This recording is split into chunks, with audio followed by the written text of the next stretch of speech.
So this is 9 o'clock. मैं अपने पुरखियां दी महान पुरखियां दी असीस नाल ते आउण वाले कोमल बच्चियां लई राजियां पुत्रां लई राणियां धीआं लई उन्हां नूं याद करदे होए अपने पंजाब दी अजोका स्थिति दे संदर्भ विच ਅਸੀਂ ਸਾਰੇ ਇਕੱਠੇ ਹੋਏ ਹਾਂ ਤੇ ਇਹ ਤੁਹਾਡੀ ਸਾਰਿਆਂ ਦੀ ਅਸੀਸ ਨਾਲ ਮੈਂ ਇਸ ਮੀਟਿੰਗ ਨੂੰ ਸ਼ੁਰੂ ਕਰਨ ਦਾ ਤੁਹਾਡੇ ਤੋਂ ਆਗਿਆ ਮੰਗਦਾ ਤੇ ਸਭ ਤੋਂ ਪਹਿਲਾਂ ਸਾਡੇ ਜੱਜ ਮੈਡਮ ਨੇ ਮੈਡਮ ਹਰਪ੍ਰੀਤ ਕੌਰ ਅਟਵਾਲ ਜਿਹੜੇ ਆਪਣੇ ਵਿਸ਼ੇ ਦੇ ਬਹੁਤ ਅੱਛੇ ਰਹੇ ਤੇ ਉਹਨਾਂ ਨੇ ਬਹੁਤ ਲੈਂਡਮਾਰਕ ਡਿਸੀਜਨ ਲਏ ਜਿਹੜੇ ਲੋਕ ਅੱਜ ਵੀ ਯਾਦ ਕਰਦੇ ਨੇ। ਮੈਂ ਤੇ ਡਾਕਟਰ ਸਾਹਿਬ ਸਵੇਰੇ ਵੀ ਗੱਲ ਕਰ ਰਹੇ ਸੀ ਤੇ ਮੈਡਮ ਹਰਪ੍ਰੀਤ ਕੌਰ ਅਟਵਾਲ ਜੀ। ਮੇਰੇ ਸਾਰੇ ਮੈਂਬਰਸ ਨੂੰ ਬਹੁਤ ਬਹੁਤ ਸਤਿ ਸ੍ਰੀ ਅਕਾਲ। ਇੱਕ ਨਵਾਂ ਦਿਨ, ਇੱਕ ਨਵਾਂ ਸਾਲ, ਇੱਕ ਨਵੀਂ ਆਸ ਦੇ ਨਾਲ ਮੁਬਾਰਕ ਹੋਵੇ। ਮੈਂ ਇੱਕ ਛੋਟੀ ਜੀ ਲਾਈਨ ਮੇਰੇ ਹਸਬੈਂਡ ਵੱਲੋਂ ਦੱਸੀ ਗਈ ਹੈ ਹਮੇਸ਼ਾ ਜ਼ਿੰਦਗੀ ਦੇ ਵਿੱਚ ਅੱਗੇ ਵਧਣ ਵਾਸਤੇ ਕਿ ਆਪਣੇ ਆਪ ਨੂੰ ਤੁਸੀਂ ਕਿੰਨੇ ਵੀ ਛੋਟੇ ਕਿਉਂ ਨਾ ਹੋਵੋ, ਲੇਕਿਨ ਕਦੇ ਇੰਨਾ ਵੀ ਨਾ ਸਮਝੋ ਕਿ ਤੁਸੀਂ ਕੁਝ ਕਰ ਨਹੀਂ ਸਕਦੇ, ਕਿਉਂਕਿ ਇੱਕ ਇੱਕ ਕਣ ਮਿਲ ਕੇ ਇੱਕ ਗੁਬਾਰ ਬਣਦਾ ਔਰ ਉਹ ਗੁਬਾਰ ਫਿਰ ਅੱਗੋਂ ਜਾ ਕੇ ਜਦੋਂ ਇੱਕ ਤੂਫਾਨ ਦੇ ਵਿੱਚ ਲੈਂਦਾ ਉਹ ਆਪਣਾ ਰਸਤਾ ਆਪੇ ਕੱਢ ਹੀ ਲੈਂਦਾ। ਤਾਂ ਆਪਾਂ ਜਿਹੜੀ ਟੀਮ ਹੈ ਆਪਾਂ ਇੱਕ ਇੱਕ ਕਣ ਕਿੱਥੋਂ ਇਕੱਠੇ ਹੋ ਕੇ ਅੱਜ ਇੱਕ ਆਪਣੇ ਏਜੰਡੇ ਦੇ ਵਾਸਤੇ ਇੱਕ ਗੱਲ ਕਰਨ ਨੂੰ ਇਕੱਠੇ ਹੋਏ ਆ। ਤਾਂ ਮੇਰਾ ਉਸ ਵਿੱਚ ਹਰ ਇੱਕ ਇਨਸਾਨ, ਹਰ ਇੱਕ ਮੈਂਬਰ ਦੀ ਜਿਹੜੀ ਕੰਟਰੀਬਿਊਸ਼ਨ ਹੈ वो मैं कुछ इस तरह नाल पेश करूंगी। माना कि मुश्ते खाक से बढ़कर नहीं हूं मैं, माना कि मुश्ते खाक से बढ़कर नहीं हूं मैं, लेकिन हवा के रहमो करम पर भी नहीं हूं मैं। Great. ਅਸੀਂ ਸਾਰਿਆਂ ਨੇ ਰਲ ਕੇ ਅਸੀਂ ਕਿਸੇ ਦੇ ਰਹਿਮੋ ਕਰਮ ਤੇ ਨਹੀਂ ਚੱਲਣਾ, ਅਸੀਂ ਕਿਸੇ ਦੇ ਮਤਲਬ ਸਿੰਪਥੀ ਨਹੀਂ ਲੈਣ ਵਾਸਤੇ ਅਸੀਂ ਇਕੱਠੇ ਹੋਏ। ਅਸੀਂ ਇੱਕ ਆਪਣਾ ਇੱਕ ਅਟਲ ਵਿਸ਼ਵਾਸ ਲੈ ਕੇ, ਇੱਕ ਨਵਾਂ ਡਿਟਰਮੀਨੇਸ਼ਨ ਲੈ ਕੇ, ਇੱਕ ਨਵੇਂ ਆਬਜੈਕਟਿਵਸ ਲੈ ਕੇ ਇਸ ਫਾਊਂਡੇਸ਼ਨ ਨੂੰ ਮੇਰਾ ਖਿਆਲ ਭਾਰਦਵਾਜ ਜੀ ਨੇ ਬਣਾਇਆ ਹੈ ਤੇ ਅਸੀਂ ਸਾਰੇ ਉਹ ਮੁਕੰਮਲ ਕਰਨੇ ਹੈ। ਉਹਦੇ ਵਾਸਤੇ ਡਿਟਰਮੀਨੇਸ਼ਨ, ਡਿਸੀਸਿਵਨੈਸ, ਪ੍ਰੋਪਰ ਇੰਪਲੀਮੈਂਟੇਸ਼ਨ, ਐਗਜ਼ੀਕਿਊਸ਼ਨ ਔਰ ਉਹਦੇ ਵਿੱਚ ਅਕਾਊਂਟੇਬਿਲਿਟੀ ਹਰ ਇਨਸਾਨ ਦੀ ਹੋਣੀ ਬਹੁਤ ਜ਼ਰੂਰੀ ਹੈ। ਮੈਂ ਇੱਥੋਂ ਹੀ ਆਪਣਾ ਮੁੱਦਾ ਅੱਗੇ ਵਧਾਉਂਦੀ ਹੋਈ ਗੁੱਡ ਗਵਰਨੈਂਸ ਔਰ ਲੀਗਲ ਸਿਸਟਮ ਵੱਲ ਨੂੰ ਲੈ ਕੇ ਜਾਊਂਗੀ, ਕਿਉਂਕਿ ਮੈਨੂੰ ਸਭ ਤੋਂ ਜ਼ਿਆਦਾ ਅਗਰ ਐਕਸਪੀਰੀਅੰਸ ਰਿਹਾ ਹੈ ਤਾਂ ਉਹ ਸਿਰਫ ਇਸ ਚੀਜ਼ ਦਾ ਹੀ ਰਿਹਾ ਹੈ ਕਿਉਂਕਿ ਮੈਂ ਇੱਕ ਲੀਗਲ ਸਿਸਟਮ ਦਾ ਪਾਰਟ ਰਹੀ ਹਾਂ, ਜੁਡੀਸ਼ਰੀ ਦਾ ਪਾਰਟ ਰਹੀ ਹਾਂ। ਤਾਂ ਮੈਨੂੰ ਉਹਦੇ ਕੁਝ ਜਿੰਨੀ ਕੁ ਮੇਰੀ ਛੋਟੀ ਸਮਝ ਹੈ ਉਹਦੇ ਮੁਤਾਬਕ ਮੈਂ ਉਹਦੇ ਤੇ ਜ਼ਰੂਰ ਥੋੜਾ ਜਿਹਾ ਚਾਨਣਾ ਪਾਉਣਾ ਚਾਹੂੰਗੀ, ਕਿਉਂਕਿ ਉਹ ਐਕਚੁਅਲੀ ਕੀ ਹੈ, ਗੁੱਡ ਗਵਰਨੈਂਸ ਕਿੱਥੋਂ ਸ਼ੁਰੂ ਹੋਈ ਸਾਡੀ ਦੁਨੀਆ ਦੇ ਵਿੱਚ, ਨਾਟ ਓਨਲੀ ਇਨ ਇੰਡੀਆ ਔਰ ਇਨ ਪੰਜਾਬ। ਹਰ ਚੀਜ਼ ਦਾ ਆਗਾਜ਼ ਕਿਤੋਂ ਨਾ ਕਿਤੋਂ ਜ਼ਰੂਰ ਹੁੰਦਾ ਹੈ ਔਰ ਉਹ ਆਗਾਜ਼ ਇਸ ਤਰ੍ਹਾਂ ਹੁੰਦਾ ਹੈ ਕਿ ਗੁੱਡ ਗਵਰਨੈਂਸ ਤਾਂ ਰਿਗਵੇਦ ਦੇ ਵਿੱਚ ਵੀ ਮੈਂਸ਼ਨਡ ਹੈ। In order to achieve a good result, a pious objective is determined first and then followed by good karma for its accomplishment. This has been well said in Rig Veda. And good governance ਇੱਥੋਂ ਹੀ ਤੁਰੀ ਆ ਰਹੀ ਹੈ, ਲੇਕਿਨ ਅਸੀਂ time to time ਉਹਦੀ proper ਸ਼ਾਇਦ implementation ਜਾਂ ਉਹਨੂੰ ਸਮਝ ਨਹੀਂ ਸਕੇ।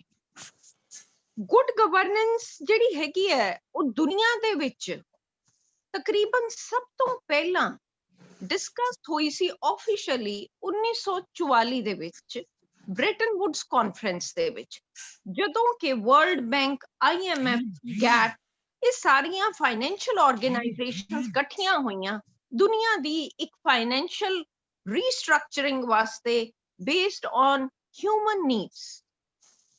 ਸੋ ਇਹਦਾ ਆਗਾਜ਼ ਜਿਹੜਾ ਇਸ ਦੁਨੀਆ ਦੇ ਵਿੱਚ ਹੋਇਆ ਉਹ ਤਾਂ ਰਿਗਵੇਦਾ ਤੋਂ ਹੋਇਆ ਹੈਗਾ, ਲੇਕਿਨ ਜਿਹੜਾ ਆਫੀਸ਼ੀਅਲ ਰਿਕਾਰਡ ਸਾਡਾ ਇਸ ਟਾਈਮ ਦਾ ਦੱਸਦਾ ਹੈ 20th ਸੈਂਚੁਰੀ ਦਾ, 1944 ਦਾ ਹੈ।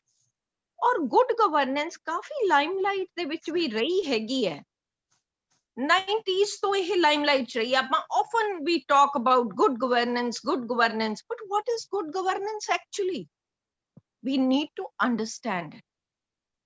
ਜਦ ਤੱਕ ਅਸੀਂ ਉਹਨੂੰ ਗਹਿਰਾਈ ਨਾਲ ਨਹੀਂ ਸਮਝਾਂਗੇ, ਅਸੀਂ ਆਪਣੇ ਕਿਸੇ ਵੀ ਏਜੰਡਾ, ਕਿਸੇ ਵੀ ਆਬਜੈਕਟਿਵ ਨੂੰ ਪੂਰਾ ਨਹੀਂ ਕਰ ਸਕਾਂਗੇ। ਉਹਦੇ ਵਾਸਤੇ ਜਿਹੜੀ UN ਯੂਨਾਈਟਿਡ ਨੇਸ਼ਨਸ ਹੈ, ਉਹਦੇ ਵਿੱਚ ਵੀ ਕੋਈ ਐਗਜ਼ੌਸਟਿਵ ਡੈਫੀਨੇਸ਼ਨ ਨਹੀਂ ਦਿੱਤੀ ਗਈ, ਲੇਕਿਨ it is a very flexible and you can say ਕਿ ਇਲਾਸਟਿਸਿਟੀ ਹੈ ਇਸ ਟਰਮ ਦੇ ਵਿੱਚ। ਇਹਦੇ ਗੁੱਡ ਪੁਆਇੰਟਸ ਵੀ ਹੈਗੇ ਆ ਤੇ ਬੈਡ ਪੁਆਇੰਟਸ ਵੀ ਹੈ, ਕਿਉਂਕਿ ਅਸੀਂ ਜਿੱਧਰ ਨੂੰ ਚਾਹਾਂਗੇ ਉਸ ਪਾਸੇ ਨੂੰ ਚੱਕ ਲਾਂਗੇ। ਜਨਰਲ ਟਰਮਸ ਵਿੱਚ ਹੈ ਕਿ ਜਿੱਥੇ ਕਿ ਕਾਨੂੰਨ ਬਣਾਏ ਜਾਣ, ਕਾਨੂੰਨ ਬਣਾਉਣੇ ਉਨੇ ਔਖੇ ਨਹੀਂ, ਉਹਨਾਂ ਨੂੰ ਇੰਪਲੀਮੈਂਟ ਕਰਨਾ ਸਭ ਤੋਂ ਔਖਾ ਹੈ। ਫਿਰ ਉਹਦੇ ਵਿੱਚ ਪ੍ਰੋਪਰ ਆਪਾਂ ਹਿਊਮਨ ਰਾਈਟਸ ਦੀ ਰਿਸਪੈਕਟ ਰੱਖੀਏ। ਮੇਰਾ ਖਿਆਲ ਹੈ ਗਾਂਧੀ ਸਰ ਮੇਰੇ ਨਾਲ ਬਿਲਕੁਲ ਐਗਰੀ ਕਰਨਗੇ ਕਿ human rights are very important, ਕਿਉਂਕਿ ਅਸੀਂ ਕਿਹਦੇ ਵਾਸਤੇ ਕਾਨੂੰਨ ਬਣਾ ਰਹੇ? ਅਸੀਂ ਕਾਨੂੰਨ ਕੰਧਾਂ ਵਾਸਤੇ ਨਹੀਂ ਬਣਾ ਰਹੇ, ਅਸੀਂ ਕਾਨੂੰਨ ਆਪਣੇ ਸਿਟੀਜ਼ਨਸ ਵਾਸਤੇ ਬਣਾ ਰਹੇ ਹਾਂ। ਜੇ ਅਸੀਂ ਸਿਟੀਜ਼ਨਸ ਦੇ ਰਾਈਟਸ ਨੂੰ ਹੀ ਨਹੀਂ ਪ੍ਰੋਟੈਕਟ ਕਰਾਂਗੇ, ਉਹਨਾਂ ਨੂੰ ਹੀ ਪ੍ਰੋਪਰਲੀ ਵਾਚਾਂਗੇ ਨਹੀਂ, ਤਾਂ ਅਸੀਂ ਕੱਲ ਨੂੰ ਅਕੰਪਲਿਸ਼ ਕੀ ਕਰਾਂਗੇ? ਉਹਨਾਂ ਦੀਆਂ ਨੀਡਸ, ਉਹਨਾਂ ਦੇ ਰਾਈਟਸ, ਉਹਨਾਂ ਦੀ ਅਵੇਅਰਨੈਸ ਹੋਣੀ ਉਹਨਾਂ ਰਾਈਟਸ ਬਾਰੇ ਬਹੁਤ ਜ਼ਰੂਰੀ ਹੈ, ਜਿਹੜੀ ਕਿ ਅੱਜ ਦੀ ਡੇਟ ਦੇ ਵਿੱਚ ਜਿੱਥੇ ਈ ਗਵਰਨੈਂਸ ਵੀ ਆ ਚੁੱਕੀ ਹੈ, ਉੱਥੇ ਵੀ ਇਹ ਚੀਜ਼ਾਂ ਹਜੇ ਕਮੀ ਹੈ। ਕਿ ਮੈਂ ਦੇਖਤੀ ਹਾਂ ਕਿ ਬਹੁਤ ਸਾਰੇ ਐਸੇ ਤਬਕੇ ਦੇ ਲੋਕ ਹੈ ਜਿਨ੍ਹਾਂ ਨੂੰ ਆਪਣੇ ਰਾਈਟਸ ਬਾਰੇ ਕੁਝ ਨਹੀਂ ਪਤਾ। ਜੇ ਰਾਈਟਸ ਬਾਰੇ ਪਤਾ ਹੈ ਤਾਂ ਆਪਣੀਆਂ ਡਿਊਟੀਆਂ ਬਾਰੇ ਨਹੀਂ ਪਤਾ, ਕਿਉਂਕਿ ਰਾਈਟਸ ਔਰ ਡਿਊਟੀਆਂ ਦੋਨੋਂ ਇਕੱਠੀਆਂ ਚੱਲਦੀਆਂ, ਕਦੇ ਵੀ ਇਕੱਲੀ ਨਹੀਂ ਚੱਲਦੀ। ਇਹ ਪਟੜੀ ਦੀਆਂ ਉਹ ਦੋ ਲਾਈਨਸ ਹੈ ਜਿਹੜੀਆਂ ਪੈਰਲਲ ਚੱਲਦੀਆਂ। ਜਿੱਥੇ ਰਾਈਟਸ ਹੋਣਗੇ ਉੱਥੇ ਡਿਊਟੀਆਂ ਵੀ ਹੋਣਗੀਆਂ, ਜਿੱਥੇ ਡਿਊਟੀਆਂ ਹੋਣਗੀਆਂ ਉੱਥੇ ਰਾਈਟਸ ਵੀ ਹੋਣਗੇ। ਬੇਸਿਕਲੀ ਮੇਰੇ ਮੁਤਾਬਿਕ ਗੁੱਡ ਗਵਰਨੈਂਸ ਦੇ ਮੈਂ 9 ਹੈਡਿੰਗਸ ਕੱਢਦੀ ਹਾਂ ਜਿਹੜੇ ਕਿ ਇੰਗਰੀਡੀਐਂਟਸ ਆਫ ਗੁੱਡ ਗਵਰਨੈਂਸ ਹੈ। that is participation, strategic vision, accountability। ਹਰ ਬੰਦਾ ਅਕਾਊਂਟੇਬਲ ਹੋਣਾ ਚਾਹੀਦਾ ਆਪਣੇ ਐਕਟ ਐਂਡ ਕੰਡਕਟ ਵਾਸਤੇ। ਇਫੈਕਟਿਵਨੈਸ, ਅਸੀਂ ਆਪਣੇ ਬਣਾਏ ਹੋਏ ਕਾਨੂੰਨ ਜਾਂ ਆਪਣੀਆਂ ਬਣਾਈਆਂ ਹੋਈਆਂ ਪਾਲਿਸੀਜ਼ ਨੂੰ ਕਿੰਨਾ ਕਿ ਇਫੈਕਟਿਵਲੀ ਇੰਪਲੀਮੈਂਟ ਕਰ ਪਾਉਣੇ ਆ for the benefit of the citizens. Equity, ਕੋਈ ਵਿੱਚ ਦਰੋ ਦਰਾਰ ਨਹੀਂ ਹੋਣੀ ਚਾਹੀਦੀ ਕਿ ਅਮੀਰ ਨੂੰ ਜ਼ਿਆਦਾ ਮਿਲੇ ਗਰੀਬ ਨੂੰ ਨਾ ਮਿਲੇ। ਨੋ, ਵੀ ਆਲ ਆਰ ਵਨ। ਰੱਬ ਨੇ ਸਾਨੂੰ ਕੋਈ ਸਟੈਂਪ ਲਾ ਕੇ ਨਹੀਂ ਭੇਜਿਆ, ਆਪਾਂ ਸਾਰੇ ਹਿਊਮਨ ਬੀਇੰਗਸ ਹੈ। ਆਪਣਾ ਸਭ ਦਾ ਰਾਈਟ ਇੰਨਾ ਹੀ ਹੈ ਜਿੰਨਾ ਕਿ ਬਾਬਾ ਅੰਬੇਦਕਰ ਨੇ ਬਣਾਇਆ ਸੀ, ਉਹਨੇ ਸਭ ਵਾਸਤੇ ਬਣਾਇਆ। ਔਰ ਸਾਡਾ ਕਨਸਟੀਟਿਊਸ਼ਨ ਜਿਹੜਾ ਡੈਮੋਕ੍ਰੈਟਿਕ ਕੰਟਰੀ ਕਰਕੇ ਕਨਸਟੀਟਿਊਸ਼ਨ ਇਜ਼ ਅਬਵ ਆਲ। ਪਰ ਕਨਸਟੀਟਿਊਸ਼ਨ ਦੀ ਜਿਹੜੀ ਅਸੀਂ ਇੱਕ ਲਾਈਨ ਖਿੱਚਦੀ ਹੈ ਕਿ ਆਹ ਕਾਨੂੰਨ ਅਸੀਂ ਇਹਨੂੰ ਦੇਣਾ, ਆਹ ਕਾਨੂੰਨ ਦਾ ਬੈਨੀਫਿਟ ਅਸੀਂ ਇਹਨੂੰ ਦੇਣਾ, ਜਦ ਤੱਕ ਸਾਨੂੰ ਉਹ ਨਹੀਂ ਸਮਝ ਆਊਗਾ ਅਸੀਂ ਉਸ ਲਾਈਨ ਨੂੰ ਨਹੀਂ ਖਤਮ ਕਰ ਪਾਵਾਂਗੇ, ਜਿਹੜਾ ਕਿ ਅੱਜ ਦੇ ਕੰਡੀਸ਼ਨਸ ਦੇ ਵਿੱਚ ਬਹੁਤ ਜ਼ਰੂਰੀ ਹੈ। ਇੱਕ ਪੂਅਰ ਫੈਮਿਲੀ ਨੂੰ ਆਪਣੇ ਰਾਈਟਸ ਦਾ ਹੀ ਨਹੀਂ ਪਤਾ, ਉਹਨਾਂ ਦੀ ਪ੍ਰਾਪਰਟੀ ਜ਼ਬਤ ਹੋ ਜਾਂਦੀ ਹੈ, ਉਹਨਾਂ ਦੀ property ਕਿਰਾਏਦਾਰੀ, very clever person will just take over the property। ਔਰ ਉਹ ਗਰੀਬ ਬੰਦੇ ਵਿਚਾਰੇ ਉਸੇ ਤਰ੍ਹਾਂ ਹੀ। ਅਮੀਰ ਬੰਦਾ ਜਿਹੜਾ ਹੁੰਦਾ ਦੂਸਰੇ ਪਾਸੇ, ਜਿਹਦੇ ਕੋਲ ਬਹੁਤ ਪੈਸਾ, ਉਹ ਵੱਡੇ ਤੋਂ ਵੱਡਾ ਵਕੀਲ ਕਰਕੇ, ਸਿੱਧੇ ਰਸਤੇ ਪੁੱਠੇ ਰਸਤੇ ਕਰਕੇ ਉਹ ਆਪਣੇ ਸਾਰੇ ਚੀਜ਼ਾਂ ਨੂੰ ਅਕੰਪਲਿਸ਼ ਕਰਦਾ ਹੈ। No, we should give legal services to all the people। ਜਿਹੜੇ ਅਫੋਰਡ ਕਰ ਸਕਦੇ ਆ ਉਹਨਾਂ ਨੂੰ ਤੁਸੀਂ ਕੋਈ ਹੈਲਪ ਨਾ ਦਿਓ, ਪਰ ਜਿਹੜੇ ਉਹ ਤਬਕਾ ਹੈ ਜਿਹੜਾ ਕਿ ਨਹੀਂ ਅਫੋਰਡ ਕਰ ਸਕਦਾ, ਉਹਨਾਂ ਨੂੰ ਅਸੀਂ ਅਗਰ ਇਹਨਾਂ ਚੀਜ਼ਾਂ ਤੋਂ ਅਵੇਅਰ ਕਰਾਵਾਂਗੇ ਤਾਂ ਅਸੀਂ ਵਾਕਿਆ ਹੀ ਇੱਕ ਅੱਛੇ ਪੰਜਾਬ ਵੱਲ ਸਟੈਪਸ ਚੱਕਾਂਗੇ। ਕਿਉਂਕਿ ਸਭ ਤੋਂ ਪਹਿਲਾਂ ਬਿਕੋਜ਼ ਸਭ ਤੋਂ ਪਹਿਲਾਂ ਕਿਸੇ ਵੀ ਜਗ੍ਹਾ ਦੇ ਵਿੱਚ ਭਾਰਦਵਾਜ ਜੀ ਲਾਅ ਐਂਡ ਆਰਡਰ, ਕਿਉਂਕਿ ਕਾਨੂੰਨ ਦੀ ਵਿਵਸਥਾ ਸਾਡੇ ਕੰਟਰੋਲ ਵਿੱਚ ਹੋਣੀ, ਉਹਨੂੰ ਪ੍ਰੋਪਰਲੀ ਇੰਪਲੀਮੈਂਟ ਕਰਕੇ ਉਹਦੇ ਚ ਲੋਕਾਂ ਦਾ ਭਲਾ ਬੁਰਾ ਸੋਚ ਕੇ ਕਰਨਾ ਬਹੁਤ ਜ਼ਰੂਰੀ ਹੈ। ਉਸ ਤੋਂ ਬਿਨਾਂ ਅਸੀਂ ਅੱਗੇ ਤੁਰ ਹੀ ਨਹੀਂ ਸਕਦੇ। ਜੇ ਕਾਨੂੰਨੀ ਵਿਵਸਥਾ ਅੱਛੀ ਨਹੀਂ ਹੈ ਤਾਂ ਉਹ ਚੀਜ਼ ਸਿਟੀਜ਼ਨਸ ਨੂੰ ਪਹਿਲਾਂ ਤਾਂ ਉੱਥੇ ਹੀ ਡਿਸਸੈਟੀਸਫੈਕਸ਼ਨ ਹੋਊਗੀ ਕਿ ਜੀ ਅਮੀਰ ਵਾਸਤੇ ਕਾਨੂੰਨ ਹੋਰ ਹੈ, ਗਰੀਬ ਵਾਸਤੇ ਹੋਰ ਹੈ। ਇਹ ਕੋਟਾਂ ਵੀ ਜਿਹੜੀਆਂ ਅਮੀਰਾਂ ਦੇ ਨਾਲ ਹੀ ਚੱਲਦੀਆਂ, ਗਰੀਬਾਂ ਦੇ ਨਾਲ ਤਾਂ ਚੱਲਦੀਆਂ ਨਹੀਂ। ਸਭ ਤੋਂ ਪਹਿਲਾਂ ਸਾਨੂੰ ਇਸ ਚੀਜ਼ ਦੀ ਲੋੜ ਹੈ, ਯੂਨੀਫਾਰਮਿਟੀ। ਥੋੜਾ ਜਿਹਾ ਇਸ ਤੋਂ ਅੱਗੇ ਆਪਾਂ ਜਾਈਏ, ਰੂਲ ਆਫ ਲਾਅ ਉਹੀ ਆ ਗਿਆ ਕਿ ਜੋ ਰੂਲ ਸਾਡਾ ਹੈ ਉਹਨੂੰ ਇੰਟਰਪ੍ਰੈਟ ਪ੍ਰੋਪਰਲੀ ਕਰੀਏ, ਉਹਨੂੰ ਇੰਪਲੀਮੈਂਟ ਕਰੀਏ। And over and above, every system of the state or of even house, charity begins from home. If we are not transparent in our relationships, we cannot be transparent in our working. My own policy of life has been always this, that be transparent. Don't be a shadowed or gray area nahi hone chahiye life de vich. Be a transparent person in your working, in your thinking, in your idealism. Only then you can deliver transparency in your work. And responsiveness. Now, responsiveness is कि अगर ਅਸੀਂ ਕਿਸੇ ਨੂੰ ਕੋਈ ਚੀਜ਼ ਸਮਝਾਉਣੇ ਹੈ, ਉਹਨਾਂ ਨੂੰ ਜੇ ਸਮਝ ਆਊਗੀ ਤਾਂ ਹੀ ਉਹ ਸਾਨੂੰ ਰਿਸਪੌਂਸ ਦੇਣਗੇ। ਸੋ ਸਾਡੇ ਤੇ ਜ਼ਿਆਦਾ ਜ਼ਿੰਮੇਵਾਰੀ ਹੈ ਕਿ ਅਸੀਂ ਸਮਝਾਈਏ ਇੰਨੇ ਕਲੀਅਰ ਔਰ ਸਿੰਪਲ ਲਫ਼ਜ਼ਾਂ ਵਿੱਚ ਕਿ ਉਹਨਾਂ ਦੀ ਸਾਨੂੰ ਰਿਸਪੌਂਸ ਆਵੇ ਕਿ ਹਾਂ ਉਹ ਰਿਸਪੌਂਸਿਬਿਲਿਟੀ ਨਾਲ ਉਸ ਚੀਜ਼ ਨੂੰ ਸਮਝਣ ਔਰ ਉਹਨੂੰ ਇੰਪਲੀਮੈਂਟ ਕਰਨ ਆਪਣੀ ਲਾਈਫ ਦੇ ਵਿੱਚ। ਕੰਸੈਂਸਸ ਓਰੀਐਂਟਡ ਹੁੰਦਾ ਹੈ ਕਿ ਸਭ ਦੀ ਮਰਜ਼ੀ ਨਾਲ ਹੋਵੇ, ਸਭ ਨੂੰ ਬਹਾਓ ਦੇ ਨਾਲ ਆਪਾਂ ਚੱਲੀਏ, ਸਭ ਦੀ ਇੱਛਾ ਔਰ ਸਭ ਦੇ rights and duties and everything, ਜੇ ਆਪਾਂ ਉਸ ਚੀਜ਼ ਨੂੰ ਲੈ ਕੇ ਚੱਲਾਂਗੇ ਕਿ ਇਹ ਇੱਕ ਸਿਟੀਜ਼ਨ ਓਰੀਐਂਟਡ ਕੰਮ ਹੈ ਤਾਂ ਆਪਾਂ ਉਹਨੂੰ ਜ਼ਰੂਰ ਅਚੀਵ ਕਰਾਂਗੇ। ਇੱਕ it should not be centralized to one person or to one society. ਬੁਲੰਦ ਪੰਜਾਬ ਦਾ ਦੂਸਰਾ ਨਾਮ ਹੈ ਬੁਲੰਦ ਫਾਊਂਡੇਸ਼ਨ ਦਾ ਕਿ ਇੱਕ ਅਸੀਂ ਉਗਦਾ ਪੰਜਾਬ ਲਿਆਉਣਾ ਹੈ, ਇੱਕ ਨਿਖਰਦਾ ਪੰਜਾਬ ਲਿਆਉਣਾ ਹੈ, ਨਾ ਕਿ ਉਹ ਮੇਰੇ ਵਾਸਤੇ ਜਾਂ ਭਾਰਦਵਾਜ ਜੀ ਵਾਸਤੇ ਜਾਂ ਕਿਸੇ ਹੋਰ ਵਾਸਤੇ। that is for everyone. Every citizen of Punjab should enjoy that facility which is available to one. It should be available to all. This is my nature of understanding good governance. Now coming to the Indian legislature, वैसे तो साडा जिहड़ा constitution है, right from preamble to fundamental rights, to fundamental duties, to directive principles and latest right to information act. देखो ये चीज़ां दी असीं जब तक समझ आप नहीं रखांगे कि सानू साडा कानून हर वो राइट दिंदा है कि तुसी कोई भी पब्लिक डोमेन दी इंफॉर्मेशन ले सकते हो। ਅਸੀਂ ਆਪਣੇ ਆਪ ਨੂੰ ਅਵੇਅਰ ਤਾਂ ਹੀ ਬਣਾਵਾਂਗੇ ਜੇ ਅਸੀਂ ਇਹਨਾਂ ਚੀਜ਼ਾਂ ਨੂੰ ਸਮਝ ਕੇ ਇੰਪਲੀਮੈਂਟ ਕਰਾਂਗੇ। ਹੁਣ ਕਿਸੇ ਡਿਪਾਰਟਮੈਂਟ ਦੇ ਵਿੱਚ ਕੁਝ ਗਲਤ ਹੋ ਰਿਹਾ ਹੁੰਦਾ ਹੈ, ਆਪਾਂ ਨੂੰ ਕੁਝ ਲੱਗਦਾ ਹੈ ਕਿ ਕੁਝ ਗਲਤ ਹੋ ਰਿਹਾ ਹੈ, ਤਾਂ ਅੱਜ ਦੀ ਦੁਨੀਆ ਦੇ ਵਿੱਚ ਇੱਕ ਪੜ੍ਹਿਆ ਲਿਖਿਆ ਇਨਸਾਨ ਫਟਾਫਟ ਆਰਟੀਆਈ ਦੀ ਐਪਲੀਕੇਸ਼ਨ ਪਾਉਂਦਾ to get the relevant information ਕਿ ਇਸ ਚੀਜ਼ ਦਾ ਮੈਨੂੰ ਜੀ ਇਨਫੋਰਮੇਸ਼ਨ ਦਿਓ। ਲੇਕਿਨ ਇੱਕ ਅਨਪੜ੍ਹ, ਇੱਕ ਥੋੜਾ ਜਿਹਾ ਲੋਅਰ ਤਬਕੇ ਦਾ ਬੰਦੇ ਨੂੰ ਇਸ ਰਾਈਟ ਟੂ ਇਨਫੋਰਮੇਸ਼ਨ ਐਕਟ ਦੇ ਬਾਰੇ ਚ ਪਤਾ ਨਹੀਂ ਪਤਾ, ਉਹਨੂੰ ਲੋਕ ਇਸੇ ਤਰ੍ਹਾਂ ਹੀ ਗੁੰਮਰਾਹ ਕਰ ਦਿੰਦੇ ਹੈ ਕਿ ਉਹਨੂੰ ਪਤਾ ਹੀ ਨਹੀਂ ਲੱਗਦਾ ਕਿ ਮੈਂ ਕਰਾਂ ਕੀ, ਔਰ ਉਹਨੂੰ ਆਪਣੇ ਰਾਈਟਸ ਦਾ ਕੁਝ ਨਹੀਂ ਅਵੇਅਰਨੈਸ ਹੁੰਦੀ ਹੈਗੀ। ਇਹ ਅਵੇਅਰਨੈਸ ਦਿਵਾਉਣੀ ਬਹੁਤ ਜ਼ਰੂਰੀ ਹੈ।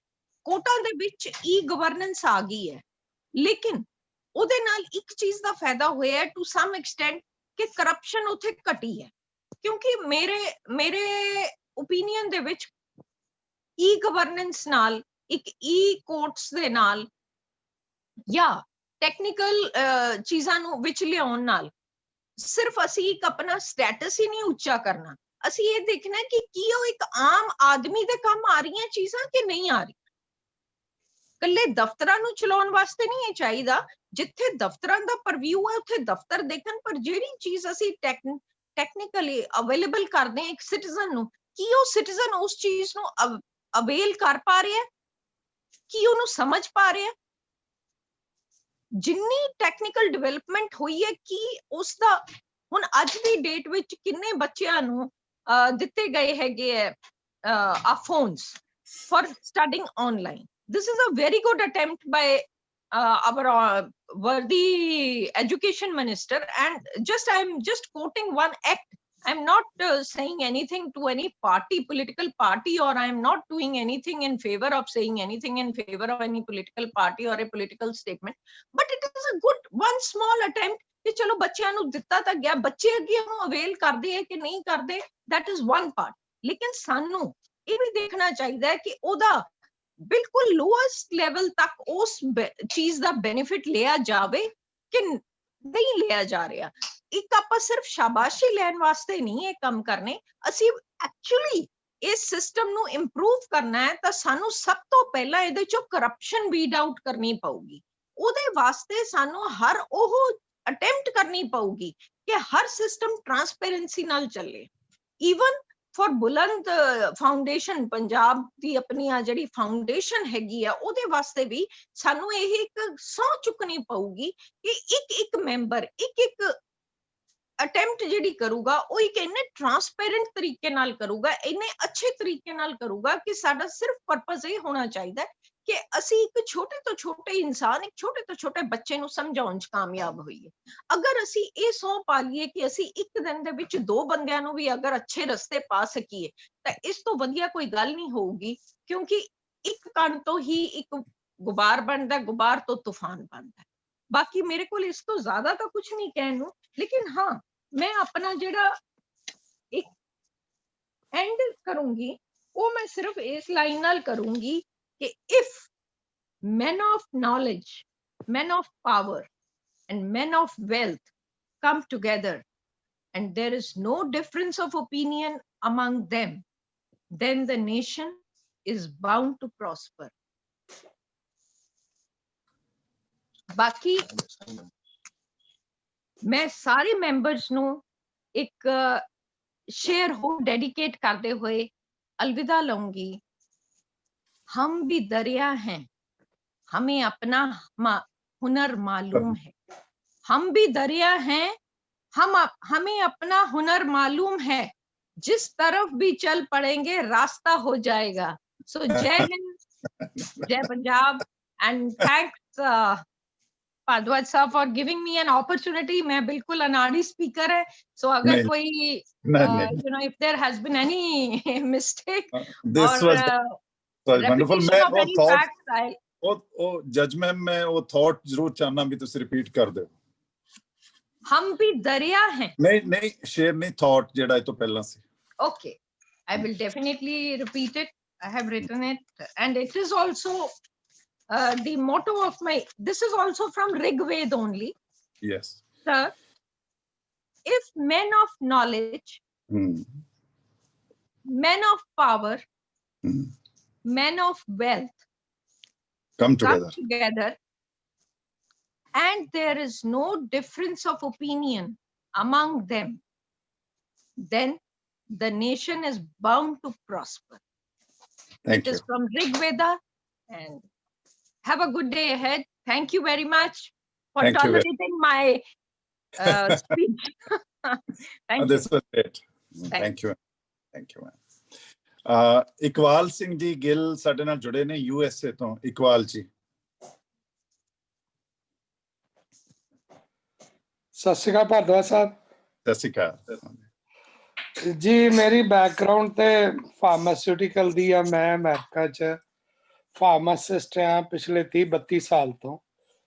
ਔਰ ਲੇਕਿਨ ਪੰਜਾਬ ਦੇ ਨਾਲ ਬਹੁਤ ਦਿਨ ਰਾਤ ਹੀ ਐਸੋਸੀਏਟਡ ਆ। ਰਾਦਰ ਮੈਂ ਅਮਰੀਕਾ ਦੀ ਨਿਊਜ਼ ਘੱਟ ਵੇਖਦਾ, ਪੰਜਾਬ ਦੀ 15 ਵਾਰੀ ਸ਼ਾਇਦ ਰੋਜ਼ ਚੈੱਕ ਕਰੀਦੀ ਆ।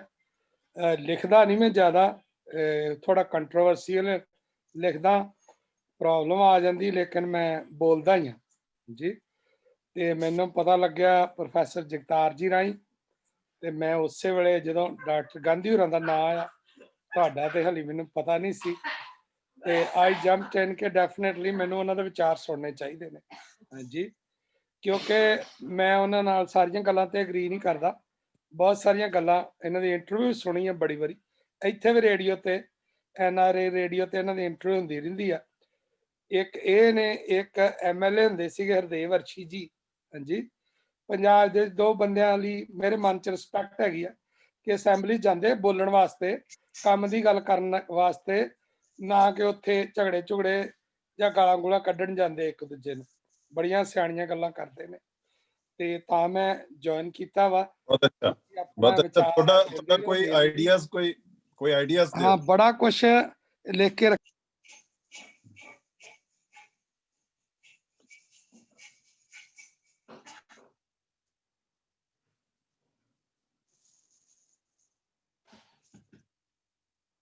ਗਿੱਲ ਸਾਹਿਬ ਬੋਲੋ। ਹਾਂਜੀ अनम्यूट करो सर, अनम्यूट करो। ਜਦੋਂ ਤੇਰਾ ਮਾਈਕ ਤਾਂ ਨਹੀਂ ਆ ਮਿਊਟ ਹੋ ਗਿਆ?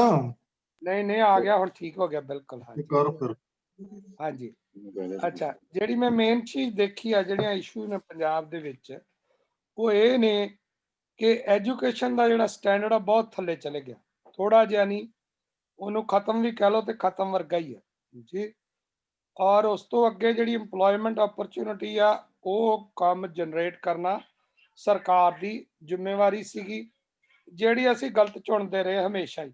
ਖਾਸ ਕਰ ਮੇਰੇ ਪੁਆਇੰਟਸ ਨੇ ਕਿ 92 ਤੋਂ ਬਾਅਦ ਪਹਿਲੋਂ ਅੱਤਵਾਦ ਦੀ ਗੱਲ ਹੁੰਦੀ ਰਹੀ ਜੀ, ਉਸ ਤੋਂ ਪਹਿਲਾਂ ਨਕਸਲਵਾਦ ਦੀ ਗੱਲ ਹੁੰਦੀ ਸੀ, ਫਿਰ ਅੱਤਵਾਦ ਦੀ ਗੱਲ ਸ਼ੁਰੂ ਹੋ ਗਈ। ਉਹਨੂੰ ਅਸੀਂ ਕ੍ਰਸ਼ ਕਰਨਾ, ਉਹਨੂੰ ਅਸੀਂ ਇਹ ਕਰਨਾ, ਉਹਨੂੰ ਅਸੀਂ ਉਹ ਕਰਨਾ। ਫਿਰ ਆ ਗਈਆਂ ਗਲਤ ਗੱਲਾਂ ਇਲੈਕਸ਼ਨਾਂ ਦੀਆਂ। ਹਾਂਜੀ, ਇਹ ਪੰਚਾਇਤ ਦੀ ਇਲੈਕਸ਼ਨ ਕਿਵੇਂ ਹੈਕ ਕਰਨੀ ਆ, ਅਸੀਂ ਜ਼ਿਲ੍ਹਾ ਪ੍ਰੀਸ਼ਦ ਦੀ ਕਿਵੇਂ ਹੈਕ ਕਰਨੀ, ਬੈਂਕਾਂ ਦੀ ਕਿਵੇਂ ਕਰਨੀ, ਸਾਰਾ ਜ਼ੋਰ ਉਧਰ ਲੱਗ ਗਿਆ। ਪਿਛਲੇ 1992 ਤੋਂ ਜਦੋਂ ਬੇਅੰਤ ਸਿੰਘ ਆਇਆ, ਉਸ ਤੋਂ ਲੈ ਕੇ ਹੁਣ ਤੱਕ ਮੈਨੂੰ ਨਹੀਂ ਲੱਗਦਾ ਪੰਜਾਬ ਅਸੈਂਬਲੀ ਦੇ ਵਿੱਚ ਇੰਪਲੋਇਮੈਂਟ ਦੇ ਬੇਸ ਦੇ ਰਿਲੇਟਡ ਕੋਈ ਮੇਜਰ ਡਿਸਕਸ਼ਨ ਹੋਈ ਹੋਵੇ, ਜਾਂ ਐਜੂਕੇਸ਼ਨ ਦੇ ਰਿਲੇਟਡ ਕੋਈ ਮੇਜਰ ਡਿਸਕਸ਼ਨ ਹੋਈ ਹੋਵੇ। ਥੋੜੇ ਬਹੁਤੇ ਬੰਦੇ ਪੋਲੀਟੀਸ਼ੀਅਨ ਆਪਣੇ ਸਰਕਾਰ ਚ ਵਾੜਦੇ ਸੀ, ਉਹ ਥੋੜੇ ਬਹੁਤੇ ਅੱਜ ਇੰਨੇ ਜ਼ਿਆਦਾ ਹੋ ਗਏ ਨੇ ਕਿ ਜਿਹੜੇ ਸਹੀ ਬੰਦੇ ਨੇ ਉਹ ਸ਼ਾਇਦ 10-15% ਹੀ ਰਹਿ ਗਏ ਗਵਰਨਮੈਂਟ ਦੇ EMPLOYE। ਬਾਕੀ ਸਾਰੇ ਉਹ ਜਿਹਨੂੰ ਪੰਜਾਬੀ ਚ ਕਹਿੰਦੇ ਆ ਕਿ ਵਾਇਆ ਮੀਡੀਆ ਜਾਂ ਵਾਇਆ ਬਠਿੰਡਾ, ਉਹ ਉਸੇ ਤਰ੍ਹਾਂ ਹੀ। ਉਹਨਾਂ ਦੀਆਂ ਡਿਗਰੀਆਂ ਵੀ ਜਾਲੀ ਨੇ, ਉਹਨਾਂ ਦੇ ਅਹੁਦੇ ਵੀ ਜਾਲੀ ਨੇ, ਉਹ ਰਿਸ਼ਤੇਦਾਰੀਆਂ ਰਾਹੀਂ, ਪੋਲੀਟੀਕਲ ਲਿੰਕ ਰਾਹੀਂ ਆ ਕੇ ਬਹਿ ਗਏ। ਉਹਨਾਂ ਦੀ ਜਿਹੜਾ ਉਹਨਾਂ ਨੇ ਕੰਮ ਕਰਨੇ ਸੀ, they were not qualified to do the job. ਇੱਕ ਐਗਜ਼ਾਮਪਲ ਦਊਂਗਾ, ਇੱਕ ਨਾਮ ਹੀ ਲਊਂਗਾ, ਚਾਹੇ ਕੋਈ ਮੇਰੇ ਤੇ ਕੇਸ ਵੀ ਕਰ ਦੇਵੇ। ਇੱਕ ਨਰਿੰਦਰ ਸਿੰਘ ਅੰਮ੍ਰਿਤਸਰ ਡਿਪਟੀ ਕਮਿਸ਼ਨਰ ਰਹੇ ਨੇ। ਟੂ ਬੀ ਆਨੈਸਟ, ਉਹਨੂੰ ਕੋਈ ਚਿੱਠੀ ਵੀ ਨਹੀਂ ਸੀ ਲਿਖਣੀ ਆਉਂਦੀ, ਡਿਕਟੇਸ਼ਨ ਦੇਣੀ ਤੇ ਕਿੱਧਰੇ ਰਹੀ। ਉਹ ਕਲਰਕ ਹੀ ਕੰਮ ਚਲਾਈ ਜਾਂਦੇ ਸੀ, ਉਹਨਾਂ ਨੂੰ ਵੀ ਪੋਲੀਟੀਕਲ ਪੈਟਰਨੇਜ ਸੀਗੀ। ਇਸੇ ਤਰ੍ਹਾਂ ਬਾਕੀ ਜ਼ਿਲ੍ਹਿਆਂ 'ਚ ਜਿਹੜੇ ਬੰਦੇ IAS ਬਣ ਜਾਂਦੇ ਨੇ, ਉਹ ਕਹਿੰਦੇ ਨੇ ਕਿ ਅਸੀਂ ਤਾਂ ਅੰਗਰੇਜ਼ਾਂ ਨੂੰ ਰਿਪਲੇਸ ਕੀਤਾ ਵਾ, ਕਿ ਅੰਗਰੇਜ਼ ਚਲੇ ਗਏ ਨੇ, ਇਹਨਾਂ ਅਹੁਦਿਆਂ ਤੋਂ ਅਸੀਂ ਬਹਿ ਗਏ ਹਾਂ। ਔਰ ਤੁਸੀਂ ਹੈਰਾਨ ਹੋ ਗਏ ਕਿ ਫਿਰੋਜ਼ਪੁਰ ਜ਼ਿਲ੍ਹੇ ਦੀ ਇੱਕ ਤਹਿਸੀਲ ਆ, ਚੂਨੀਆਂ ਤਹਿਸੀਲ ਕਰਕੇ, ਉਹ ਪਾਕਿਸਤਾਨ ਚਲੇ ਗਈ। ਫਿਰੋਜ਼ਪੁਰ ਜ਼ਿਲ੍ਹੇ ਦੇ ਡਿਪਟੀ ਕਮਿਸ਼ਨਰ ਦੇ ਵਿੱਚ ਇੱਕ ਸੁਪਰਡੈਂਟ ਨਾਲ ਮੇਰਾ ਵਾਹ ਪਿਆ। ਉਹ ਮੈਨੂੰ ਦਿਖਾਇਆ, ਕਹਿੰਦਾ ਜੀ ਆਹ ਦੇਖੋ, ਅੰਗਰੇਜ਼ਾਂ ਵੇਲੇ ਦੀ ਜਜਮੈਂਟ ਲਿਖੀ ਆ, ਉੱਪਰਲਾ ਹਿੱਸਾ ਉਹੀ ਹੁੰਦਾ, ਥਰੜਾ ਹੀ ਬਦਲਦੇ ਨੇ ਬਸ। ਇੰਨੀ ਕਿ ਪੜ੍ਹਾਈ ਲਿਖਾਈ ਹੈ ਸਾਡੀ। ਅੱਜ ਵੀ ਪੰਜਾਬ ਸੈਕਟਰੀਏਟ 'ਚ ਜਿਹੜੀਆਂ ਚਿੱਠੀਆਂ ਨਿਕਲਦੀਆਂ ਨੇ, ਉਹਨਾਂ ਦੇ ਉੱਤੇ ਇਹੀ ਲਿਖਿਆ ਹੁੰਦਾ, ਚਿੱਠੀ ਨੰਬਰ ਦਿਸ ਐਂਡ ਦੈਟ। ਉਹੀ ਸਿਸਟਮ ਚੱਲਿਆ ਆ ਰਿਹਾ। ਸੋ ਐਜੂਕੇਸ਼ਨ ਮੇਨ ਪ੍ਰੋਬਲਮ ਹੈ, ਬੜੀ ਵੱਡੀ। ਹਾਂਜੀ, ਭੈਣ ਜੀ ਬੋਲ ਕੇ ਗਏ ਨੇ ਬੜਾ ਸੋਹਣਾ, ਲੇਕਿਨ ਉਹਦੇ 'ਚ ਉਹਨਾਂ ਨੇ ਐਜੂਕੇਸ਼ਨ ਨਹੀਂ ਐਡ ਕੀਤੀ। ਤੇ man of integrity, man of character, man of this and that, ਲੇਕਿਨ ਮੈਨ ਆਫ ਐਜੂਕੇਸ਼ਨ ਉਹ ਮਿਸਿੰਗ ਹੈ ਪੰਜਾਬ ਦੇ ਵਿੱਚੋਂ। ਅਸੀਂ ਦੇਖਿਆ ਵੱਡੇ ਹੁੰਦਿਆਂ ਕਿ ਨਾਂ ਕਿਹਦਾ ਚੱਲਦਾ ਇਲਾਕੇ 'ਚ, ਨਾਂ ਚੱਲਦਾ ਜੀ ਫਲਾਣੇ ਸਮਗਲਰ ਦਾ, ਜਿਹਨੇ ਜਿਹੜਾ ਜ਼ਮੀਨਾਂ ਤੇ ਕਬਜ਼ੇ ਕਰਦਾ, ਉਹਦਾ ਨਾਂ ਬੜਾ ਉੱਚਾ। ਹੁਣ ਜੀ MLA ਆ ਗਏ ਆ, ਇਹ ਜੀ ਰੇਤ ਵੀ ਵੇਚਦਾ, ਇਹ ਜੀ ਬਜਰੀ ਵੀ ਵੇਚਦਾ, ਟਰਾਂਸਪੋਰਟ ਵੀ ਇਹਦੀ ਆ, ਸ਼ਰਾਬ ਵੀ ਵੇਚਦਾ, ਡਰੱਗ ਵੀ ਵੇਚਦਾ, ਇਹਨੂੰ ਕੁਛ ਨਹੀਂ ਹੁੰਦਾ। ਬੱਚਿਆਂ ਨੇ ਕੀ ਸਿੱਖਣਾ? ਬੱਚਿਆਂ ਨੇ ਕਹਿਣਾ ਮਾਂ ਮੈਂ ਤੇ MLA ਬਣੂੰਗਾ, ਇਹ ਤੇ ਬੜਾ ਵਧੀਆ ਕੰਮ ਆ। ਲੁੱਟਮਾਰ ਵੀ ਕਰੋ, ਪੁਲਿਸ ਦੀਆਂ ਗਾਰਦਾਂ ਅੱਗੇ ਪਿੱਛੇ 15-20 ਬੰਦੇ ਨੇ, ਥਾਣੇਦਾਰਾਂ ਨੂੰ ਦਬਕਾ ਵੀ ਮਾਰੋ, ਹੈ ਵੀ ਤੂੰ ਸਤਿ ਸ੍ਰੀ ਅਕਾਲ ਨਹੀਂ ਬੁਲਾਉਂਦਾ ਮੈਨੂੰ, ਤੇ ਔਰ ਕੋਈ ਐਕਸ਼ਨ ਨਹੀਂ ਹੋ ਰਿਹਾ ਕਿਸੇ ਦੇ ਉੱਪਰ ਵੀ। ਉਸ ਤੋਂ ਅੱਗੇ ਮੈਂ ਜਿਹੜੀ ਗੱਲ ਕਰਨੀ ਚਾਹੁੰਦਾ ਵਾਂ, ਉਹ ਆ ਕਿ ਪੰਜਾਬ ਦੇ ਜਿਹੜੇ ਯੂਨੀਵਰਸਿਟੀਆਂ ਦੇ ਪ੍ਰੋਫੈਸਰ ਨੇ, ਸਰਦਾਰ ਜਗਤਾਰ ਸਿੰਘ ਮੇਰੇ ਬੜੇ ਪੁਰਾਣੇ ਦੋਸਤ ਨੇ ਬਚਪਨ ਦੇ, ਲੇਕਿਨ ਇੱਕ ਗੱਲ ਬੜੀ ਕੌੜੀ ਕਹੂੰਗਾ, ਉਹ ਇਹ ਕਿ ਪੰਜਾਬ ਦੀਆਂ ਸਾਰੀਆਂ ਯੂਨੀਵਰਸਿਟੀਆਂ ਇੱਕ 10 ਰੁਪਏ ਦੀ ਪ੍ਰੋਡਕਟ ਵੀ ਪਲਾਨ ਨਹੀਂ ਕਰ ਸਕੀਆਂ। ਜਿਹੜੀ ਖੇਤੀ ਬੇਸਡ ਪ੍ਰੋਡਕਟ ਹੋਵੇ, ਚਾਹੇ ਉਹ ਦੇਸੀ ਦਹੀਂ ਹੋਵੇ, ਚਾਹੇ ਦੇਸੀ ਅਚਾਰ ਹੋਵੇ, ਚਾਹੇ ਸਾਗ ਹੋਵੇ, ਚਾਹੇ ਘਿਓ ਹੋਵੇ, ਕੋਈ ਵੀ ਇੱਕ ਪ੍ਰੋਡਕਟ ਬਣਾ ਕੇ ਇਹ ਮਾਰਕੀਟ 'ਚ ਨਹੀਂ ਵੇਚ ਸਕੇ। ਹਾਂ, ਇਹਨਾਂ ਇੱਕ ਮਾਰਕੀਟ ਬਣਾਈ ਸੀ, ਪੰਸਬ ਬਣਾਈ ਸੀ, ਇੱਕ ਐਗਰੋ ਇੰਡਸਟਰੀ ਬਣਾਈ ਸੀ, ਉਹ ਖਾ ਪੀ ਗਏ ਜੀ, ਆਪੇ ਰਲ ਮਿਲ ਕੇ ਖਾ ਪੀ ਗਏ। ਉਹਦੇ ਨਾਲ ਥੋੜੀ ਬਹੁਤੀ ਕਿਸਾਨਾਂ ਦੀ ਪ੍ਰੋਡਿਊਸ ਜਿਹੜੀ ਸੀ ਉਹ ਵਿਕ ਵੁਕ ਜਾਂਦੀ ਸੀ, ਉਹ ਵੀ ਲਗਭਗ ਇਹ ਖਾ ਖੂ ਗਏ, ਕੋਈ ਉੱਥੇ ਕੁਆਲਿਟੀ ਚੈੱਕ ਨਹੀਂ, ਇਹ ਫੇਲ ਹੋ ਗਏ। ਉਹੀ ਚੀਜ਼ਾਂ ਬਾਬਾ ਰਾਮਦਾਸ ਵੇਚ ਕੇ ਬਿਲੀਅਨਰ ਬਣ ਗਿਆ, ਜਾਂ MDH ਵਾਲੇ ਉਹੀ ਮਿਰਚਾਂ ਵੇਚ ਕੇ ਉਹ ਅਰਬਾਪਤੀ ਬਣ ਗਏ। ਸੋ ਇਹ ਬੜੀ ਵੱਡੀ ਕਮੀ ਹੈ, ਇਹਦੇ ਕਰਕੇ ਹੀ ਅੱਜ ਕ੍ਰਾਈਸਿਸ ਆਏ ਨੇ। ਦੂਸਰੀ ਗੱਲ, ਜਿਹੜਾ MSP ਦੀ ਗੱਲ ਚੱਲ ਰਹੀ ਹੈ ਜਿਹਦੇ ਕਰਕੇ ਬੜੀ ਵੱਡੀ ਐਜੀਟੇਸ਼ਨ ਹੈ, ਮੈਂ ਖੁਦ ਉਨੀ ਕੀ ਜ਼ਮੀਨ ਦਾ ਮਾਲਕ ਆ, ਛੋਟੀ ਜੀ ਪੈਲੀ ਦਾ ਮਾਲਕ ਆ, ਮੈਂ ਵੀ ਉਹਨਾਂ ਵਾਂਗੂ ਹੀ ਆ, ਤੇ ਮੈਂ ਇਹ ਕਹਿਣਾ ਚਾਹੂੰਗਾ ਕਿ ਅਸੀਂ ਕੰਮ ਕਰਕੇ ਰਾਜੀ ਨਹੀਂ ਹੈ। ਇਸ ਕਰਕੇ ਪੰਜਾਬ 'ਚ ਬੜੇ ਬਾਗ ਹੁੰਦੇ ਸੀ, ਉਹ ਅਸੀਂ ਪੁੱਟ ਦਿੱਤੇ ਇਸ ਕਰਕੇ ਕਿ ਸਾਨੂੰ ਤੇ ਜੀ MSP ਮਿਲਦੀ ਆ, ਝੋਨਾ ਲਾਓ ਛੇਤੀ ਨਾਲ, 60 ਦਿਨਾਂ 'ਚ ਪੈਸੇ ਬਣਦੇ ਆ, ਵਿਹਲੇ ਬਹੁ ਤੇ ਘਰ ਨੂੰ ਜਾਓ। ਫਿਰ ਟੋਟਲ ਹਿੰਦੁਸਤਾਨ 'ਚ 11 ਡੇਅਰੀਆਂ ਸੀ, 9 ਪੰਜਾਬ ਦੀਆਂ ਸੀ, ਉਹ ਪਤਾ ਹੀ ਨਹੀਂ ਕਿੱਥੇ ਵੈਪੋਰੇਟ ਹੋ ਗਈਆਂ। ਜਿਹੜਾ ਡੈਜ਼ਰਟ ਸੀ ਗੁਜਰਾਤ, ਉੱਥੇ 3 ਬਹੁਤ ਵੱਡੀਆਂ ਡੇਅਰੀਆਂ ਨੇ, ਉਹ ਇੰਟਰਨੈਸ਼ਨਲ ਲੈਵਲ ਤੇ ਜਾ ਕੇ ਪਨੀਰ ਵੇਚਦੀਆਂ ਨੇ। ਸਾਡੀ ਇੱਕੋ ਇੱਕ ਡੇਅਰੀ ਆ ਸਰਕਾਰੀ ਵੇਰਕਾ, ਉਹਦੀ ਪਤਾ ਨਹੀਂ ਪੰਜਾਬ 'ਚ ਹੀ ਸਮਾਨ ਵਿਕਦਾ ਕਿ ਨਹੀਂ ਵਿਕਦਾ, ਵੈਸੇ ਠੀਕ ਹੈ, ਹਾਲੀ ਠੀਕ ਠਾਕ ਉਹ ਚੱਲਦੀ ਆ। ਫਿਰ ਸਾਡੇ ਲਾਗੇ ਇੱਕ ਬੜੀ ਵੱਡੀ ਮਾਰਕੀਟ ਹੈ, ਉਹ ਆ ਜੰਮੂ ਕਸ਼ਮੀਰ ਤੇ ਹਿਮਾਚਲ, ਉੱਥੇ ਕੁਛ ਨਹੀਂ ਹੁੰਦਾ। ਲੇਕਿਨ ਕਦੀ ਕਿਸੇ ਨੇ, ਸਾਡੀ ਸਰਕਾਰ ਨੇ ਕੋਈ ਇਹੋ ਜਿਹਾ ਮਾਰਕੀਟਿੰਗ ਪ੍ਰੋਗਰਾਮ ਨਹੀਂ ਬਣਾਇਆ ਕਿ ਪੰਜਾਬ ਦੇ ਪ੍ਰੋਡਿਊਸ ਵਾਸਤੇ ਤੇ ਬੜੀ ਵੱਡੀ ਕੰਜੰਪਸ਼ਨ ਮਾਰਕੀਟ ਹੈ JNK, ਔਰ ਬੜੀ ਵੱਡੀ ਮਾਰਕੀਟ ਹੈ ਹਿਮਾਚਲ ਪ੍ਰਦੇਸ਼, ਕਿਸੇ ਨੇ ਕੁਛ ਨਹੀਂ ਕੀਤਾ, ਉਹਨੂੰ ਕਿਸੇ ਵੀ ਤਰ੍ਹਾਂ ਐਕਸਪਲੋਇਟ ਨਹੀਂ ਕਰ ਸਕੇ। ਫਿਰ ਆ ਗਿਆ ਸਾਡਾ ਕਲਚਰ। ਅੱਗੇ ਕਹਾਣੀਆਂ ਕੁਣੀਆਂ ਲੋਕੀ ਪੜ੍ਹਦੇ ਹੁੰਦੇ ਸੀ, ਰੇਡੀਓ ਤੇ ਪ੍ਰੋਗਰਾਮ ਸੁਣਦੇ ਸੀ, ਹੁਣ ਆ ਗਿਆ ਜੱਟ ਕਲਚਰ, ਉਹ ਗਾਣਿਆਂ 'ਚ ਵੀ ਵੜ ਗਿਆ ਜੱਟ ਕਲਚਰ। ਹਾਂਜੀ, ਔਰ ਬੜੀ ਮਾੜੀ ਗੱਲ ਹੈ ਕਿ ਉਹ ਚੰਗੀ ਸੇਧ ਕਿਸੇ ਨੇ ਨਹੀਂ ਦਿੱਤੀ ਮੈਨੂੰ। 3-4 ਗਾਣੇ ਮੇਰੇ ਖਿਆਲ ਪਿਛਲੇ 20-30 ਸਾਲਾਂ 'ਚ ਹੋਣਗੇ ਜਿਹੜੇ ਪੰਜਾਬ ਨਾਲ ਜੁੜਵੇਂ ਹੋਣਗੇ, ਬਾਕੀ ਐਵੇਂ ਹੀ ਸੀਗੇ, ਹਵਾਈ ਸੀਗੇ। ਔਰ ਜਿਵੇਂ ਉਹ ਇੱਕ ਜੋਕ ਵੀ ਵਿੱਚ ਮੈਂ ਥੋੜੀ ਹਾਸੇ ਵਾਲੀ ਗੱਲ ਸ਼ੇਅਰ ਕਰਾਂ ਵੀ ਮਰਾਸੀ ਕਹਿੰਦੇ ਨੇ ਕਿ ਅਸੀਂ ਗਾਉਂਦੇ ਸੀ, ਹਸਾਉਂਦੇ ਸੀ ਲੋਕਾਂ ਨੂੰ, ਸਾਡੀ ਰੋਜੀ ਰੋਟੀ ਚੱਲਦੀ ਸੀ। ਹੁਣ ਗਾਉਣ ਵਜਾਉਣ ਜੱਟਾਂ ਦੇ ਮੁੰਡਿਆਂ ਨੇ ਕਬਜ਼ਾ ਕਰ ਲਿਆ ਤੇ ਹਸਾਉਣ ਦਾ ਕੰਮ ਬਾਹਮਣਾਂ ਨੇ ਕਬਜ਼ਾ ਕਰ ਲਿਆ, ਸਾਨੂੰ 2 ਕਿੱਲੇ ਜ਼ਮੀਨ ਹੀ ਦੇ ਦਿਓ, ਅਸੀਂ ਭੁੱਖੇ ਮਰਦੇ ਹਾਂ। ਜੀ ਅੱਜ ਦੇ ਹਾਲਾਤ ਇਹ ਆ ਗਏ ਨੇ। ਫਿਰ ਮੈਂ ਬਹੁਤਾ, ਤੁਸੀਂ ਵੀ ਸਾਰਿਆਂ ਨੇ ਬੋਲਣਾ, ਪੰਜਾਬੀ ਮੀਡੀਆ ਦਾ ਵੀ ਕੋਈ ਅੱਛਾ ਰੋਲ ਨਹੀਂ ਹੈ। ਕਿਸਾਨ ਉੱਥੇ ਜਾ ਰਹੇ ਸੀ, ਰਾਦਰ ਇੰਸਟੀਗੇਟ ਕਰ ਰਿਹਾ ਸੀ ਪੰਜਾਬੀ ਮੀਡੀਆ, ਜੀ ਬਿਲਕੁਲ ਇੰਸਟੀਗੇਟ ਕਰ ਰਿਹਾ ਸੀ ਕਿ ਜੀ ਚਲੋ ਚਲੋ ਚਲੋ ਚਲੋ ਚਲੋ ਚਲੋ। ਐਜੀਟੇਸ਼ਨ ਦੇ ਹੋਰ ਵੀ ਤਰੀਕੇ ਨੇ, ਮੈਂ ਇਸ ਗੱਲ ਦੇ ਨਾਲ ਹਾਂ ਕਿ ਪੀਸਫੁਲ ਐਜੀਟੇਸ਼ਨ ਹੈ, ਬੜੀ ਵਧੀਆ ਗੱਲ ਹੈ, ਪਰ ਇਸ ਗੱਲ ਦੇ ਹੱਕ 'ਚ ਨਹੀਂ ਆ ਕਿ ਰੋਜ਼ ਰੇਲਵੇ ਟਰੈਕ ਦੱਬ ਕੇ ਬਹਿ ਜਾਓ। ਅਸੀਂ ਅਮਰੀਕਾ 'ਚੋਂ ਆਉਂਦੇ ਹਾਂ ਦਿੱਲੀ ਤੇ ਗਾਸ਼ ਪੈ ਜਾਂਦੀ ਵੀ ਪੰਜਾਬ ਜਾਣਾ, ਇਸ ਕਰਕੇ ਕਿ ਅੱਧੀ ਵਾਰੀ ਟ੍ਰੇਨ ਲੁਧਿਆਣੇ ਵਾਲੇ ਤੱਕ ਹੀ ਆ ਕੇ ਰੁਕ ਜਾਂਦੀ ਆ, ਜੀ ਅੱਗੇ ਕਿਸਾਨ ਬੈਠੇ ਆ, ਅੱਜ ਨਹੀਂ ਬੈਠੇ, ਅੱਗੇ ਵੀ ਬੈਠੇ ਹੁੰਦੇ। ਔਰ ਉਹਨਾਂ ਨੂੰ ਐਜੀਟੇਸ਼ਨ ਨੂੰ ਲੀਡ ਕਰਨ ਵਾਲੀ ਪਾਰਟੀ ਕੋਈ ਵੀ ਹੋ ਸਕਦੀ ਆ, ਪਰ ਇਨ ਟੋਟਲ ਸਾਡਾ ਜਿਹੜਾ ਰੋਲ ਆ ਉਹ ਬਹੁਤ ਮਾੜਾ ਵਾ, ਖਾਸ ਕਰ ਪੋਲੀਟੀਸ਼ੀਅਨ ਦਾ। ਡਾਕਟਰ ਸਾਹਿਬ ਖੁਦ ਉਹਦੇ ਵਿੱਚ ਰਹੇ ਨੇ, ਬੜੀ ਮਿਹਨਤ ਕਰਕੇ MP ਬਣੇ ਨੇ, ਸੱਚ ਬੋਲਦੇ ਨੇ।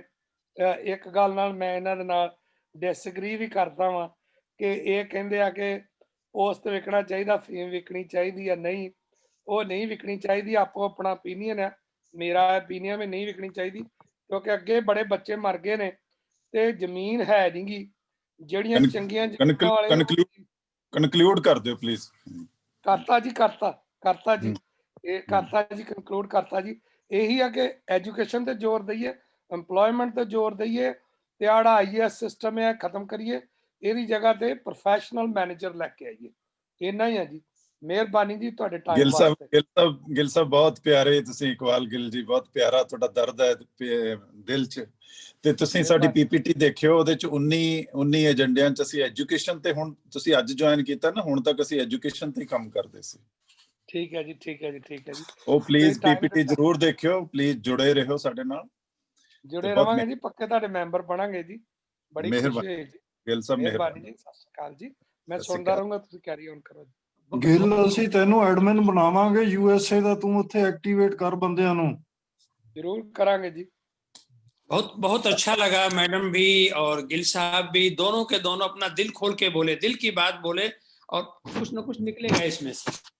हाँ जी, बात करें। थैंक यू जी, थैंक यू। अच्छा, मैं थोड़ी सारिਆਂ ਦੀ ਆਗਿਆ ਨਾਲ ਮਹਾਤਮਾ ਜੀ ਨੂੰ, ਮਹਾਪੁਰਸ਼ ਨੇ ਜਿਹੜੇ, ਮਹਾਰਿਸ਼ੀ MP ਸਾਹਿਬ ਡਾਕਟਰ ਗਾਂਧੀ, ਉਹਨਾਂ ਨੂੰ ਬੇਨਤੀ ਕਰੂੰਗਾ ਪ੍ਰਵਚਨ ਸ਼ੁਰੂ ਕਰਨ। ਬਹੁਤ ਧੰਨਵਾਦ ਜੀ ਭਾਰਦਵਾਜ ਸਾਹਿਬ, ਗਿੱਲ ਸਾਹਿਬ, ਡਾਕਟਰ ਮਿਸ਼ਰਾ ਜੀ, ਮੈਡਮ ਅਟਵਾਲ ਜੀ ਤੇ ਬਾਕੀ ਸਾਰੇ ਜੋ ਦੋਸਤ ਇਸ ਅੱਜ ਦੀ ਬੜੀ ਅਹਿਮ ਮੀਟਿੰਗ ਸ਼ਾਮਲ ਨੇ। ਤੇ ਬਹੁਤ ਸੋਹਣਾ ਮੈਡਮ ਅਟਵਾਲ ਹੋਰਾਂ ਨੇ ਕਾਨੂੰਨੀ ਪੱਖ ਤੋਂ ਵੀ ਤੇ ਜਿਹੜੇ ਸੰਵਿਧਾਨਕ ਪੱਖ ਹੈਗਾ ਹੈ, ਜਿਸ 'ਚ ਮਨੁੱਖਤਾ ਦਾ ਐਂਗਲ ਜਾਂ ਸਿਟੀਜ਼ਨ ਦਾ ਐਂਗਲ ਉਹਨਾਂ ਨੇ ਫੋਕਸ ਕੀਤਾ ਹੈਗਾ ਹੈ। ਤੇ ਅਟਵਾਲ ਸਾਹਿਬ ਨੇ ਵੀ ਬਹੁਤ ਹੀ ਜਿਹੜੇ ਅਮਲੀ ਪੱਧਰ ਤੇ ਜੋ ਪੰਜਾਬ ਦੀਆਂ ਸਮੱਸਿਆਵਾਂ ਨੇ, ਕਿਵੇਂ ਹੌਲੀ ਹੌਲੀ ਸਾਰਾ ਸਿਸਟਮ ਡੀਜਨਰੇਟ ਕੀਤਾ ਹੈਗਾ ਹੈ, ਬਿਊਰੋਕ੍ਰੇਸੀ ਤੋਂ ਲੈ ਕੇ, ਐਜੂਕੇਸ਼ਨ ਤੋਂ ਲੈ ਕੇ, ਇੰਪਲੋਇਮੈਂਟ ਤੋਂ ਲੈ ਕੇ, ਪੋਲੀਟੀਕਲ ਕਲਾਸ ਤੋਂ ਲੈ ਕੇ, ਉਹਨਾਂ ਨੇ ਕਾਫੀ ਵਿਸਤਾਰ ਨਾਲ ਆਪਣੇ ਜਜ਼ਬਾਤ ਰੱਖੇ ਨੇ। ਤੇ ਮੈਨੂੰ ਬਹੁਤ ਚੰਗਾ ਲੱਗਿਆ ਹੈਗਾ ਤੁਹਾਡੇ ਵਿਚਕਾਰ ਆ ਕੇ ਅੱਜ ਇਸ ਵਿਸ਼ੇ ਤੇ, ਜਾਂ ਮੌਜੂਦਾ ਜੋ ਚਲੰਤ ਸਿਆਸਤ ਹੈਗੀ ਹੈ ਜਾਂ ਚਲੰਤ ਆਰਥਿਕਤਾ ਦੇ ਜੋ ਮੁੱਦੇ ਆ, ਜੋ ਪੰਜਾਬ ਦੀ ਸਮੱਸਿਆ ਹੈਗੀ, ਜਿੱਥੇ ਪੰਜਾਬ ਫਸਿਆ ਹੋਇਆ ਹੈਗਾ ਹੈ, ਉਹਦੇ ਤੇ ਗੱਲ ਕਰਨ ਵਾਸਤੇ ਤੁਸੀਂ ਮੈਨੂੰ ਇਨਵਾਈਟ ਕੀਤਾ ਜਾਂ ਮੈਨੂੰ ਮੌਕਾ ਦਿੱਤਾ। ਮੈਂ ਤੁਹਾਡਾ ਧੰਨਵਾਦੀ ਹਾਂ। ਔਰ ਜੋ ਜਜ਼ਬਾ, ਜੋ ਜਜ਼ਬਾਤ, ਜੋ ਇੱਕ ਪੈਸ਼ਨ ਨਾਲ ਭਰਦਾ ਸਾ, ਤੁਸੀਂ ਬੜੇ ਲੰਮੇ ਸਮੇਂ ਤੋਂ ਪੰਜਾਬ ਦੇ ਜੋ ਮੌਜੂਦਾ ਸੰਕਟ ਹੈਗਾ ਹੈ, ਜਿਸ ਗਰਤ ਵਿੱਚ ਪੰਜਾਬ ਗਰਕ ਗਿਆ ਹੈਗਾ ਹੈ ਜਾਂ ਇੱਥੇ ਪਹੁੰਚਾ ਦਿੱਤਾ ਗਿਆ ਹੈਗਾ, ਉਹਦੇ ਚੋਂ ਕੱਢਣ ਵਾਸਤੇ ਜੋ ਤੁਸੀਂ ਐਜੂਕੇਸ਼ਨ ਰੈਵੋਲੂਸ਼ਨ ਤੋਂ ਲੈ ਕੇ ਹੁਣ ਤੱਕ ਜੋ ਪੰਜਾਬ ਦੇ ਮਤਲਬ ਵਿਸ਼ਿਆਂ, ਅਲੱਗ-ਅਲੱਗ ਵਿਸ਼ਿਆਂ ਤੇ ਅਲੱਗ-ਅਲੱਗ ਖੇਤਰਾਂ ਵਿੱਚ ਜੋ ਸਮੱਸਿਆਵਾਂ ਨੇ, ਉਹਨਾਂ ਉੱਤੇ ਜੋ ਇਹ ਵਿਚਾਰ ਚਰਚਾ, ਜੋ ਗੋਸ਼ਟੀਆਂ ਸ਼ੁਰੂ ਕੀਤੀਆਂ ਹੈਗੀਆਂ, ਲਾਜ਼ਮੀ ਤੌਰ ਤੇ ਇਹਨਾਂ ਦੇ ਜੇ ਪੂਰੀ ਤਰ੍ਹਾਂ ਨਹੀਂ ਤਾਂ ਅੰਸ਼ਕ ਰੂਪ ਵਿੱਚ ਕੋਈ ਨਾ ਕੋਈ ਹਾਂ ਪੱਖੀ ਨਤੀਜੇ ਜ਼ਰੂਰ ਨਿਕਲਣਗੇ ਤੇ ਪੰਜਾਬ ਆਪਣੀ ਜੋ ਇੱਕ ਮੁਕਤੀ ਹੈਗੀ ਹੈ, ਜੋ ਸੰਕਟਾਂ ਤੋਂ ਮੁਕਤੀ, ਉਸ ਵੱਲ ਇੱਕ ਕਦਮ ਹੋਰ ਅੱਗੇ ਵਧਾਏਗਾ। ਮੈਨੂੰ ਇਸ ਗੱਲ ਦਾ ਪੱਕਾ ਯਕੀਨ ਹੈਗਾ ਹੈ। ਪਰ ਮੈਂ ਸਮਝਦਾ ਕਿ ਮੈਂ ਥੋੜਾ ਸ਼ਾਇਦ ਵਿਸ਼ੇ ਤੋਂ ਹਟ ਕੇ ਵੀ ਬੋਲਾਂ, ਕਿਉਂਕਿ ਜੋ ਤੁਹਾਡੇ ਦਿਮਾਗ 'ਚ ਗੱਲਾਂ ਚੱਲ ਰਹੀਆਂ ਹੁੰਦੀਆਂ ਨੇ ਕਿਸੇ ਮੌਕਾ ਵਿਸ਼ੇਸ਼ ਤੇ, ਉਹੀ ਤੁਹਾਡੇ ਬੋਲਣ ਵਿੱਚ ਵੀ ਆਉਂਦੀਆਂ ਨੇ। ਉਹ ਤੋਂ ਤੁਸੀਂ ਟੁੱਟ ਕੇ ਜਾਂ ਉਹ ਤੋਂ ਪਾਸੇ ਹੋ ਕੇ ਬੋਲ ਤਾਂ ਸਕਦੇ ਹੋ, ਪਰ ਉਹ ਤੁਸੀਂ ਆਪਣੇ ਦਿਲ ਦੀ ਗੱਲ ਉਨੇ ਪੈਸ਼ਨ ਨਾਲ ਜਾਂ ਉਨੀ ਤਤਪਰਤਾ ਨਾਲ ਜਾਂ ਉਨੀ ਮਤਲਬ ਆਪਣੇ ਤਰੀਕੇ ਨਾਲ ਨਹੀਂ ਕਰ ਸਕਦੇ, ਜਿੰਨਾ ਤੁਸੀਂ ਜੇਕਰ ਤੁਸੀਂ ਆਪਣੇ ਵਿਸ਼ੇ ਤੇ ਬੋਲਦੇ ਹੋ ਤਾਂ ਕਰ ਸਕਦੇ ਹੈਗੇ। ਤੇ ਮੈਂ ਆਪਣੀ ਗੱਲ ਜਿਹੜੀ ਹੈਗੀ ਹੈ ਉਹ ਇੱਥੋਂ ਸ਼ੁਰੂ ਕਰਦਾ ਕਿ ਅੱਜ ਦੁਨੀਆ ਭਰ ਵਿੱਚ ਹੀ, ਚਾਹੇ ਉਹ ਯੂਰਪ ਹੈਗਾ, ਚਾਹੇ ਉਹ ਨਾਰਥ ਅਮਰੀਕਾ ਹੈਗਾ, ਚਾਹੇ ਉਹ ਸਾਊਥ ਈਸਟ ਏਸ਼ੀਆ ਹੈਗਾ, ਇੱਕ ਖਾਸ ਤਰ੍ਹਾਂ ਦਾ ਜੋ ਸਿਆਸੀ ਆਰਥਿਕ ਵਾਤਾਵਰਨ ਹੈਗਾ ਹੈ, ਉਹ ਪਿਛਲੇ ਦਹਾਕੇ ਤੋਂ ਬਹੁਤ ਤੇਜ਼ੀ ਨਾਲ ਬਦਲਿਆ ਹੈਗਾ ਹੈ, ਜਿਹਦੇ ਚੋਂ ਹਿੰਦੁਸਤਾਨ ਇੱਕ ਉਗੜਵੀਂ ਮਿਸਾਲ ਹੈ। ਕਿਉਂਕਿ ਆਪਾਂ ਸਾਰੇ ਇਸ ਦੇਸ਼ ਦੇ ਵਾਸੀ ਹਾਂ, ਪੰਜਾਬ ਦੇ ਵਾਸੀ ਹੈਗੇ ਆ।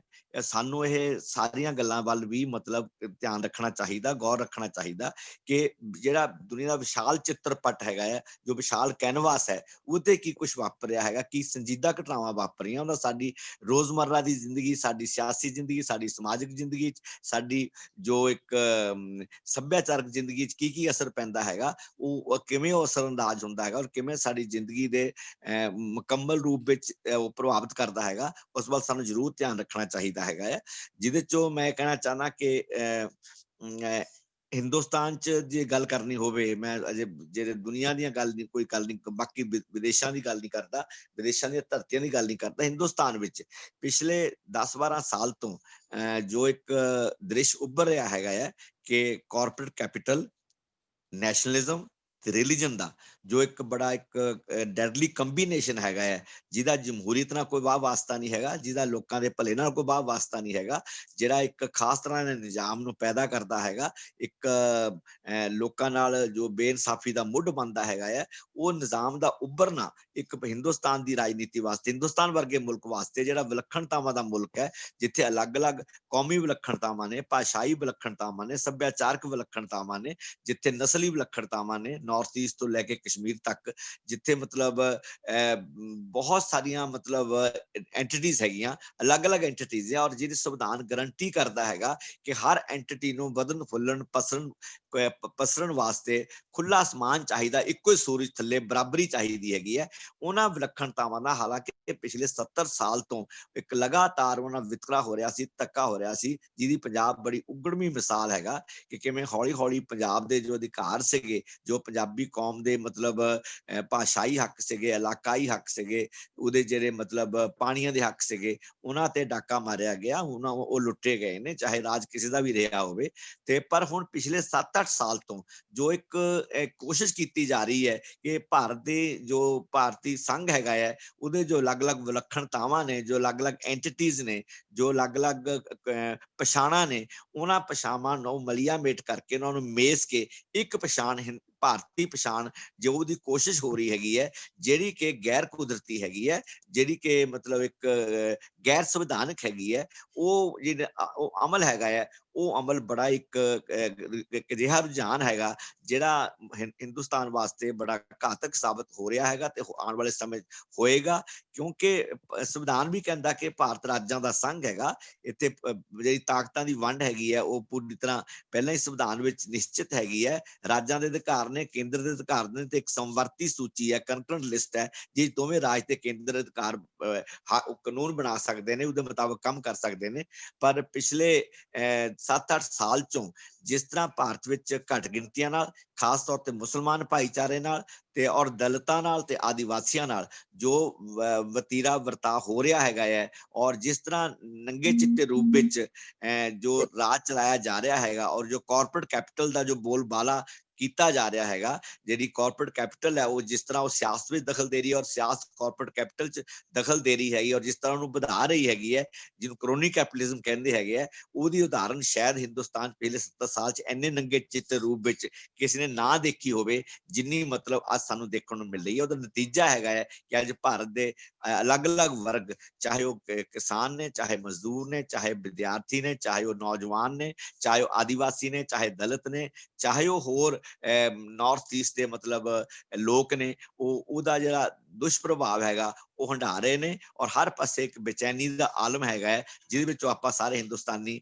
ਨਿਕਲ ਰਹੇ ਹੈਗੇ ਆ, ਔਰ ਸਾਰੇ ਦੇਸ਼ ਵਿੱਚ ਇੱਕ ਵਿਸ਼ੇਸ਼ ਵਾਤਾਵਰਨ ਹੈ ਭੈ ਦਾ, ਡਰ ਦਾ, ਸਹਿਮ ਦਾ, ਇੱਕ ਬਹੁ ਸੰਖਿਅਕਵਾਦ ਦੇ ਦਾਬੇ ਦਾ, ਧੌਂਸ ਦਾ। ਉਹ ਜਿਹੜਾ ਮਾਹੌਲ ਹੈਗਾ ਹੈ ਉਹ ਦੇਸ਼ ਦੀ ਜੋ ਵਿਲੱਖਣਤਾਵਾਂ ਨੇ, ਜੋ ਇੱਕ ਐਂਟੀਟੀਜ਼ ਨੇ, ਉਹਨਾਂ ਵਾਸਤੇ ਖਤਰੇ ਦੀ ਘੰਟੀ ਬਣਿਆ ਪਿਆ ਹੈਗਾ ਹੈ। ਤੇ ਇੱਕ ਜਿਵੇਂ ਆਜ਼ਾਦ ਇੱਕ ਸ਼ਹਿਰੀ ਦੇ ਤੌਰ ਤੇ ਇੱਕ ਮਤਲਬ ਆਪਣੀ ਵਿਲੱਖਣ ਪਛਾਣ ਨੂੰ ਪੂਰੀ ਤਰ੍ਹਾਂ ਮੰਨਣ ਦੇ ਤੌਰ ਤੇ ਜੋ ਮੁਲਕ 'ਚ ਇੱਕ ਮਾਹੌਲ ਚਾਹੀਦਾ ਹੈਗਾ ਹੈ, ਉਹ ਮਾਹੌਲ ਹੌਲੀ-ਹੌਲੀ ਗਾਇਬ ਹੋ ਰਿਹਾ ਹੈਗਾ, ਔਰ ਇੱਕ ਹਿੰਦੂ ਬਹੁ ਸੰਖਿਅਕਵਾਦ ਦਾ ਜੋ ਗਲਵਾ ਹੈਗਾ ਹੈ, ਉਹ ਇੱਕ ਜੋ ਦਹਿਸ਼ਤ ਹੈਗੀ ਹੈ, ਜੋ ਉਹਦਾ ਇੱਕ ਹਿੰਦੂ ਰਾਸ਼ਟਰ ਬਣਾਉਣ ਦੀ ਕੋਸ਼ਿਸ਼ ਹੈਗੀ ਹੈ, ਜਿਹੜਾ ਕਿ ਭਾਰਤ ਸੰਵਿਧਾਨ ਕਦੀ ਚਿਤਵਦਾ ਨਹੀਂ ਹੈਗਾ ਇਹਨੂੰ ਇੱਕ ਹਿੰਦੂ ਰਾਸ਼ਟਰ ਦੇ ਤੌਰ ਤੇ। ਇਹੀ ਸਾਡਾ ਪਾਕਿਸਤਾਨ ਨਾਲ ਪ੍ਰੋਬਲਮ ਸੀਗੀ ਕਿ ਪਾਕਿਸਤਾਨ ਨੇ ਆਪਣੇ ਆਪ ਨੂੰ ਮੁਸਲਿਮ ਦੇਸ਼ ਦੇ ਤੌਰ ਤੇ ਤਸਲੀਮ ਕੀਤਾ ਸੀਗਾ, ਤੇ ਹਿੰਦੁਸਤਾਨ ਨੇ ਆਪਣੇ ਆਪ ਨੂੰ ਇੱਕ ਧਰਮ ਨਿਰਪੱਖ ਜਮਹੂਰੀ ਤੇ ਇੱਕ ਆਜ਼ਾਦ ਮੁਲਕ ਦੇ ਤੌਰ ਤੇ ਤਸਲੀਮ ਕੀਤਾ ਸੀਗਾ। ਇਸੇ ਕਰਕੇ ਮਤਲਬ ਇਸ ਮੁਲਕ ਦੀ ਵਿਲੱਖਣਤਾ ਸੀਗੀ, ਦੁਨੀਆ 'ਚ ਕਦਰ ਸੀਗੀ, ਇੱਜ਼ਤ ਸੀਗੀ, ਕਿਉਂਕਿ ਯੂਰਪ ਵਿੱਚ ਜੋ ਕਿਸੇ ਮੁਲਕ ਦੀ ਭਾਸ਼ਾ ਸੀ ਉਸ ਅਨੁਸਾਰ ਮੁਲਕ ਬਣ ਗਿਆ। ਜਰਮਨੀ ਨੇ ਜਰਮਨ ਬਣਾ ਲਿਆ, ਫ੍ਰੈਂਚ ਨੇ ਫਰਾਂਸ ਬਣਾ ਲਿਆ, ਆਸਟ੍ਰੇਲੀਆ ਨੇ ਆਸਟ੍ਰੇਲੀਆ ਬਣਾ ਲਿਆ ਹੈਗਾ, ਰਸ਼ੀਆ ਨੇ ਰਸ਼ੀਆ ਬਣਾ ਲਿਆ ਹੈਗਾ। ਜੇ ਆਪਾਂ ਦੁਨੀਆ ਦੇ ਇਤਿਹਾਸ ਦੇਖੀਏ ਤਾਂ ਬਹੁਤ ਤੁਹਾਨੂੰ ਐਗਜ਼ਾਮਪਲਾਂ ਘੱਟ ਮਿਲਣਗੀਆਂ, ਸ਼ਾਇਦ ਹੀ ਕੋਈ ਐਗਜ਼ਾਮਪਲ ਹੋਵੇ ਕਿ ਜਿੱਥੇ ਅਲੱਗ-ਅਲੱਗ ਭਾਸ਼ਾ, ਕੋਈ ਕੰਨੜ ਬੋਲਦਾ, ਕੋਈ ਮਲਿਆਲਮ ਬੋਲਦਾ, ਕੋਈ ਤਮਿਲ ਬੋਲਦਾ, ਕੋਈ ਪੰਜਾਬੀ ਬੋਲਦਾ, ਕੋਈ ਬੰਗਲਾ ਬੋਲਦਾ, ਗੁਜਰਾਤੀ ਬੋਲਦਾ, ਪਰ ਮੁਲਕ ਇੱਕ ਹੈਗਾ ਹੈ। ਇਹ ਸਾਡੇ ਮੁਲਕ ਦੀ ਜਿਹੜੀ ਪਲੂਰਲਿਜ਼ਮ ਸੀਗਾ, ਜਿਹੜਾ ਅਲੱਗ-ਅਲੱਗ ਭਾਸ਼ਾਵਾਂ ਦਾ, ਅਲੱਗ-ਅਲੱਗ ਕੌਮਾਂ ਦਾ, ਅਲੱਗ-ਅਲੱਗ ਧਰਮਾਂ ਦਾ ਜੋ ਇੱਕ ਸੁਮੇਲ ਸੀਗਾ, ਤੇ ਉਹਦੇ ਬਾਵਜੂਦ ਮੁਲਕ ਇੱਕ ਸੀਗਾ। ਜੋ ਇਹ ਮੁਲਕ ਦੀ ਖੂਬਸੂਰਤੀ ਸੀਗੀ, ਉਸ ਖੂਬਸੂਰਤੀ ਨੂੰ ਜਿਹੜਾ ਦਾਗ ਲੱਗ ਰਿਹਾ ਹੈਗਾ, ਉਸ ਜੋ ਖੂਬਸੂਰਤੀ ਤਬਾਹ ਕੀਤੀ ਜਾ ਰਹੀ ਹੈ। ਜੋ ਗੁਲਦਸਤਾ ਸੀ ਹਿੰਦੁਸਤਾਨ, ਇੱਕ ਅਲੱਗ-ਅਲੱਗ ਰੰਗਾਂ ਦੇ ਫੁੱਲ ਸੀਗੇ, ਉਹਦੀ ਖੂਬਸੂਰਤੀ ਇਹੀ ਹੁੰਦੀ ਹੈ ਕਿ ਗੁਲਦਸਤੇ ਦੀ ਕਿ ਉਹ 'ਚ ਅਲੱਗ-ਅਲੱਗ ਰੰਗਾਂ ਦੇ ਫੁੱਲ ਹੁੰਦੇ, ਜੋ ਅਲੱਗ-ਅਲੱਗ ਰੰਗਾਂ ਦੇ ਫੁੱਲ ਤੋੜ ਮਰੋੜ ਕੇ ਉਹ 'ਚ ਇੱਕੋ ਰੰਗ ਨਾਲ ਫੁੱਲ ਪਰੋਏ ਜਾਣ ਦੀ ਕੋਸ਼ਿਸ਼ ਕੀਤੀ ਜਾ ਰਹੀ ਹੈ। ਇਹ ਮੁਲਕ ਨੂੰ ਸਾਰੇ ਦੁਨੀਆ ਵਿੱਚ ਜੋ ਇਹਦਾ ਇੱਕ ਮਾਣ ਇੱਜ਼ਤ ਸੀਗਾ, ਜੋ ਕਦਰ ਸੀਗੀ, ਮਿਡਲ ਈਸਟ ਤੋਂ ਲੈ ਕੇ ਯੂਰਪ ਤੱਕ, ਨਾਰਥ ਅਮਰੀਕਾ ਤੱਕ, ਜਿਹੜਾ ਇੱਕ ਦੁਨੀਆ ਦੀ ਸਭ ਤੋਂ ਵੱਡੀ ਜਮਹੂਰੀਅਤ ਕਹਾਂਦਾ ਸੀਗਾ, ਔਰ ਕਾਫੀ ਹੱਦ ਤੱਕ ਉੱਤੇ ਮਤਲਬ ਹਾਲਾਂਕਿ ਉਹ ਸੀਮਤਾਈਆਂ ਵੀ ਸੀਗੀਆਂ, ਉਹ 'ਚ ਨੁਕਸ ਵੀ ਸੀਗੇ, ਪਰ ਉਹਦੇ ਬਾਵਜੂਦ ਮੋਟੇ-ਮੋਟੇ ਰੂਪ ਵਿੱਚ ਉਹ ਸਾਰੇ ਜਮਹੂਰੀਅਤ ਸ਼ਰਤਾਂ ਪੂਰੀਆਂ ਕਰਦਾ ਸੀਗਾ। ਪਰ ਪਿਛਲੇ 7-8 ਸਾਲ ਤੋਂ ਜੋ ਮੁਲਕ ਨੂੰ ਇਕਾਤਮਕ ਭਾਰਤ ਬਣਾਉਣ ਦੀ ਕੋਸ਼ਿਸ਼ ਹੋ ਰਹੀ ਹੈ, ਇੱਕ ਦੇਸ਼, ਇੱਕ ਭਾਸ਼ਾ, ਇੱਕ ਦੇਸ਼, ਇੱਕ ਮੰਡੀ, ਹਾਲਾਂਕਿ ਕਹਿਣ ਨੂੰ ਇਹ ਬੜੇ ਲੁਭਾਵਣੀ ਗੱਲਾਂ ਲੱਗਦੀਆਂ ਹੈਗੀਆਂ, ਪਰ ਅਸਲ 'ਚ ਜੋ ਵਿਲੱਖਣਤਾਵਾਂ ਦਾ ਗਲਾ ਘੁੱਟਣ ਦੀ ਗੱਲ ਹੈ, ਚਾਹੇ ਪੰਜਾਬ ਦੀ ਗੱਲ ਹੋਵੇ, ਚਾਹੇ ਨਾਰਥ ਈਸਟ ਦੀ ਗੱਲ ਹੋਵੇ, ਚਾਹੇ ਕਸ਼ਮੀਰ ਦੀ ਗੱਲ ਹੋਵੇ, ਇੱਕ ਤੋਂ ਬਾਅਦ ਜੋ ਦੂਜੇ ਕਦਮ ਚੁੱਕੇ ਜਾ ਰਹੇ ਨੇ, ਚਾਹੇ ਉਹ ਕਸ਼ਮੀਰ ਦਾ ਧਾਰਾ 370 ਖਤਮ ਕਰਕੇ ਉੱਥੋਂ ਦੀ ਜੋ ਭਾਰਤੀ ਸੰਘ ਨਾਲ ਜੋ ਇੱਕ ਸੰਵਿਧਾਨਕ ਸਾਂਝ ਸੀਗੀ ਉਹ ਖਤਮ ਕਰਕੇ ਉਹਨੂੰ 2 ਰਾਜਾਂ ਦੇ ਟੋਟੇ 'ਚ ਵੰਡਿਆ ਗਿਆ ਔਰ ਉੱਥੇ 7-8 ਲੱਖ ਫੌਜੀ ਚਾੜ ਕੇ ਜੋ ਕਸ਼ਮੀਰ ਦਾ ਇੱਕ ਉਹਨੂੰ ਜੇਲ੍ਹ ਚ ਤਬਦੀਲ ਕੀਤਾ ਗਿਆ। ਸਾਰੀਆਂ ਉਹਨਾਂ ਦੀਆਂ ਕਾਂਖਸ਼ਾਵਾਂ ਲੋਕਾਂ ਦੀਆਂ ਜੋ ਸੰਵਿਧਾਨਕ ਹੱਕ ਮਾਰ ਕੇ ਜੋ ਕਸ਼ਮੀਰ ਨਾਲ ਹੋ ਰਿਹਾ ਹੈਗਾ, ਜੋ CAA NPR ਤੇ NRC ਲਿਆ ਕੇ ਜੋ ਮੁਸਲਿਮ ਭਾਈਚਾਰੇ ਨੂੰ ਬੇਗਾਨਗੀ ਦਾ ਅਹਿਸਾਸ ਕਰਾਇਆ ਜਾ ਰਿਹਾ ਹੈਗਾ, ਔਰ ਜੋ ਉਹਨਾਂ ਗੁਜਰਾਤ ਵਿੱਚ ਜੋ ਦਲਿਤਾਂ ਨਾਲ ਜਿਸ ਤਰ੍ਹਾਂ ਵਿਵਹਾਰ ਕੀਤਾ ਗਿਆ ਹੈਗਾ ਹੈ, ਔਰ ਜੋ ਭੀਮਾ ਕੋਰੇਗਾਂਵ ਤੋਂ ਲੈ ਕੇ ਹੋਰ ਬਹੁਤ ਸਾਰੇ ਥਾਵਾਂ ਤੇ ਮੈਂ ਜ਼ਿਕਰ ਕਰਾਂ ਘਟਨਾਵਾਂ ਦਾ, ਜਿਹੜੀਆਂ ਲਿੰਚਿੰਗ ਦੀਆਂ ਘਟਨਾਵਾਂ ਹੈਗੀਆਂ, ਜਿਹੜੀਆਂ ਜਿਉਂਦੇ ਮਾਰ ਦੇਣ ਦੀਆਂ ਸਾੜ ਦੇਣ ਦੀਆਂ ਘਟਨਾਵਾਂ ਹੈਗੀਆਂ, ਜੇ ਉਹਨਾਂ ਜ਼ਿਕਰ ਕਰਾਂ ਤਾਂ ਬਹੁਤ ਹੀ ਭੱਦੀ ਤਸਵੀਰ ਹਿੰਦੁਸਤਾਨ ਦੀ ਪੇਸ਼ ਹੁੰਦੀ ਹੈ। ਤੁਸੀਂ ਬਾਰ-ਬਾਰ ਕਹਿੰਦੇ ਹੋ ਕਿ ਨੈਗੇਟਿਵ ਗੱਲ ਨਾ ਕਰੋ, ਪਰ ਨੈਗੇਟਿਵ ਗੱਲ ਨੂੰ ਨੰਗੇ ਧੜ ਕੀਤਿਓਂ ਬਗੈਰ ਪੋਜ਼ਿਟਿਵ ਗੱਲ ਕਰਨਾ ਬਹੁਤ ਹੀ ਮੁਸ਼ਕਲ ਹੈਗਾ, ਕਿਉਂਕਿ ਜੇ ਤੁਸੀਂ ਆਪਣੀਆਂ ਕਮਜ਼ੋਰੀਆਂ, ਆਪਣੀਆਂ ਖਾਮੀਆਂ, ਆਪਣੀਆਂ ਜੋ ਵੀਕਨੈਸਸ ਹੈਗੀਆਂ ਉਹਨਾਂ ਤੇ ਉਂਗਲ ਨਹੀਂ ਧਰਦੇ ਹੈਗੇ ਤਾਂ ਤੁਹਾਨੂੰ ਸਟਰੈਂਥ ਨਹੀਂ ਮਿਲ ਸਕਦੀ, ਤੁਸੀਂ ਸਹੀ ਪਾਸੇ ਨਹੀਂ ਤੁਰ ਸਕਦੇ ਹੈਗੇ। ਸੋ ਇਹ ਜੋ ਇੱਕ ਸਿਆਸੀ ਦ੍ਰਿਸ਼ ਜੋ ਸਾਹਮਣੇ ਨਜ਼ਰ ਆ ਰਿਹਾ ਹੈਗਾ ਹੈ, ਔਰ ਅੱਜ ਕਿਸਾਨ ਲਹਿਰ ਦੇ ਮਾਮਲੇ ਵਿੱਚ ਸੌਰੀ ਜੋ ਅੱਜ ਕਿਸਾਨ ਲਹਿਰ ਦੇ ਬਾਰੇ ਗੱਲ ਨਾ ਕਰਕੇ ਜੋ ਇੱਕ ਕਾਫੀ ਵੱਡਾ ਇਕੱਲਾ ਕਿਸਾਨਾਂ ਵਾਸਤੇ ਨਹੀਂ ਬਲਕਿ ਸਮੁੱਚੀ ਮਿਹਨਤਕਸ਼ ਲੋਕਾਂ ਵਾਸਤੇ, ਸਮੁੱਚੇ ਅਰਬਨ ਮਿਡਲ ਕਲਾਸ ਵਾਸਤੇ, ਮਜ਼ਦੂਰਾਂ ਵਾਸਤੇ, ਕਿਸਾਨਾਂ, ਗਰੀਬ ਕਿਸਾਨਾਂ ਵਾਸਤੇ ਔਰ ਮੁਲਾਜ਼ਮਾਂ ਵਾਸਤੇ ਜੋ ਇੱਕ ਤਿੰਨੇ ਕਾਨੂੰਨ ਜਿਹੜੇ ਆਪਣੇ ਖੇਤੀਬਾੜੀ ਨਾਲ ਸੰਬੰਧਿਤ, ਔਰ ਜੇ ਖਾਸ ਤੌਰ ਤੇ ਜਿਹੜਾ ਤੀਜਾ ਕਾਨੂੰਨ ਹੈਗਾ ਜਿਹਦੇ ਚ ਐਸੈਂਸ਼ੀਅਲ ਕਮੋਡਿਟੀ ਐਕਟ ਨੂੰ ਤਰਮੀਮ ਕਰਕੇ ਜਿਹੜੀਆਂ ਖਾਦ ਵਸਤਾਂ ਹੈਗੀਆਂ, ਖਾਸ ਤੌਰ ਤੇ ਮੋਟੇ ਅਨਾਜ ਹੈਗੇ ਆ, ਝੋਨਾ ਤੇ ਕਣਕ, ਇਹਨੂੰ ਮਤਲਬ ਐਸੈਂਸ਼ੀਅਲੀ ਕਮੋਡਿਟੀਜ਼ ਦੇ ਘੇਰੇ ਜੋ ਬਾਹਰ ਕੱਢ ਦਿੱਤਾ ਗਿਆ ਤੇ ਲੱਖਾਂ ਟਨ ਅਨਾਜ ਜਮ੍ਹਾਂ ਕਰਨ ਦੀ ਇਜਾਜ਼ਤ ਕਾਰਪੋਰੇਟ ਘਰਾਣਿਆਂ ਨੂੰ ਦੇ ਦਿੱਤੀ ਗਈ, ਜਿਨ੍ਹਾਂ ਵਾਸਤੇ ਉਹ ਤਿਆਰੀ ਪਹਿਲਾਂ ਹੀ ਕਰੀ ਬੈਠੇ ਨੇ। ਵੱਡੇ ਵੱਡੇ ਸਾਈਲੋ ਬਣਾ ਕੇ ਇਸ ਜਿਹੜਾ 12 ਲੱਖ ਕਰੋੜ ਰੁਪਏ ਦਾ ਜਿਹੜਾ ਟ੍ਰੇਡ ਹੈਗਾ ਹੈ, ਐਗਰੀਕਲਚਰ ਟ੍ਰੇਡ ਹੈ, ਉਹ ਤੇ ਕਬਜ਼ਾ ਕਰਨ ਦੀ ਜੋ ਮਨਸ਼ਾ ਹੈਗੀ ਹੈ, ਔਰ ਜੋ ਕਾਰਪੋਰੇਟ ਖੇਤੀ ਹੈਗੀ ਹੈ, ਜੋ ਉੱਥੇ ਠੇਕੇਦਾਰੀ ਜਿਹੜੀ ਆਪਣਾ ਜਿਹੜੀ ਕੰਟਰੈਕਟ ਫਾਰਮਿੰਗ ਹੈ ਉਹਦੇ ਰਾਹੀਂ ਅਤੇ ਮੰਡੀ ਤੇ ਕਬਜ਼ਾ ਕਰਕੇ ਉਹਦੇ ਰਾਹੀਂ ਤੇ ਭੰਡਾਰਨ ਦੀ ਜੋ ਲਿਮਿਟ ਚੱਕ ਦਿੱਤੀ ਉਹਦੇ ਰਾਹੀਂ ਜੋ ਸਮੁੱਚਾ ਵਰਲਡ ਟ੍ਰੇਡ ਹੈਗਾ ਹੈ, ਜਿਹੜੀ ਹੁਣ ਰੀਸਟਰਕਚਰ ਹੋਣ ਵਾਲੀ ਹੈ ਪੋਸਟ ਕਰੋਨਾ ਪੀਰੀਅਡ ਵਿੱਚ। ਕਰੋਨਾ ਨੇ ਇੱਕ ਗੱਲ ਸਾਬਤ ਕਰ ਦਿੱਤੀ ਹੈ ਕਿ ਆਉਣ ਵਾਲੇ ਸਮੇਂ 'ਚ ਜਦੋਂ ਕਿ ਅੱਜ ਜਿਹੜੀ ਮੈਨੂਫੈਕਚਰਿੰਗ ਗਰੋਥ ਹੈਗੀ ਹੈ ਹਿੰਦੁਸਤਾਨ ਚੋਂ -23% ਤੇ ਹੈਗੀ ਹੈ, ਸਰਵਿਸ ਸੈਕਟਰ ਦੀ ਗਰੋਥ -18% ਤੇ ਹੈਗੀ ਹੈ, ਇੱਕ ਐਗਰੀਕਲਚਰ ਜਿਹਾ ਖੇਤਰ ਹੈਗਾ ਜਿਹਦੀ ਗਰੋਥ 3.2% ਤੇ ਹੈਗੀ ਹੈ। ਔਰ ਜੇ ਪੰਜਾਬ ਨੂੰ ਵੀ ਇਸ ਔਖੀ ਘੜੀ 'ਚ ਕੋਈ ਜੇ ਹਿੰਦੁਸਤਾਨ ਨੂੰ ਔਖੀ ਘੜੀ 'ਚ ਕੋਈ ਸੈਕਟਰ ਬਚਾ ਗਿਆ ਤਾਂ ਖੇਤੀ ਸੈਕਟਰ ਸੀਗਾ, ਜਿੱਥੇ ਪੋਜ਼ਿਟਿਵ ਗਰੋਥ ਰਿਕਾਰਡ ਹੋਈ ਹੈ। ਬਾਕੀ ਮੈਨੂਫੈਕਚਰਿੰਗ ਤੇ ਸਰਵਿਸ ਸੈਕਟਰ ਸਾਰੀ ਗਰੋਥ ਬੜੀ ਪੋਜ਼ਿਟਿਵ ਤੋਂ ਸਾਰੀ 23% ਤੱਕ ਨੈਗੇਟਿਵ ਗਰੋਥ ਜਿਹੜੀ ਚਲੀ ਗਈ ਹੈਗੀ ਹੈ। ਉਹਦੇ ਵਿੱਚ ਦੁਨੀਆ ਨੇ ਇੱਕ ਗੱਲ ਦੇਖ ਲਈ ਆ ਕਿ ਆਉਣ ਵਾਲੇ ਸਮੇਂ 'ਚ ਜੇ ਇਦਾਂ ਦੇ ਸੰਕਟ ਆਉਂਦੇ ਨੇ ਕੌਮਾਂਤਰੀ ਪੱਧਰ ਤੇ ਤਾਂ ਲੋਕ ਕਾਰ ਨਹੀਂ ਖਰੀਦਣਗੇ, ਲੋਕੀ ਫ੍ਰਿਜ ਨਹੀਂ ਲੈਣਗੇ, ਲੋਕੀ AC ਨਹੀਂ ਲੈਣਗੇ, ਲੋਕੀ ਜੈਚ ਨਹੀਂ ਲੈਣਗੇ, ਲੋਕੀ ਘੱਟੋ ਘੱਟ ਅਨਾਜ ਜ਼ਰੂਰ ਖਰੀਦਣਗੇ, ਦਾਲ ਜ਼ਰੂਰ ਖਰੀਦਣਗੇ, ਸਬਜ਼ੀ ਜ਼ਰੂਰ ਖਰੀਦਣਗੇ, ਦੁੱਧ ਜ਼ਰੂਰ ਖਰੀਦਣਗੇ, ਮੀਟ ਅੰਡਾ ਜ਼ਰੂਰ ਖਰੀਦਣਗੇ। ਇਹ ਲੋਕਾਂ ਦੀਆਂ ਬੁਨਿਆਦੀ ਜ਼ਰੂਰਤਾਂ ਹੈਗੀਆਂ। ਸੋ ਇਸ ਕਰਕੇ ਇਹਨਾਂ ਦੀ ਮਹੱਤਤਾ ਅੱਜ ਆਉਣ ਵਾਲੀ ਸੰਸਾਰ ਦੇ ਵਿੱਚ ਇਹ ਲੋਕਾਂ ਨੂੰ ਜੱਗ ਜ਼ਾਹਰ ਹੋ ਗਈ ਹੈਗੀ। ਔਰ ਜਿਹੜਾ ਮਤਲਬ ਦੂਜਾ ਜਿਹੜਾ ਸੈਕਟਰ ਹੈਗਾ, ਖਾਸ ਤੌਰ ਤੇ ਆਟੋਮੋਬਾਈਲ ਸੈਕਟਰ ਹੈ ਜਾਂ ਜਿਹੜਾ ਆਇਲ ਸੈਕਟਰ ਹੈਗਾ, ਉਹਦੇ 'ਚ ਜਿੰਨੀ ਅੱਜ ਕੱਲ ਗਲੋਬਲ ਵਾਰਮਿੰਗ ਹੋ ਰਹੀ ਹੈ, এনवायरमेंटल ਡਿਗਰੇਡੇਸ਼ਨ ਹੋ ਰਹੀ ਹੈ, ਧਰਤੀ ਗਰਮ ਹੋ ਰਹੀ ਹੈ, ਉਹਦੇ 'ਚ ਜਿਹੜੀਆਂ ਰਿਲਾਇੰਸ ਵਰਗੀਆਂ ਜਿਹੜੀ ਰਿਫਾਈਨਰੀਜ਼ ਹੈਗੀਆਂ ਜਾਂ ਜਿਹੜੀ ਆਇਲ ਸੈਕਟਰ ਹੈ ਹੌਲੀ ਹੌਲੀ ਰਿਪਲੇਸ ਹੋ ਰਿਹਾ ਗ੍ਰੀਨ એનર્ਜੀ ਨਾਲ। ਉਹ 'ਚ ਉਧਰੋਂ ਇਹਨਾਂ ਦੇ ਜਿਹੜੇ ਫੈਕਟਰੀਆਂ ਹੈਗੀਆਂ 2050 ਤੱਕ ਉਹਨਾਂ ਦੇ ਬੰਦ ਹੋਣ ਦੇ ਚਾਂਸਸ ਹੈਗੇ ਆ, ਪੈਟਰੋਲ ਦੀ ਸਾਰੀ ਇਕਨੋਮੀ ਖਤਮ ਹੋਣ ਦੇ ਚਾਂਸਸ ਹੈਗੇ ਆ ਤੇ ਉਹਦੇ ਚੋਂ ਗ੍ਰੀਨ એનર્ਜੀ ਦੇ ਆਉਣ ਦੇ ਚਾਂਸਸ ਹੈ। ਤੇ ਫਿਰ ਨਵੇਂ ਜਿਹੜੇ ਰੂਟ ਹੈਗੇ ਆ ਪ੍ਰੋਗਰੈਸ ਦੇ ਜਾਂ ਐਕੂਮੂਲੇਸ਼ਨ ਆਫ ਕੈਪੀਟਲ ਦੇ ਕੇ ਪੈਸਾ ਕਿਵੇਂ ਮਤਲਬ ਇਕੱਠਾ ਕੀਤਾ ਜਾਵੇ, ਉਹ ਚੋਂ ਐਗਰੀਕਲਚਰ ਇੱਕ ਅਜਿਹਾ ਖੇਤਰ ਸੀਗਾ ਜਿਹੜਾ ਬਚਿਆ ਹੋਇਆ ਸੀਗਾ। ਤੇ ਇਹਨਾਂ ਤਿੰਨਾਂ ਬਿੱਲਾਂ ਨਾਲ ਕਰੋਨਾ ਦਾ ਫਾਇਦਾ ਲੈਂਦੇ ਹੋਏ, ਕਰੋਨਾ ਦੇ ਸੰਕਟ ਦਾ ਫਾਇਦਾ ਲੈਂਦੇ ਹੋਏ ਜੋ ਕੇਂਦਰ ਸਰਕਾਰ ਨੇ ਕਿਸਾਨੀ ਦੇ ਉੱਤੇ ਜਿਹੜਾ ਕਿ ਪੰਜਾਬ ਦਾ ਕਿਸਾਨਾਂ ਦਾ ਜੋ ਇੱਕ ਰੂਹਾਨੀ ਰਿਸ਼ਤਾ ਹੈਗਾ ਜ਼ਮੀਨ ਨਾਲ, ਜੋ ਇੱਕ ਉਹਨਾਂ ਦਾ ਇੱਕ ਮਤਲਬ ਆਰਗੈਨਿਕ ਰਿਲੇਸ਼ਨਸ਼ਿਪ ਹੈਗਾ, ਉਸ ਰਿਲੇਸ਼ਨਸ਼ਿਪ ਨੂੰ ਖਤਮ ਕਰਕੇ ਇੱਕ ਮਕੈਨੀਕਲ ਰਿਲੇਸ਼ਨਸ਼ਿਪ ਜੋ ਬਣਾਉਣ ਦੀ ਕੋਸ਼ਿਸ਼ ਕੀਤੀ ਜਾ ਰਹੀ ਹੈ। ਉਹ ਜੋ ਖੇਤੀ ਸੈਕਟਰ ਵਿੱਚ ਕਾਰਪੋਰੇਟ ਦਾ ਦਖਲ ਲਿਆਉਣ ਦੀ ਕੋਸ਼ਿਸ਼ ਕੀਤੀ ਜਾ ਰਹੀ ਹੈ, ਉਹ ਆਉਣ ਵਾਲੇ ਸਮੇਂ ਵਿੱਚ ਜਦੋਂ ਆਪਾਂ ਨੂੰ ਸਭ ਨੂੰ ਪਤਾ ਹੈਗਾ ਕਿ ਦੁਨੀਆ ਦਾ 70% ਹਿੱਸਾ, ਚਾਹੇ ਉਹ ਮਿਡਲ ਈਸਟ ਹੋਵੇ, ਚਾਹੇ ਉਹ ਸਬ ਸਹਾਰਨ ਅਫਰੀਕਾ ਹੋਵੇ, ਚਾਹੇ ਉਹ ਯੂਰਪ ਦੇ ਕੁਝ ਇਲਾਕੇ ਹੋਣ, ਚਾਹੇ ਨਾਰਥ ਅਮਰੀਕਾ ਹੋਵੇ, ਜਿੱਥੇ ਕੁਝ ਵੀ ਪੈਦਾ ਨਹੀਂ ਹੁੰਦਾ। ਦੁਨੀਆ ਦੇ ਬਹੁਤ ਘੱਟ ਖਿੱਤੇ ਨੇ ਜਿੱਥੇ ਚਾਰੇ ਰੁੱਤਾਂ, ਨਮੀ, ਖੁਸ਼ਕੀ, ਆਬੋ ਹਵਾ, ਪਾਣੀ ਸਭ ਕੁਝ ਇਸ ਤਰ੍ਹਾਂ ਦਾ ਹੈਗਾ ਕਿ ਉੱਥੇ ਕੁਝ ਵੀ ਉਗਾਇਆ ਜਾ ਸਕਦਾ ਹੈਗਾ। ਸੋ ਪੰਜਾਬ ਤੇ ਹਰਿਆਣਾ ਤੇ ਜਿਹੜੀ ਪੱਛਮੀ ਯੂਪੀ ਦੀ ਬੈਲਟ ਹੈਗੀ ਜਾਂ ਹਿੰਦੁਸਤਾਨ ਦਾ ਕੁੱਲ ਜਿਹੜਾ ਏਰੀਆ ਹੈਗਾ, ਜਿੰਨੀ ਵਿਭਿੰਨਤਾ ਹੈਗੀ ਆ ਮੌਸਮਾਂ ਦੀ, ਉਹਦੇ ਚੋਂ ਮਤਲਬ ਇੱਕ ਬਹੁਤ ਪੋਟੈਂਸ਼ੀਅਲ ਖੇਤਰ ਹੈ ਜਿਹੜਾ ਕਾਰਪੋਰੇਟ ਸੈਕਟਰ ਵਾਸਤੇ ਬੜਾ ਲਾਹੇਵੰਦ ਸਾਬਤ ਹੋ ਸਕਦਾ ਆਉਣ ਵਾਲੇ ਸਮੇਂ 'ਚ, ਜਦੋਂ ਕਿ ਜਿਹੜੀ ਬਾਕੀ ਟ੍ਰੈਡੀਸ਼ਨਲ ਇੰਡਸਟਰੀ ਹੈ ਉਹਦਾ ਹੌਲੀ ਹੌਲੀ ਭੋਗ ਪਊਗਾ। ਉਹ ਇੱਥੇ ਨਵੀਂ ਤਰ੍ਹਾਂ ਦੀ ਇੰਡਸਟਰੀ ਆਊਗੀ, ਉਹਦੇ ਨਾਲੋਂ ਮਤਲਬ ਜਿਹੜਾ ਖੇਤੀਬਾੜੀ ਸੈਕਟਰ ਹੈਗਾ ਇਹ ਪੋਸਟ ਕਰੋਨਾ ਜੋ ਵਰਲਡ ਦੀ ਜਿਹੜੀ ਟ੍ਰੇਡ ਦੀ ਜੋ ਰੀਸਟਰਕਚਰ ਹੋਣੀ ਹੈ, ਜੋ ਕਾਮਰਸ ਦੀ ਰੀਸਟਰਕਚਰ ਹੋਣੀ ਹੈ, ਜੋ ਮਤਲਬ ਵਪਾਰ ਦੀ ਰੀਸਟਰਕਚਰ ਹੋਣੀ ਹੈ, ਉਹਦੇ 'ਚ ਕਾਰਪੋਰੇਟ ਨੂੰ ਬਾੜਨ ਵਾਸਤੇ ਇਹ ਤਿੰਨੇ ਕਾਨੂੰਨ ਜੋ ਆਏ ਆ ਜੋ ਕਿਸਾਨੀ ਵਾਸਤੇ ਮਤਲਬ ਇੱਕ ਬੜੀ ਖਤਰਨਾਕ ਇੱਕ ਹਾਲਤ ਪੈਦਾ ਕਰਨ ਵਾਲੇ ਹੈਗੇ, ਉਹਦਾ ਜੋ ਵਿਰੋਧ ਹੋ ਰਿਹਾ ਹੈਗਾ, ਮੈਂ ਬਿਰਕ ਸਾਹਿਬ ਦੀ ਗੱਲ ਨਾਲ, ਗਿੱਲ ਸਾਹਿਬ ਦੀ ਗੱਲ ਨਾਲ ਸਹਿਮਤ ਹੈਗਾ ਕਿ ਠੀਕ ਹੈ ਕਿ ਇਹ ਅੰਦੋਲਨ 'ਚ ਕੁਝ ਮਤਲਬ ਕਮੀਆਂ ਹੋ ਸਕਦੀਆਂ ਜਾਂ ਅੰਦੋਲਨ ਹੋਰ ਤਰ੍ਹਾਂ ਚਲਾਇਆ ਜਾ ਸਕਦਾ ਸੀ, ਪਰ ਇਸ ਅੰਦੋਲਨ ਦੀ ਲੋੜ ਬਹੁਤ ਜ਼ਿਆਦਾ ਹੈਗੀ ਹੈ ਕਿਉਂਕਿ ਇਹਦੇ ਨਾਲ ਕੱਲਾ ਕਿਸਾਨ ਦੀ ਗੱਲ ਨਹੀਂ, ਕਿਸਾਨ ਤਾਂ ਫਿਰ ਵੀ ਆਪਣਾ ਗੁਜ਼ਾਰਾ, ਜਿਹਦੇ ਕੋਲ 2 ਕਨਾਲ ਜ਼ਮੀਨ ਵੀ ਹੈ ਉਹ ਵੀ ਆਪਣੀ ਲੋੜ ਜੋਗੀ ਕਣਕ ਵੀ ਪੈਦਾ ਕਰ ਲਊਗਾ, ਆਪਣੀਆਂ ਸਬਜ਼ੀਆਂ ਵੀ ਪੈਦਾ ਕਰ ਲਊਗਾ, ਇੱਕ ਮੱਝ ਵੀ ਰੱਖ ਲਊਗਾ, ਦੁੱਧ ਵੀ ਪੈਦਾ ਕਰ ਲਊਗਾ। ਪਰ ਜੋ ਸ਼ਹਿਰੀ ਮੱਧ ਵਰਗ ਹੈ, ਜੋ ਗਰੀਬ ਵਰਗ ਹੈ, ਜੋ ਮਜ਼ਦੂਰ ਜਮਾਤ ਹੈਗੀ ਹੈ, ਉਸ ਨੂੰ ਜਦੋਂ ਇਹਨਾਂ ਰਿਲਾਇੰਸ ਦੇ ਸਟੋਰਾਂ ਤੋਂ ਜਾਂ ਕਾਰਪੋਰੇਟ ਸੈਕਟਰ ਦੇ ਸਟੋਰਾਂ ਚੋਂ ਜਿਹੜੀਆਂ ਅੱਜ ਛੱਲੀਆਂ 4-6 ਛੱਲੀਆਂ 300 ਰੁਪਏ ਦੀਆਂ ਉਹਨੇ ਕੀਮਤ ਲਿਖੀ ਹੋਈ ਹੈ ਸਟੋਰਾਂ ਤੇ, ਜਿਹੜੀ ਕਣਕ ਅੱਜ ਲੋਕਾਂ ਨੂੰ 20-22 ਰੁਪਏ ਕਿਲੋ ਮਿਲ ਜਾਂਦਾ, ਆਟਾ 25 ਰੁਪਏ ਕਿਲੋ ਤੱਕ ਮਿਲ ਜਾਂਦਾ,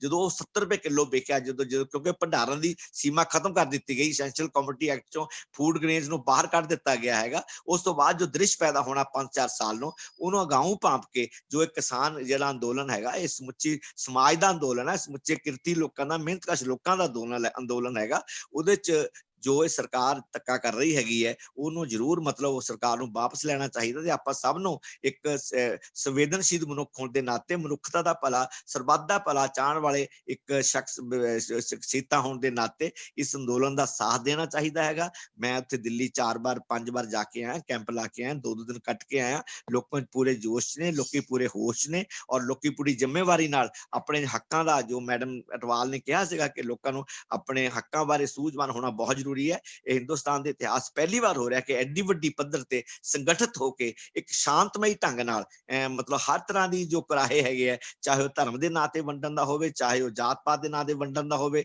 ਚਾਹੇ ਵਰਗਾਂ ਦੇ ਨਾਂ ਤੇ ਵੰਡਣ ਦਾ ਹੋਵੇ, ਚਾਹੇ ਉਹ ਮਤਲਬ ਲਾਲ ਝੰਡਾ ਜਾਂ ਪੀਲੇ ਝੰਡੇ ਦਾ ਮਾਮਲਾ ਹੋਵੇ, ਸਭ ਨੂੰ ਛੱਡ ਕੇ ਇੱਕ ਕਿਸਾਨੀ ਜਮਾਤ ਦੇ ਤੌਰ ਤੇ ਆਉਣ ਵਾਲੇ ਬਾਕੀ ਸਾਰੇ ਆਪਣੇ ਆਲੇ ਦੁਆਲੇ ਜੋ ਵਰਗ ਨੇ ਉਹਨਾਂ ਦੇ ਹੱਕਾਂ ਦੀ ਰਾਖੀ ਵਾਸਤੇ ਅੱਜ ਦਿੱਲੀ ਦੇ ਦੁਆਲੇ ਇਕੱਠੇ ਹੋਏ ਬੈਠੇ ਨੇ ਔਰ ਸਰਕਾਰ ਨਾਲ ਬੜੇ ਸੂਝਵਾਨ ਢੰਗ ਨਾਲ, ਬੜੀ ਇੱਕ ਅਕਲਮੰਦੀ ਨਾਲ ਇੱਕ ਵਾਰਤਾਲਾਪ ਚਲਾ ਰਹੇ ਨੇ, ਸਸਟੇਨਡ ਵਾਰਤਾਲਾਪ ਚੱਲ ਰਿਹਾ ਹੈਗਾ। ਇਹ ਸਰਕਾਰ ਤਕਰੀਬਨ ਨਿਰੁੱਤਰ ਹੈਗੀ ਹੈ, ਕੋਈ ਜਵਾਬ ਨਹੀਂ ਉਹਨਾਂ ਨੂੰ ਔੜ ਰਿਹਾ ਕਿਉਂਕਿ ਜਿੰਨੇ ਨੰਗੇ ਚਿੱਟੇ ਰੂਪ ਵਿੱਚ ਕਰੋਨਾ ਦਾ ਫਾਇਦਾ ਲੈਂਦੇ ਹੋਏ ਕਾਰਪੋਰੇਟ ਸੈਕਟਰ ਨੂੰ ਲਾਹਾ ਦੇਣ ਵਾਸਤੇ ਇਹ ਬਿੱਲ ਲਿਆਂਦੇ ਗਏ ਨੇ, ਸਰਕਾਰ ਕੋਲ ਉਹਨਾਂ ਦਾ ਕੋਈ ਜਵਾਬ ਨਹੀਂ ਹੈਗਾ ਔਰ ਅੱਜ ਸਰਕਾਰ ਦੁਚਿੱਤੀ ਵਿੱਚ ਫਸੀ ਹੋਈ ਹੈਗੀ ਹੈ ਤੇ ਆਪਾਂ ਨੂੰ ਸਭ ਨੂੰ ਹੰਬੜਾ ਮਾਰ ਕੇ ਇਹਨਾਂ ਕਾਨੂੰਨਾਂ ਦੇ ਵਾਪਸ ਲਿਆਉਣ ਵਿੱਚ, ਹਾਲਾਂਕਿ ਜਿਵੇਂ ਕ੍ਰੇਟਾ ਥਨਬਰਗ ਨੇ ਕਿਹਾ ਸੀ, ਜਿਹੜੀ ਸਵੀਡਿਸ਼ ਕੁੜੀ ਹੈ ਜਿਹਨੇ UN ਚ ਸਪੀਚ ਕੀਤੀ ਸੀਗੀ ਕਿ everybody is talking to coming back to normal but your normal was already a crisis।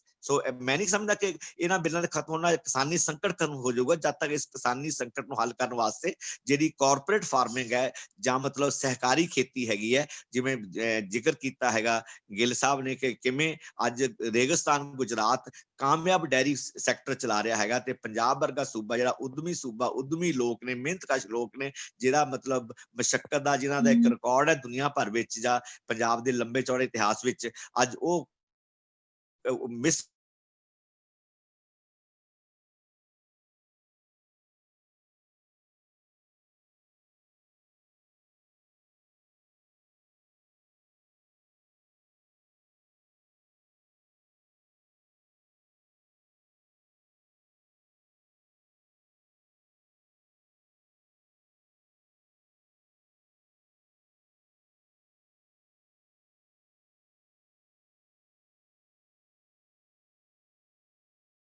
ਹੈਗੀ ਕੀ ਹੈ ਸਾਡੇ ਮਤਲਬ ਜਿਵੇਂ ਸਾਰੀ ਦੁਨੀਆ ਸੁਨੱਖੀ ਹੈਗੀ ਆ, ਪਾਕਿਸਤਾਨ ਉਨਾ ਹੀ ਸੁਨੱਖਾ ਜਿੰਨਾ ਹਿੰਦੁਸਤਾਨ 'ਚ ਜਿੰਨਾ ਯੂਰਪ ਸੁਨੱਖਾ ਹੈਗਾ ਹੈ। ਸਾਰੇ ਮਤਲਬ ਸਾਡੀ ਪਾਕਿਸਤਾਨ ਨਾਲ ਦੋਸਤੀ ਚਾਹੀਦੀ, ਅਮਨ ਚਾਹੀਦੀ, ਸ਼ਾਂਤੀ ਚਾਹੀਦੀ ਹੈ। ਸਾਡਾ ਜਿਹੜਾ ਪਾਕਿਸਤਾਨ ਨਾਲ ਚਾਰੇ ਬਾਰਡਰ ਹੈਗੇ ਆ, ਹੁਸੈਨੀ ਵਾਲਾ ਵੀ, ਅਟਾਰੀ ਦਾ ਵੀ ਤੇ ਬਾਘਾ ਬਾਰਡਰ, ਤਿੰਨੇ ਬਾਰਡਰ ਖੁੱਲਣੇ ਚਾਹੀਦੇ ਹੈ। ਸਾਡਾ ਪਾਕਿਸਤਾਨ ਨਾਲ ਵਪਾਰ ਖੁੱਲਣਾ ਚਾਹੀਦਾ ਹੈਗਾ। ਸਾਡਾ ਪਾਕਿਸਤਾਨ ਨਾਲ ਜਿਹੜਾ ਚਾਈਨਾ ਪਾਕਿਸਤਾਨ ਇਕਨੋਮਿਕ ਕੋਰੀਡੋਰ ਹੈ CPEC, ਉਹਦੇ ਨਾਲ ਸਾਡਾ ਲਿੰਕ ਚਾਹੀਦਾ, ਤਾਂ ਕਿ ਉੱਥੋਂ ਅਸੀਂ ਗਵਾਦਰ ਸੀਪੋਰਟ ਤੇ ਪਹੁੰਚ ਕੇ ਸਾਰੇ ਸੈਂਟਰਲ ਏਸ਼ੀਆ ਦੇ ਸਾਰੇ ਮਿਡਲ ਈਸਟ ਨੂੰ, ਜਿਹੜਾ ਮਾਲ ਸਾਡਾ ਪਹਿਲਾਂ ਹੁਣ ਬੰਬੇ ਜਾਂਦਾ, ਬੰਬੇ ਤੋਂ ਕਰਾਚੀ ਜਾਂਦਾ, ਕਰਾਚੀ ਤੋਂ ਬਾਅਦ ਅੱਗੇ ਜਾਂਦਾ ਹੈਗਾ, ਉਹ ਸਾਨੂੰ ਬਿਲਕੁਲ ਬਾਰਡਰ ਨੇੜੇ ਪੈਂਦਾ ਹੈਗਾ। ਸਾਰਾ ਪੰਜਾਬ ਕੰਮ ਲੱਗ ਜਾਊਗਾ। ਪੰਜਾਬ ਦੇ ਨੌਜਵਾਨ ਉਦਮੀ ਹੈ, ਪੰਜਾਬ ਦਾ ਕਿਸਾਨ ਉਦਮੀ ਹੈ, ਪੰਜਾਬ ਦੇ ਵਪਾਰੀ ਉਦਮੀ ਹੈਗੀ ਹੈ। ਪੰਜਾਬ 'ਚ ਨਵਾਂ ਖੁਸ਼ਹਾਲੀ ਦੌਰ ਆ ਸਕਦਾ ਹੈਗਾ। ਤੇ ਜੇਕਰ ਆਪਾਂ ਨੂੰ ਇਹ ਪਾਕਿਸਤਾਨ ਸਾਡੇ ਸੰਬੰਧ ਸੁਧਰਦੇ ਹੈਗੇ, ਪਾਕਿਸਤਾਨ ਨਾਲ ਜਿਹੜਾ ਇੱਟ ਖੜੱਕਾ ਹੈਗਾ ਉਹ ਬੰਦ ਹੋਣਾ ਚਾਹੀਦਾ ਹੈਗਾ। ਜੇ ਜਰਮਨੀ ਦੋ ਈਸਟ ਤੇ ਪੱਛਮੀ ਤੇ ਪੂਰਬੀ ਜਰਮਨੀ ਇਕੱਠੇ ਹੋ ਸਕਦੇ ਆ, ਦੀਵਾਰਾਂ ਟਹਿ ਸਕਦੀਆਂ,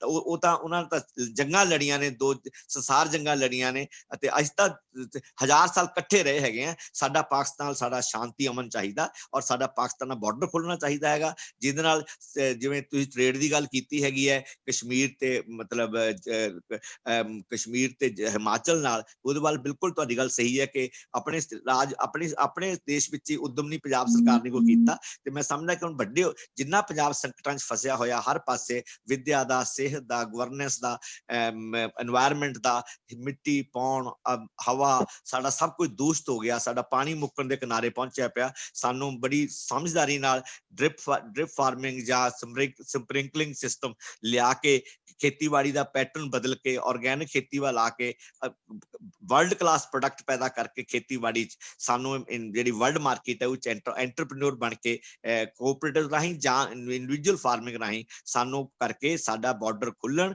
ਸਾਡਾ ਪਾਕਿਸਤਾਨ ਵਪਾਰ ਵਧੇ, ਸਾਨੂੰ ਮਿਡਲ ਈਸਟ ਤੇ ਸੈਂਟਰਲ ਏਸ਼ੀਆ ਨੂੰ ਐਕਸੈਸ ਮਿਲੇ, ਚਾਈਨਾ ਪਾਕਿਸਤਾਨ ਇਕਨੋਮਿਕ ਕੋਰੀਡੋਰ ਨੂੰ ਐਕਸੈਸ ਮਿਲੇ, ਤੇ ਉਸ ਦੇ ਨਾਲ ਹੀ ਜਿਹੜਾ ਪੰਜਾਬ ਵਿੱਚ ਜ਼ਿੰਮੇਵਾਰ ਜਿਹੜੇ ਲੀਡਰ ਚੁਣ ਕੇ ਆਪਾਂ ਜੋ ਮਾਫੀਆ ਰਾਜ ਹੈਗਾ, ਕੋਈ ਜਿਹੜਾ ਚਾਹੇ ਡਰੱਗ ਮਾਫੀਆ, ਚਾਹੇ ਭੂ ਮਾਫੀਆ ਹੈਗਾ, ਚਾਹੇ ਰੇਤਾ ਬਜਰੀ ਮਾਫੀਆ, ਚਾਹੇ ਟਰਾਂਸਪੋਰਟ ਮਾਫੀਆ, ਚਾਹੇ ਕੇਬਲ ਮਾਫੀਆ, ਚਾਹੇ ਸ਼ਰਾਬ ਮਾਫੀਆ, ਜੋ ਪਿਛਲੇ 92 ਤੋਂ ਬਾਅਦ ਜਿਵੇਂ ਗਿੱਲ ਸਾਹਿਬ ਨੇ ਜ਼ਿਕਰ ਕੀਤਾ ਹੈਗਾ ਕਿ ਹੌਲੀ ਹੌਲੀ ਸਾਰਾ ਪੰਜਾਬ ਦੀ ਆਰਥਿਕਤਾ ਦਾ ਹਰ ਖੇਤਰ ਅੱਜ ਮਾਫੀਆ ਦੀ ਜਕੜ ਵਿੱਚ ਹੈਗਾ, ਤੇ ਆਮ ਬੰਦਾ ਤਰਾਹੀ ਕਰ ਰਿਹਾ ਹੈਗਾ।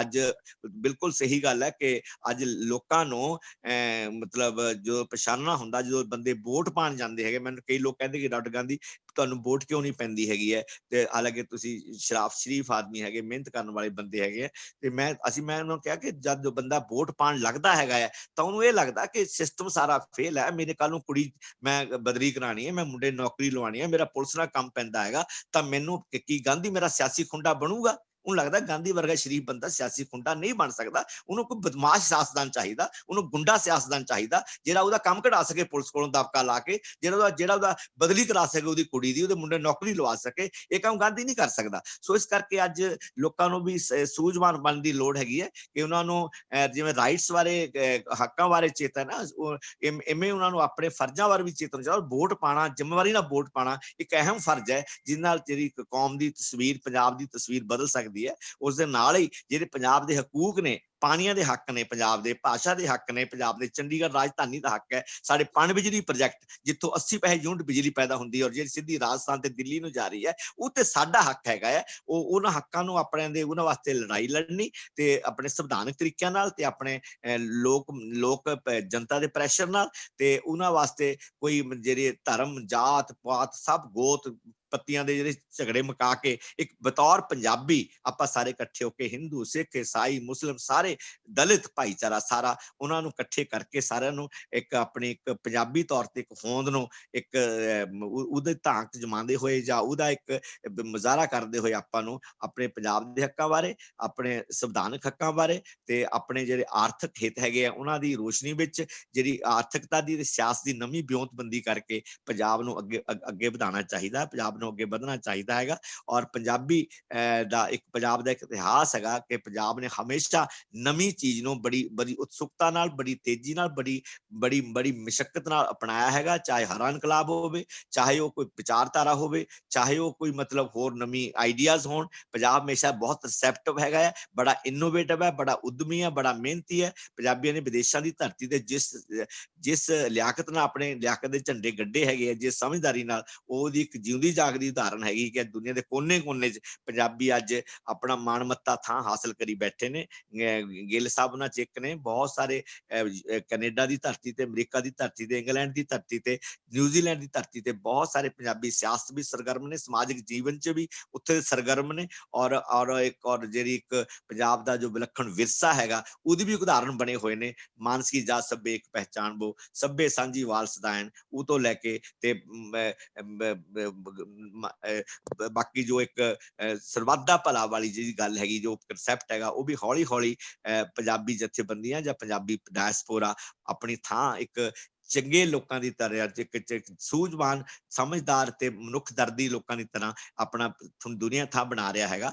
ਅੱਜ ਪੰਜਾਬ ਨੂੰ ਵੀ, ਪੰਜਾਬੀ ਜੋ ਵਸਦੇ ਨੇ ਪੰਜਾਬ ਦੀ ਧਰਤੀ ਦੇ ਲੋਕ, ਉਹਨਾਂ ਸਾਰਿਆਂ ਨੂੰ ਆਪਣੀ ਪੰਜਾਬੀ ਹੋਣ ਦੀ ਪਛਾਣ ਨੂੰ ਸਭ ਪਛਾਣਾਂ ਤੋਂ ਉੱਪਰ ਰੱਖਦੇ ਹੋਏ, ਧਾਰਮਿਕ ਜਾਤ ਪਾਤੀ ਪਛਾਣਾਂ ਨੂੰ ਛੱਡਦੇ ਹੋਏ, ਤੇ ਨਾਲ ਦੀ ਨਾਲ ਜੋ ਪੰਜਾਬ ਦੀ 32% ਆਬਾਦੀ ਦਲਿਤ ਆਬਾਦੀ ਹੈਗੀ, ਦਲਿਤ ਭਾਈਚਾਰਾ ਹੈਗਾ, ਉਹਨਾਂ ਨਾਲ ਜੋ ਬੇਇਨਸਾਫੀਆਂ ਆਰਥਿਕ ਤੌਰ ਤੇ ਸਮਾਜਿਕ ਤੌਰ ਤੇ ਜੋ ਧੱਕਾ ਹੋਇਆ ਹੈਗਾ, ਜੋ ਭਾਰਤੀ ਸਮਾਜ ਨੇ ਕੀਤਾ, ਔਰ ਪੰਜਾਬ 'ਚ ਬਹੁਤ ਸੰਭਾਵਨਾਵਾਂ ਸੀਗੀਆਂ। ਗੁਰੂ ਸਾਹਿਬਾਨ ਦੀ ਸਿੱਖਿਆ ਦੇ ਮੁਤਾਬਕ ਮਾਨਸੀ ਜਾਤ ਸਭ ਇੱਕ ਪਹਿਚਾਣ ਬੋ, ਲੰਗਰ ਸੰਗਤ ਪੰਗਤ ਦੀ ਪ੍ਰਥਾ ਸੀਗੀ, ਤੇ ਬਾਕੀ ਹੋਰ ਜੋ ਇੱਕ ਗਰੀਬ ਨਿਮਾਣਿਆਂ ਦੇ ਮਾਣ, ਨਿਓਟਿਆਂ ਦੇ ਓਟ ਨੇ, ਆਸਰੇ ਦੀ ਜੋ ਪ੍ਰਥਾ ਸੀ, ਜੋ ਇੱਕ ਵਿਚਾਰਧਾਰਾ ਸੀ, ਉੱਤੇ ਚੱਲਦੇ ਹਾਂ ਪੰਜਾਬ ਜਾਤ ਪਾਤੀ ਪ੍ਰਬੰਧ ਨੂੰ ਖਤਮ ਕਰਨਾ ਕਾਫੀ ਆਸਾਨ ਸੀਗਾ। ਬੜਾ ਇੱਕ ਮਹਾਂਪੱਖੀ ਪੱਖ ਸੀ ਪੰਜਾਬ ਦੇ ਧਾਰਮਿਕ ਵਿਰਸੇ ਦਾ। ਉਸਦੀ ਵੀ ਮਤਲਬ ਉਹ ਵੀ ਮੁੜ ਕੇ ਹੌਲੀ ਹੌਲੀ ਸਿੱਖ ਧਰਮ 'ਚ ਵੀ ਜੋ ਬ੍ਰਾਹਮਣਵਾਦੀ ਜੋ ਵਿਚਾਰਧਾਰਾ ਦਾ ਗਲਬਾ ਸਥਾਪਿਤ ਹੋ ਗਿਆ, ਜੋ ਬ੍ਰਾਹਮਣੀਕਰਨ ਹੋ ਗਿਆ ਸਿੱਖ ਧਰਮ ਦਾ, ਅੱਜ ਉਹੀ ਕਰਮਕਾਂਡ ਸਾਰਾ ਸਿੱਖ ਧਰਮ ਜੋ ਆ ਵੜਿਆ ਹੈਗਾ, ਉਹੀ ਜਾਤ ਪਾਤੀ ਪ੍ਰਥਾ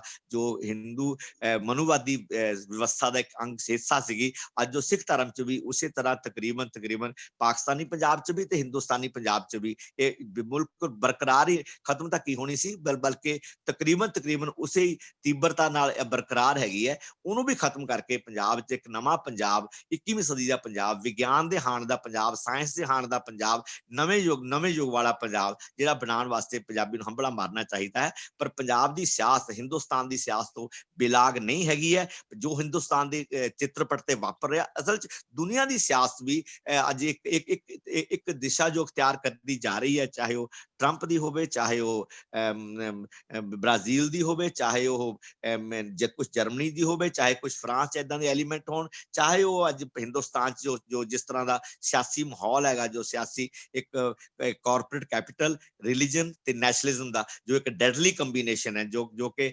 ਵਿਲੱਖਣਤਾਵਾਂ ਦਾ ਗਲਾ ਘੁੱਟ ਕੇ ਇਹਨੂੰ ਇਕਾਤਮਕ ਭਾਰਤ ਬਣਾਉਣ ਦੀ ਜੋ ਇੱਕ ਚਾਲ ਹੈਗੀ, ਜੋ ਇੱਕ ਵਧਣ ਫੁੱਲਣ ਵਾਲਾ ਇੱਕ ਹਿੰਦੁਸਤਾਨ ਹੈ, ਖੁੱਲੇ ਅਸਮਾਨ ਦੇ ਥੱਲੇ ਸਾਰੀਆਂ ਵਿਲੱਖਣਤਾਵਾਂ ਦੇ ਪੱਲਣ ਪਸਰਨ ਦਾ, ਖਿੜਨ ਦਾ ਜੋ ਇੱਕ ਮਾਹੌਲ ਬਣਾਉਣ ਵਾਲਾ ਹਿੰਦੁਸਤਾਨ ਹੈਗਾ, ਅੱਜ ਉਹ ਜਿਵੇਂ ਉਹਦਾ ਗਲਾ ਘੁੱਟਿਆ ਜਾ ਰਿਹਾ, ਉਹ ਸਾਡੇ ਸਾਰਿਆਂ ਵਾਸਤੇ ਚਿੰਤਾ ਦਾ ਵਿਸ਼ਾ ਹੈਗਾ। ਸੋ ਸਿਆਸਤ ਨੂੰ ਇੰਨੇ ਵਿਸ਼ਾਲ ਚਿੱਤਰਪਟ ਤੇ ਦੇਖ ਕੇ, ਇੰਨੇ ਵਿਸ਼ਾਲ ਚੌਖਟੇ 'ਚ ਰੱਖ ਕੇ ਹੀ ਪੰਜਾਬ ਵਾਸਤੇ ਸਹੀ ਦਿਸ਼ਾ, ਸਹੀ ਨੀਤੀ ਤੇ ਸਹੀ ਪ੍ਰੋਗਰਾਮ ਘੜਿਆ ਜਾ ਸਕਦਾ ਹੈਗਾ।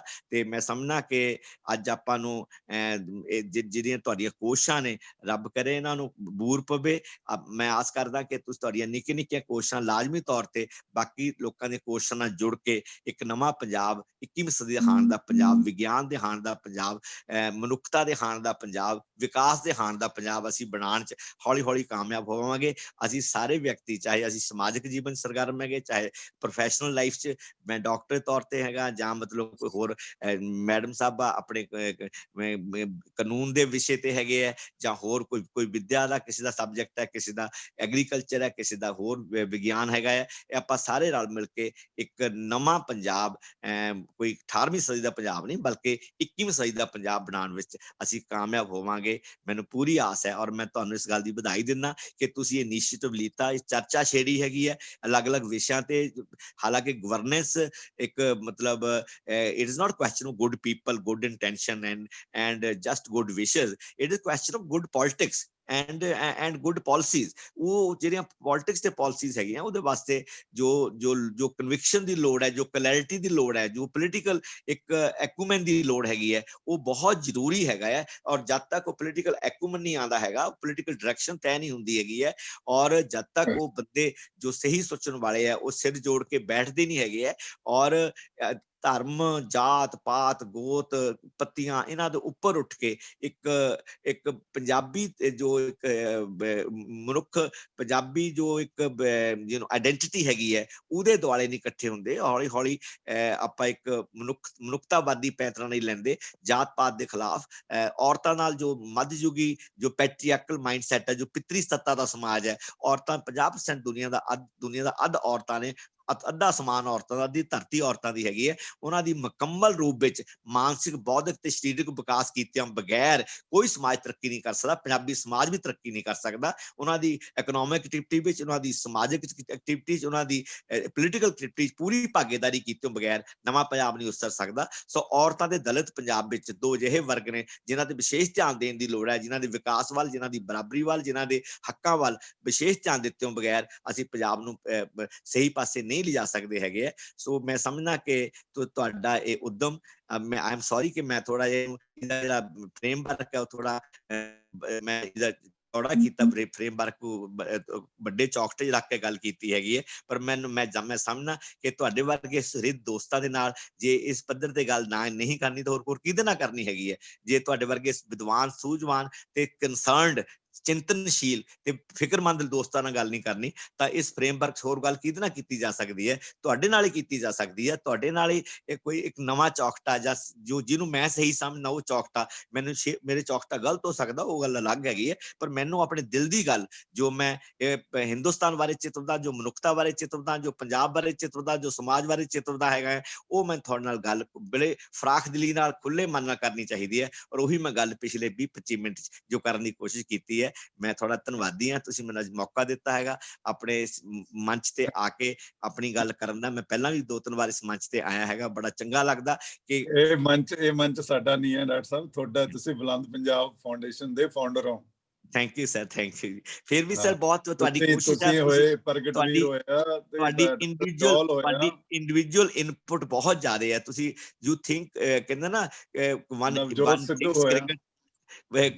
you think Punjab, you act for Punjab, you work for, you sleep for Punjab। ਤੁਸੀਂ ਪੰਜਾਬ ਤੁਸੀਂ ਜਿਵੇਂ ਕੂਕਦੇ ਪਏ ਹੋ ਨਾ, ਇੱਕ ਤੁਹਾਡੀ ਹੂਕ ਹੈ ਪੰਜਾਬ ਵਾਸਤੇ, ਥੋੜਾ ਦਰਦ ਹੈ ਪੰਜਾਬ ਵਾਸਤੇ, ਜਿਹੜਾ ਲਗਾਤਾਰ ਜ਼ਾਹਰ ਹੋ ਰਿਹਾ ਪਿਛਲੇ 1 ਸਾਲ ਤੋਂ। ਚਾਹੇ ਆਪਾਂ ਨਿੱਜੀ ਤੌਰ ਤੇ ਵਾਰਤਾਲਾਪ ਕੀਤੀ ਹੋਵੇ, ਚਾਹੇ ਬੁਲੰਦ ਪੰਜਾਬ ਫਾਊਂਡੇਸ਼ਨ ਰਾਹੀਂ ਆਪਾਂ ਕਦੀ ਮਿਲੇ ਹੋਵਾਂਗੇ, ਬਹੁਤ ਵਾਰ ਮਿਲੇ ਹੈਗੇ ਆ। ਸੋ ਮੈਂ ਸਮਝਦਾ ਕਿ ਏਦਾਂ ਦੇ ਪੰਜਾਬ ਦਰਦੀਆਂ ਦੀ ਅੱਜ ਪੰਜਾਬ ਨੂੰ ਲੋੜ ਹੈਗੀ ਹੈ, ਅੱਜ ਮਨੁੱਖਤਾ ਨੂੰ ਲੋੜ ਹੈਗੀ ਹੈ, ਜਿਹੜੇ ਪੰਜਾਬ ਨੂੰ ਸਾਰੇ ਖਲਜਗਣ ਚੋਂ, ਸਿਆਸੀ ਖਲਜਗਣ, ਆਰਥਿਕ ਖਲਜਗਣ, ਸੱਭਿਆਚਾਰਕ ਖਲਜਗਣ ਜੋ ਪੈ ਚੁੱਕਿਆ ਹੈਗਾ ਪੰਜਾਬ ਵਿੱਚ, ਜੋ ਸਾਡਾ ਸ਼ਾਨਾ ਮੱਤਾ ਪੰਜਾਬ ਦੀ ਜਿਹੜੀ ਜੋ ਹਿੰਦੁਸਤਾਨ ਦੀ ਕਲਗੀ ਸੀਗਾ, ਜਿੱਥੇ ਜਾ ਡਿੱਗਿਆ ਹੈਗਾ, ਉਹ ਤੋਂ ਕੱਢਣ ਵਾਸਤੇ ਇਹ ਸਾਰੀਆਂ ਕੋਸ਼ਿਸ਼ਾਂ ਇੱਕ ਕੋਸ਼ਿਸ਼ ਜਿਹੜੀ ਹੈਗੀ ਹੈ ਉਹ ਕਾਰਗਰ ਸਾਬਤ ਹੋਊਗੀ, ਸਾਨੂੰ ਸਹੀ ਪਾਸੇ ਲੈ ਕੇ ਜਾਊਗੀ, ਸਾਨੂੰ ਇੱਕ ਧਾਗੇ 'ਚ ਪਰੋ ਕੇ ਸਾਨੂੰ ਇੱਕ ਮਾਲਾ ਦੇ ਮਣਕੇ ਬਣਾਊਗੀ, ਜਿਹਦੇ ਨਾਲ ਅਸੀਂ ਸਾਰੇ ਪੰਜਾਬ ਨੂੰ ਅੱਗੇ ਲਿਜਾਣ 'ਚ ਕਾਮਯਾਬ ਹੋਵਾਂਗੇ। ਬਹੁਤ ਬਹੁਤ ਧੰਨਵਾਦ, ਬਹੁਤ ਸ਼ੁਕਰੀਆ। Thank you. ਮੈਂ 10:15 ਵਜੇ ਜਾਣਾ ਕਿਤੇ, ਇੱਕ ਗੱਲ ਕਰ ਲਾਂ ਗਾਂਧੀ ਸਾਹਿਬ ਨਾਲ। Thank you doctor Sahib, thank you. ਨਾ ਜੀ, ਮੈਂ ਸਚਦੇਵਾ ਜੀ ਦਾ ਟਾਈਮ ਅੱਗੇ ਹੋ ਗਿਆ, ਉੱਪਰ ਹੋ ਗਿਆ ਡਾਕਟਰ ਸਾਹਿਬ, ਥੋੜਾ ਜਿਹਾ 2 ਮਿੰਟ ਹੀ ਲੈਣੇ, ਮੈਂ ਚਲੇ ਜਾਣਾ ਫਿਰ 10:15। 1 ਮਿੰਟ ਤਾਂ ਰੁਕੋ ਡਾਕਟਰ ਸਾਹਿਬ। ਡਾਕਟਰ ਗਾਂਧੀ ਜੀ, ਤੁਸੀਂ ਬਹੁਤ ਵੱਡੀ ਗੱਲ ਕੀਤੀ। ਕੈਪੀਟਲਿਜ਼ਮ ਤੇ ਰਿਲੀਜਨ ਜਿਹੜਾ ਆਪਸ ਵਿੱਚ ਕੰਬਾਈਨ ਕੰਬੋ ਹੋ ਗਿਆ, ਡੇਂਜਰਸ ਕ੍ਰਿਮੀਨਲ ਨੈਕਸਸ ਹੋ ਗਿਆ, ਬਹੁਤ ਗਲਤ ਹੈ। ਤੇ ਆ ਜਿਹੜੀਆਂ ਸਾਡੀਆਂ ਕੋਸ਼ਿਸ਼ਾਂ ਨੇ, ਇਕੱਲੀ ਮੇਰੀ ਨਹੀਂ ਜੀ, ਮੈਨੂੰ ਲੱਗਦਾ ਵੀ ਅਸੀਂ 77 ਲੋਕ ਵੱਡੇ ਜਿਹੜੇ ਹੈਗੇ, ਉਹਨਾਂ ਦਾ ਫੁੱਲ ਟਾਈਮ ਹੋ ਗਿਆ ਡਾਕਟਰ ਸਾਹਿਬ ਇਹ, ਜਦੋਂ ਉਹ ਫੁੱਲ ਟਾਈਮ ਵਰਕ ਹੈ ਜੀ ਇਹ। ਤੇ ਸਾਡੀ ਤਾਂ ਜਾਨ ਤੇ ਬਣੀ ਹੈ ਜੀ। ਤੁਸੀਂ ਨਿੱਕੀ ਕੋਸ਼ਿਸ਼, ਤੁਸੀਂ ਕਹਿੰਦੇ ਹੋ ਨਿੱਕੀ ਕੋਸ਼ਿਸ਼। ਨਹੀਂ ਤੁਹਾਡਾ ਪੈਸ਼ਨ ਤਾਂ ਮੈਂ ਅਸੀਂ ਸੌਂਦੇ, ਜਾਗਦੇ, ਖਾਂਦੇ ਪੀਂਦੇ, ਰਾਤ ਨੂੰ ਜੇ ਅੱਖ ਖੁੱਲ ਜੇ ਤਾਂ ਅਸੀਂ ਇਹ ਸਾਰਾ ਕੰਮ ਕਰਨ ਦੀ ਕੋਸ਼ਿਸ਼ ਕਰ ਰਹੇ ਹਾਂ, ਸੇਵਾ ਕਰਨ ਦੀ। ਬਿਲਕੁਲ ਜੀ, ਹਾਂ, ਸੈਲਫਲੈਸ ਸਰਵਿਸ ਕਰਨ ਦੀ ਕੋਸ਼ਿਸ਼ ਕਰ ਰਹੇ ਹਾਂ, ਸੋਚਦੇ ਹਾਂ ਵੀ ਮਾਣ ਨਾਲੋਂ ਸੇਵਾ ਵੱਡੀ ਹੁੰਦੀ ਹੈ। ਵੀ ਐਪਰੀਸ਼ੀਏਟ ਸਰ। ਤੇ ਡਾਕਟਰ ਸਾਹਿਬ ਤੁਸੀਂ ਬਹੁਤ ਅੱਛਾ ਬੋਲੇ। ਮੈਂ ਡਾਕਟਰ ਜਗਤਾਰ ਜੀ ਤੋਂ ਮਾਫੀ ਮੰਗਦਾ, ਮੈਂ ਰੁਪਿੰਦਰ ਸਚਦੇਵਾ ਜੀ ਨੂੰ ਬੁਲਾਉਣਾ ਤੇ ਮੀਟਿੰਗ ਵੀ ਆਪਾਂ 1.5 ਘੰਟੇ ਰੱਖਣੀ ਆ ਅੱਜ। ਸੋ ਮੈਂ 1 ਮਿੰਟ ਅਮਨਦੀਪ ਕੌਰ ਜੀ, ਸਵਪ੍ਰੀਤ ਕੌਰ ਜੀ, ਡਾਕਟਰ ਜਗਤਾਰ ਜੀ ਨੂੰ ਆਖਰ ਤੇ ਕਿਹਾ, ਰਿਕਵੈਸਟ ਕੀਤੀ ਹੋਈ ਸੀ ਵੀ ਬੋਲਣਗੇ, ਤੇ ਨਵਪ੍ਰੀਤ ਕੌਰ ਜੀ, ਇਹਨਾਂ ਨੂੰ 1 ਮਿੰਟ ਲਈ ਬੁਲਾਵਾਂਗਾ, ਪਲੀਜ਼ ਨਾਲ ਜੁੜੇ ਰਹੋ। ਤੇ ਸ਼੍ਰੀ ਰੁਪਿੰਦਰ ਸਚਦੇਵਾ ਜੀ ਜਿਹੜੇ ਸਾਡੇ ਇੰਡਸਟਰੀ ਦੇ ਨਾਰਥ ਇੰਡੀਆ ਦੇ ਲੀਡਰ ਨੇ, PhD ਚੈਂਬਰ ਦੇ ਮੈਂਟੋਰ ਨੇ, ਤੇ ਉਹ ਬਹੁਤ ਵੱਡੀ ਸ਼ਿੱਦਤ ਨਾਲ ਸ਼ੁਰੂ ਤੋਂ ਇਹਦੇ ਫਾਊਂਡਰ ਨੇ ਬੁਲੰਦ ਪੰਜਾਬ ਫਾਊਂਡੇਸ਼ਨ ਦੇ, ਉਹਨਾਂ ਨੂੰ ਬੇਨਤੀ ਕਰੂੰਗਾ ਕਿ ਉਹ ਬੋਲਣਗੇ। Thank you very much Bhardwaj sahib, ਬਹੁਤ ਮਿਹਰਬਾਨੀ। ਔਰ ਸਭ ਤੋਂ ਅੱਛਾ ਲੱਗਿਆ ਸਵੇਰ ਦਾ ਅੱਜ ਦਾ ਦਿਨ ਜਿਹੜਾ ਡਾਕਟਰ ਸਾਹਿਬ ਨੇ, ਗਾਂਧੀ ਸਾਹਿਬ ਨੇ ਇੰਨਾ ਅੱਛਾ ਵਿਸਤਾਰ ਦੇ ਨਾਲ ਸਾਰਾ ਕੁਝ ਦੱਸਿਆ ਹੈ। ਉਹਨਾਂ ਨੇ ਇੰਡਸਟਰੀ ਨੂੰ ਵੀ ਔਰ ਸਾਰੀ ਹੋਰ ਇਕੋਨਮੀ ਨੂੰ ਪੂਰਾ ਟੱਚ ਕੀਤਾ ਹੈ। ਪੰਜਾਬ ਦੇ ਕੰਸਰਨ ਜਿਹੜੇ ਨੇ ਮੇਰੇ, ਉਹਨਾਂ ਨੇ ਕਾਫੀ ਪੁਆਇੰਟਸ ਨੂੰ ਬੜੇ ਅੱਛੇ ਤਰੀਕੇ ਨਾਲ ਆਲਰੇਡੀ ਵਿਸਤਾਰਪੂਰਵਕ ਦੱਸਿਆ ਹੈ। ਦੇਖੋ ਪੰਜਾਬ ਦੀ ਜਿਹੜੀ ਸਿਚੁਏਸ਼ਨ ਹੈ, ਅਸੀਂ ਲੈਂਡਲੌਕਡ ਹਾਂ। ਸਾਡਾ ਜੋ ਇਸ ਵੇਲੇ ਲੋਕੇਸ਼ਨਲ ਡਿਸਐਡਵਾਂਟੇਜ ਹੈ, ਉਹ ਜਦੋਂ ਤੋਂ ਹੁਣ GST ਆਇਆ ਉਸ ਤੋਂ ਬਾਅਦ ਇਹ ਵੱਧਦਾ ਹੀ ਜਾ ਰਿਹਾ ਔਰ ਵੱਧਦਾ ਹੀ ਰਹੇਗਾ। ਉਹਦੇ ਵਿੱਚ ਕਿਉਂਕਿ ਇਸ ਵੇਲੇ ਜਿਹੜਾ ਹੁਣ ਲੌਜਿਸਟਿਕ ਕਾਸਟ ਹੈ, ਟਰਾਂਸਪੋਰਟੇਸ਼ਨ ਕਾਸਟ ਹੈ, ਉਹ ਸਾਰੇ ਪੰਜਾਬ 'ਚ ਸਭ ਤੋਂ ਜ਼ਿਆਦਾ ਸਾਨੂੰ ਪੈ ਰਹੀ ਇੰਡੀਆ ਦੇ ਵਿੱਚ, ਕਿਉਂਕਿ ਅਸੀਂ ਬਹੁਤ ਦੂਰ ਹਾਂ ਔਰ ਜਿਹੜੀਆਂ ਹੈਵੀ ਆਈਟਮਸ ਹੈ ਉਹਨਾਂ ਤੇ ਟਰਾਂਸਪੋਰਟੇਸ਼ਨ ਚਾਰजेस ਦੇ ਨਾਲ ਉਸ ਚੀਜ਼ ਦੀ ਪ੍ਰੋਡਕਟਿਵਿਟੀ, ਉਹਦੀ ਵਾਇਬਿਲਿਟੀ ਖਤਮ ਹੋਈ ਜਾ ਰਹੀ ਹੈ। ਮੈਂ ਸਮਝਦਾ ਵੀ ਜੇ ਪੰਜਾਬ 1947 ਤੋਂ ਦੇਖੀਏ ਤੇ ਅਸੀਂ ਹਰ 10ਵੇਂ 15ਵੇਂ ਸਾਲ ਐਸੇ ਝਟਕਿਆਂ 'ਚ ਆ ਜਾਂਦੇ ਹਾਂ, ਐਸੀ ਪ੍ਰੋਬਲਮਸ ਆ ਜਾਂਦੇ ਹਾਂ ਕਿ ਅਸੀਂ ਪੰਜਾਬ ਨੂੰ ਮੇਨ ਇੰਡਸਟਰੀਅਲ ਜਾਂ ਇਕੋਨੋਮਿਕ ਕਹਿ ਲਓ ਵੀ ਕਲੀ ਇਹਨੂੰ ਡਿਵੈਲਪ ਨਹੀਂ ਕਰ ਪਾ ਰਹੇ। ਜੇ 1965 71 ਉਸ ਤੋਂ ਬਾਅਦ ਅਸੀਂ ਫਿਰ ਟੈਰੋਰਿਜ਼ਮ ਵੇਖਿਆ, ਬਲੂ ਸਟਾਰ ਵੇਖਿਆ, ਉਸ ਦੇ ਨਾਲ ਇੰਨੀ ਕੁ ਟੈਰੋਰਿਜ਼ਮ ਤੋਂ ਬਾਅਦ ਜਿਹੜੀਆਂ ਚੇਂਜਸ ਆਈਆਂ ਪੰਜਾਬ ਦੇ ਵਿੱਚ, ਕਈ ਲੋਕ ਬਾਹਰ ਚਲੇ ਗਏ। ਸੋ ਵੱਡਾ ਕੋਈ ਵੀ ਕਾਰਪੋਰੇਟ ਹਾਊਸ ਪੰਜਾਬ ਦੇ ਵਿੱਚ ਅੱਜ ਤੱਕ ਕੋਈ ਕਹਿ ਲਈਏ ਕਿ ਨਹੀਂ ਆਇਆ। ਜੋ ਵੀ ਕੀਤਾ ਪੰਜਾਬੀਆਂ ਨੇ ਕੀਤਾ ਔਰ ਪੰਜਾਬੀ ਹੀ ਕਰਨਗੇ। ਬਾਕੀ ਹੁਣ ਜਿਹੜਾ ਨਵਾਂ ਇੱਕ ਸਾਡਾ ਐਜੂਕੇਸ਼ਨ ਸ਼ੁਰੂ ਹੋਇਆ, ਉਹਦੇ ਨਾਲ ਹੋਰ ਥੋੜਾ ਜਿਹਾ ਇੱਕ ਇਸ ਨੂੰ ਬਹੁਤ ਵੱਡਾ ਧੱਕਾ ਲੱਗਿਆ ਔਰ ਲੱਗੇਗਾ ਵੀ, ਕਿਉਂਕਿ ਭਾਵੇਂ ਉਹ ਸਾਡੇ ਅੱਛੇ ਲਈ ਹੈ, ਅਸੀਂ ਕਰਾਂਗੇ, ਕਰਨਾ ਵੀ ਹੈ, ਅਸੀਂ ਫਾਰਮਰਸ ਦੇ ਨਾਲ ਆ, ਸਭ ਕੁਝ ਹੈ, ਲੇਕਿਨ ਜਿਹੜਾ ਕਾਰਪੋਰੇਟ ਹੈ ਉਹ ਇਸ ਤੋਂ ਥੋੜਾ ਹੋਰ ਪਿੱਛੇ ਹਟ ਜਾਏਗਾ। ਉਹ ਇਨਵੈਸਟਮੈਂਟ ਦੇ ਵਿੱਚ ਪੰਜਾਬ ਨੂੰ ਥੋੜਾ ਜਿਹਾ ਬਹੁਤ ਡਿਫਰੈਂਟ ਤਰੀਕੇ ਨਾਲ ਸੋਚੇਗਾ। ਹੁਣ ਅਗਲੀ ਗੱਲ ਹੈ ਵੀ ਜਦ ਤੱਕ ਅਸੀਂ ਵੈਟ ਸੀਗਾ ਉਸ ਦੇ ਵਿੱਚ ਅਸੀਂ ਹਿਮਾਚਲ ਨੂੰ, JNK ਨੂੰ ਇੰਨੇ ਗਵਰਨਮੈਂਟ, ਸੈਂਟਰਲ ਗਵਰਨਮੈਂਟ ਨੇ ਬੈਨੀਫਿਟਸ ਦੇ ਦਿੱਤੇ ਕਿ ਪੰਜਾਬ ਦੀ ਇੰਡਸਟਰੀ ਡਾਊਨ ਹੁੰਦੀ ਗਈ ਔਰ ਹੁੰਦੀ ਹੀ ਜਾ ਰਹੀ ਹੈ। ਲੇਕਿਨ ਉਸ ਤੋਂ ਵੱਡਾ ਸਵਾਲ ਹੈ ਕਿ GST ਆਇਆ 2017 ਚ ਜੁਲਾਈ ਦੇ ਵਿੱਚ। ਪੰਜਾਬ ਸਰਕਾਰ ਨੂੰ ਗਵਰਨਮੈਂਟ ਨੇ, ਸੈਂਟਰਲ ਗਵਰਨਮੈਂਟ ਨੇ ਸਾਰੇ ਇੰਡੀਆ ਨੂੰ ਕਿਹਾ ਕਿ ਅਸੀਂ 5 ਸਾਲ ਤੁਹਾਨੂੰ ਸਬਸਿਡੀ ਜਿਹੜੇ ਉਹਦੀ ਸ਼ਾਰਟਫਾਲ ਆ ਪੂਰਾ ਕਰਾਂਗੇ। ਉਸ ਸ਼ਾਰਟਫਾਲ ਦੇ ਵਿੱਚ ਅੱਜ 3.5 ਸਾਲ ਹੋ ਗਏ। ਅਗਲੇ 1.5 ਸਾਲ ਬਾਅਦ ਇਹ ਸ਼ਾਰਟਫਾਲ ਜਿਹੜਾ ਉਹ ਸੈਂਟਰਲ ਗਵਰਨਮੈਂਟ ਨੇ ਪੂਰਾ ਨਹੀਂ ਕਰਨਾ। ਜੂਨ 2022 ਦੇ ਵਿੱਚ ਇਹ ਜਦੋਂ GST ਦੀ ਜਿਹੜੀ ਸਬਸਿਡੀ ਹੈ ਉਹ ਖਤਮ ਹੋ ਜਾਣੀ ਹੈ ਤੇ ਪੰਜਾਬ ਦੇ ਲਈ ਇੱਕ ਬਹੁਤ ਵੱਡਾ ਚੈਲੰਜ ਆਉਣ ਵਾਲਾ ਹੈ, ਕਿਉਂਕਿ ਪੰਜਾਬ ਦੇ ਵਿੱਚ ਅੱਜ ਵੀ ਜਨਰੇਸ਼ਨ ਨਹੀਂ ਹੈ ਰੈਵਨਿਊ ਦੀ ਜਿਹੜੀ ਕਿ ਪੰਜਾਬ ਦੀ ਸਸਟੇਨੇਬਿਲਿਟੀ ਹੋ ਜਾਏ। ਤੇ ਜੇ ਇਹ ਵੀ ਜਿਹੜਾ ਹੋਰ ਘਟਣ ਲੱਗ ਪਿਆ ਜਾਂ ਨਹੀਂ ਮਿਲੇਗਾ, ਜਿਹੜਾ ਮਹੀਨੇ ਦਾ ਇਹਨਾਂ ਨੂੰ 700-800 ਕਰੋੜ ਜਾਂ ਜੋ ਵੀ ਮਿਲਦਾ, ਉਹ ਹੋਰ ਬਹੁਤ ਵੱਡਾ ਨੁਕਸਾਨ ਹੋਏਗਾ। ਸੋ ਪੰਜਾਬ ਨੂੰ ਸੋਚਣ ਦੀ ਲੋੜ ਆ ਵੀ ਅਸੀਂ ਇਹ ਪੈਸੇ ਨੂੰ ਕਿਸ ਤਰ੍ਹਾਂ ਪੂਰਤੀ ਕਰਨੀ, ਅਗਲੇ 1.25 ਸਾਲ 1.5 ਸਾਲ ਦੇ ਵਿੱਚ ਅਸੀਂ ਉਹਨੂੰ ਕਿਸ ਤਰ੍ਹਾਂ ਰੈਵਨਿਊ ਜਨਰੇਸ਼ਨ ਕਰਨੀ ਹੈ। ਜਿੱਥੋਂ ਤੱਕ ਸਾਡੀ ਪੋਜੀਸ਼ਨ ਹੈ, ਸਾਨੂੰ ਜੋ ਵੀ ਇੰਡਸਟਰੀਲਾਈਜੇਸ਼ਨ ਕਰਨੀ ਹੈ ਜਾਂ ਕਰਨੀ ਚਾਹੀਦੀ ਹੈ, ਉਹਦਾ ਇੱਕ ਮੋਟਿਵ ਹੋਣਾ ਚਾਹੀਦਾ ਹੈ ਕਿ ਜੋ ਸਾਡੀ ਸੈਲਫ ਕੰਜ਼ੰਪਸ਼ਨ ਹੈ ਉਹਦੇ ਤੇ ਹੀ ਅੱਗੋਂ ਐਕਸਪੈਂਸ਼ਨ ਕਰਨੀ ਚਾਹੀਦੀ ਕਿਸੇ ਤਰ੍ਹਾਂ ਦੀ ਵੀ, ਚਾਹੇ ਉਹ ਹਿਮਾਚਲ ਨੂੰ ਦੇ ਸਕੀਏ, ਚਾਹੇ JNK ਨੂੰ ਦੇ ਸਕੀਏ, ਚਾਹੇ ਪੰਜਾਬ ਆਪ ਕੰਜ਼ਿਊਮ ਕਰੇ। ਕਿਉਂਕਿ ਸੈਂਟਰਲ ਗਵਰਨਮੈਂਟ ਨੇ ਜਿਹੜੀ ਗਾਂਧੀ ਸਾਹਿਬ ਨੇ ਗੱਲ ਕੀਤੀ ਐਕਸਪੋਰਟ ਦੀ ਪਾਕਿਸਤਾਨ ਵਾਸਤੇ ਜਾਂ ਹੋਰ ਜਗ੍ਹਾ ਵਾਸਤੇ, ਮੈਂ ਵੀ PhD ਚੈਂਬਰ ਤੋਂ ਪਿਛਲੇ 2003 ਤੋਂ ਅਸੀਂ ਲੱਗੇ ਹੋਏ ਹਾਂ। ਅਸੀਂ ਉੱਥੇ ਹਰ ਸਾਲ ਅੰਮ੍ਰਿਤਸਰ ਦੇ ਵਿੱਚ ਟ੍ਰੇਡ ਫੇਅਰ ਕਰਦੇ ਹਾਂ। ਪਹਿਲੇ ਇੰਡਸਟਰੀ ਨੂੰ ਬੁਲਾਉਂਦੇ ਸੀ ਪਾਕਿਸਤਾਨ ਤੋਂ, ਬੜਾ ਟ੍ਰੇਡ ਕਰਾਉਂਦੇ ਸੀ, ਚਾਹੇ ਉਹ ਐਸੋਂ ਵਾਗਾ ਤੋਂ ਮਟੀਰੀਅਲ ਨਹੀਂ ਜਾਂਦਾ ਸੀ ਪਰ ਫਿਰ ਵੀ ਉਹਨਾਂ ਨੂੰ ਐਕਸੈਸ ਸੀ, ਉਹ ਚੀਜ਼ਾਂ ਲੈ ਕੇ ਜਾਂਦੇ ਸੀ ਇੱਥੋਂ, ਇੰਡਸਟਰੀ ਦੀਆਂ ਵੀ ਕੈਪੀਟਲ ਗੁੱਡਸ ਵੀ ਲੈ ਕੇ ਜਾਂਦੇ ਸੀ। ਲੇਕਿਨ ਹੁਣ ਪਿਛਲੇ 3 ਸਾਲ ਤੋਂ ਸਾਰਾ ਕੁਝ ਬੰਦ ਹੋ ਗਿਆ। ਹੁਣ ਪੰਜਾਬ ਦੇ ਵਾਸਤੇ ਸਭ ਤੋਂ ਵੱਡਾ ਜਿਹੜਾ ਇੱਕ ਕੰਸਰਨ ਹੈਗਾ ਉਹ ਇਹ ਹੈ ਕਿ ਗਵਰਨਮੈਂਟ, ਸੈਂਟਰਲ ਗਵਰਨਮੈਂਟ ਨੂੰ ਕੋਈ ਪੇਨ ਨਹੀਂ ਹੈ ਪੰਜਾਬ ਦੀ, ਔਰ ਪੰਜਾਬ ਨੇ ਜੇ ਪਾਕਿਸਤਾਨ ਦਾ ਬਾਰਡਰ ਖੋਲਣਾ ਤੇ ਅਸੀਂ ਥੋੜਾ ਜਿਹਾ ਵੀ ਕੋਈ ਸਟੇਟਮੈਂਟ ਦਿੰਦੇ ਹਾਂ ਤੇ ਸਾਡੇ ਤੇ ਖਾਲਿਸਤਾਨ ਦਾ ਟੈਗ ਲੱਗ ਜਾਂਦਾ, ਸਾਡੇ ਤੇ ਇੱਕ ਲੱਗ ਜਾਂਦਾ ਵੀ ਤੁਸੀਂ ਬਾਗੀ ਹੋ, ਹਿੰਦੁਸਤਾਨ ਦੇ ਬੰਦੇ। ਇਸ ਕਰਕੇ ਸਾਡੀ ਜਿਹੜੀ ਨਬਜ਼ ਸਮਝਣ ਦੀ ਲੋੜ ਹੈ ਉਹ ਹੈ ਕਿ ਵੀ ਜੋ ਪਾਕਿਸਤਾਨ ਦੇ ਵਿੱਚ ਵੀ ਪਾਕਿਸਤਾਨ ਪੰਜਾਬ ਦਾ ਹਾਲ ਹੈ, ਉਹ ਵੀ 60% ਪਾਕਿਸਤਾਨ ਦੇ ਵਿੱਚ ਪੰਜਾਬ ਜਿਹੜਾ ਹੈਗਾ ਉਹਦੀ ਪਾਪੂਲੇਸ਼ਨ ਹੈ, ਏਰੀਆ ਹੈ, ਲੇਕਿਨ ਜਿਹੜੀ ਇਕੋਨਮੀ ਹੈ ਉਹ ਕਰਾਚੀ ਚਲਾਉਂਦੀ ਹੈ ਜਾਂ ਇਸਲਾਮਾਬਾਦ ਚਲਾਉਂਦਾ। ਉਸ ਕਰਕੇ ਉੱਥੇ ਵੀ ਜਿਹੜੀ ਪੰਜਾਬ ਦੀ ਸਿਚੁਏਸ਼ਨ ਹੈ ਬਹੁਤ ਚੰਗੀ ਨਹੀਂ ਹੈ। लेकिन साडी सिचुएशन जिहड़ी है असी मेहनती भी उन्ने ही जिन्ने वो है, लेकिन साडी पोजीशन बहुत खराब हो रही है दिन ब दिन। लेकिन असी जे कहिए कि साडे वास्ते जे एक कंट्री खुल जाएगा पाकिस्तान या असी सेंट्रल एशिया ते इथों एक्सपोर्ट कर पावांगे, मेरा ख्याल है एज ए इंडिया जो सरकार ने जिस तरह की एक प्लान बनाई है या जो उन्होंने पॉलिसी है ਉਹਦੇ ਚ पॉसिबल नहीं लग रहा। सानू वो देखो एक इंडस्ट्री लगी पिछले 1.5-2 साल पहले कपूरथले च ITC ने लगाई, जिहड़ा असी आटा और फूड ग्रेन दी चीज़ां बनाते हैं। They are expanding like anything. पिछले मतलब नैक्सट 6 महीने च उन्होंने प्रोडक्शन जो 100% कैपेसिटी ते चले गए और वो हुण इन्ना ग्रो कर रहे हैं, होर एक्सपेंशनस कर रहे हैं जस्ट बिकॉज कि वो लोकल चीज़ां जो लोकल कंजम्पशन है ਉਹੀ बना रहे हैं। ITC ਦਾ ਜਿਵੇਂ ਅਸੀਂ ਆਟਾ ਲੈਂਦੇ ਆ ਜਾਂ ਹੋਰ ਚੀਜ਼ਾਂ ਲੈਂਦੇ ਆ, ਪੂਰੇ ਜ਼ੋਰਾਂ ਨਾਲ ਉਹਨਾਂ ਦੀਆਂ ਫੂਡ ਪ੍ਰੋਸੈਸਿੰਗ ਦੀਆਂ ਆਈਟਮਸ ਬਣ ਰਹੀਆਂ ਨੇ। ਸੋ ਜਿਹੜੀ ਸਾਡੀ ਐਗਜ਼ਿਸਟਿੰਗ ਟੈਕਸਟਾਈਲ ਹੈ, ਹਾਊਜ਼ਰੀ ਹੈ, ਸਪੋਰਟਸ ਹੈ, ਬੜੀ ਬੜੀ ਟਾਈਨੀ ਇੰਡਸਟਰੀਆਂ ਸੀ, ਛੋਟੇ ਇੰਡਸਟਰੀਆਂ ਵਾ। This is not a corporate houses ਵਿੱਚ ਜਿਹੜੇ ਕਿ ਅੱਗੋਂ ਆਉਣ ਵਾਲੇ ਟਾਈਮ 'ਚ ਪੰਜਾਬ ਨੂੰ ਗਰੋਥ ਦੇ ਪਾਉਣਗੇ। ਅਸੀਂ ਇੱਕ ਆਪਣਾ ਘਰ ਚਲਾ ਲੈਂਦੇ ਆ, ਆਪਣੇ 10-20-50 ਬੰਦਿਆਂ ਨੂੰ 100 ਬੰਦਿਆਂ ਨੂੰ ਜੌਬ ਦੇ ਸਕਦੇ ਆ, ਇਸ ਤੋਂ ਬਾਅਦ ਅਸੀਂ ਕੁਝ ਕਰ ਨਹੀਂ ਰਹੇ। मैं समझना भी सानू साडी जिहड़ी पॉलिसी बननी चाहिए वो सिर्फ ते सिर्फ लोकल कंजम्पशन दे बेस ते इंडस्ट्रियलाइजेशन होनी चाहिए।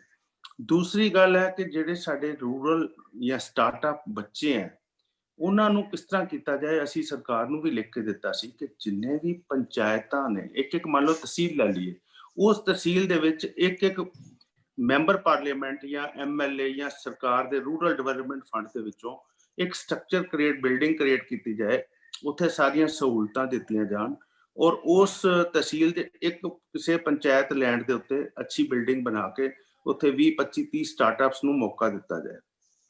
वो पिंडां दे बच्चे चाहे वो इलैक्ट्रीशियन दा काम करन, चाहे वो कोई नवी स्टार्टअप दे विच फूड प्रोसैसिंग दा काम करन, उन्हां नू फ्री जगह दित्ती जाए, उन्हां नू इंफ्रास्ट्रक्चर दिता जाए, उन्हां नू 2 साल कोई पैसे ना मंगे जान।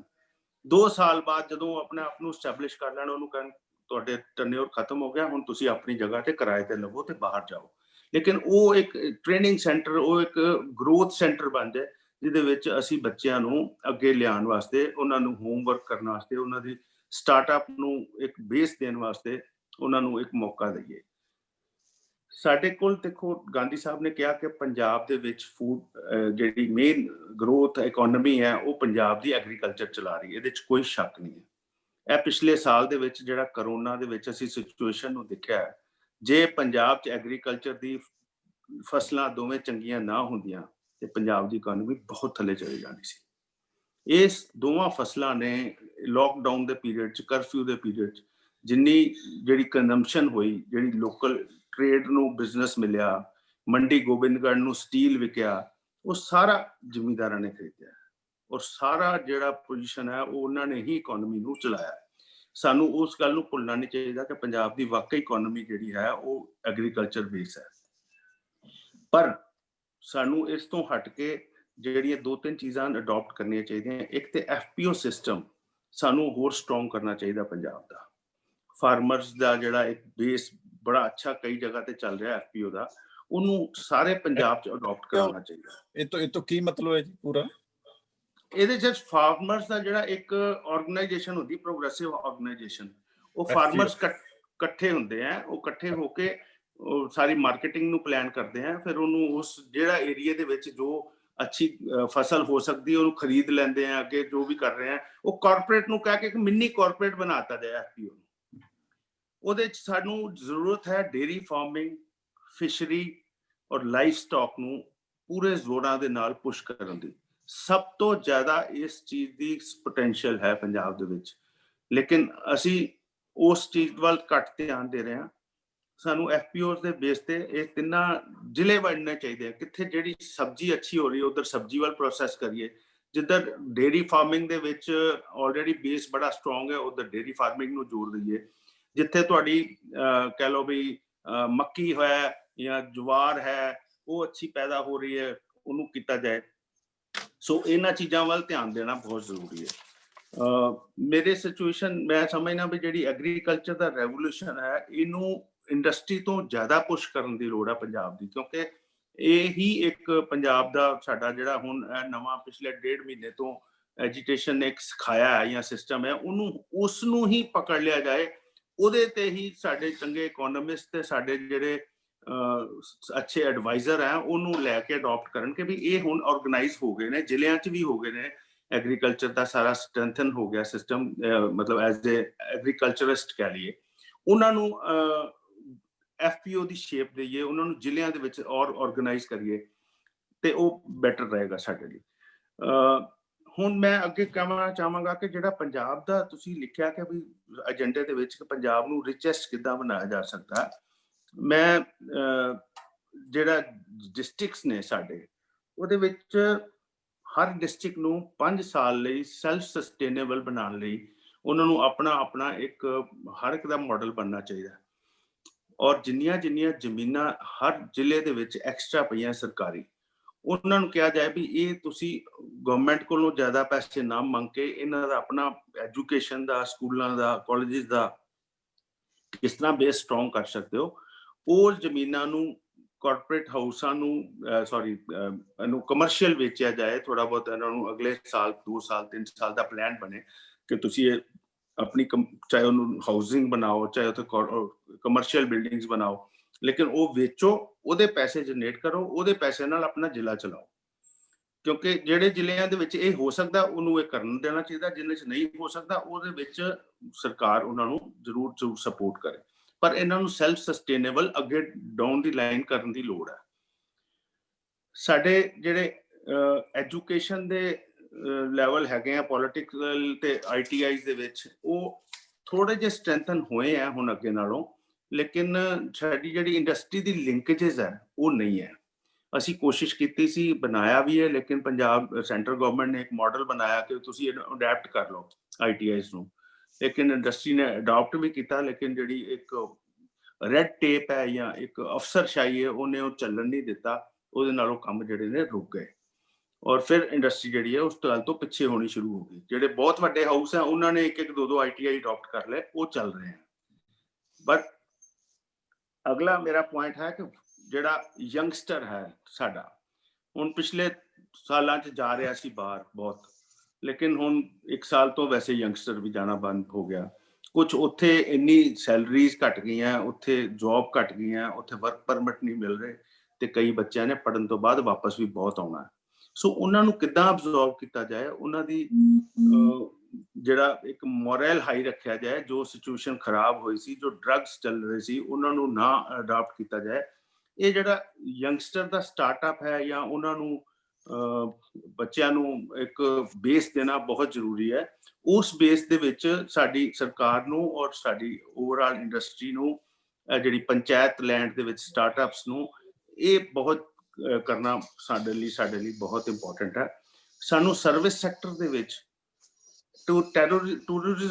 ਟੂਰਿਜ਼ਮ ਦੇ ਵਿੱਚ ਪੰਜਾਬ ਦੇ ਵਿੱਚ ਬਹੁਤ ਸਕੋਪ ਹੈ। ਅੰਮ੍ਰਿਤਸਰ ਨੇ ਪਿਛਲੇ 2.5-3 ਸਾਲ ਦੇ ਵਿੱਚ 2020 ਤੱਕ ਜਿਹੜੀ ਗਰੋਥ ਲਈ, ਉਹ ਸਿਰਫ ਟੂਰਿਜ਼ਮ ਨੇ ਲਈ, ਕਿਉਂਕਿ ਉਹਨਾਂ ਨੇ ਹਰ ਇੱਕ ਛੋਟੇ ਘਰ, ਵੱਡੇ ਘਰ 'ਚ ਹੋਟਲ, ਖਾਣ ਪੀਣ, ਰੈਸਟੋਰੈਂਟ, ਟਰੈਵਲ, ਇਹ ਸਾਰਾ ਕੁਝ ਬਣਨਾ ਸ਼ੁਰੂ ਹੋ ਗਿਆ। ਉਹਦੇ ਨਾਲ ਅੰਮ੍ਰਿਤਸਰ ਦੀ ਮਤਲਬ ਇਕੋਨਮੀ ਉੱਪਰ ਜਾਣੀ ਸ਼ੁਰੂ ਹੋ ਗਈ। ਲੋਕਾਂ ਨੇ ਨਾਰਮਲ ਕੰਮ ਬੰਦ ਕਰਕੇ ਟੂਰਿਜ਼ਮ ਦੇ ਵੱਲ ਜਾਣਾ ਸ਼ੁਰੂ ਕਰਤਾ। ਇੱਕ ਬੱਚੇ ਨੂੰ ਟੂਰਿਜ਼ਮ ਦਾ ਕੰਮ ਦੇ ਦਿੱਤਾ, ਕਿਸੇ ਨੇ ਏਜੰਸੀ ਖੋਲ ਲਈ ਟੂਰਿਜ਼ਮ ਦੀ, ਕੁਝ ਕਰ ਲਿਆ।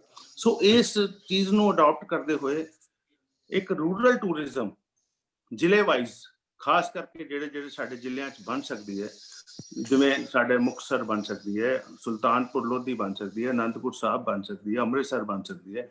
ਇਹਨੂੰ ਰੂਰਲ ਟੂਰਿਜ਼ਮ ਨੂੰ ਡਿਵੈਲਪ ਕਰਨ ਦੀ ਬਹੁਤ ਲੋੜ ਹੈ।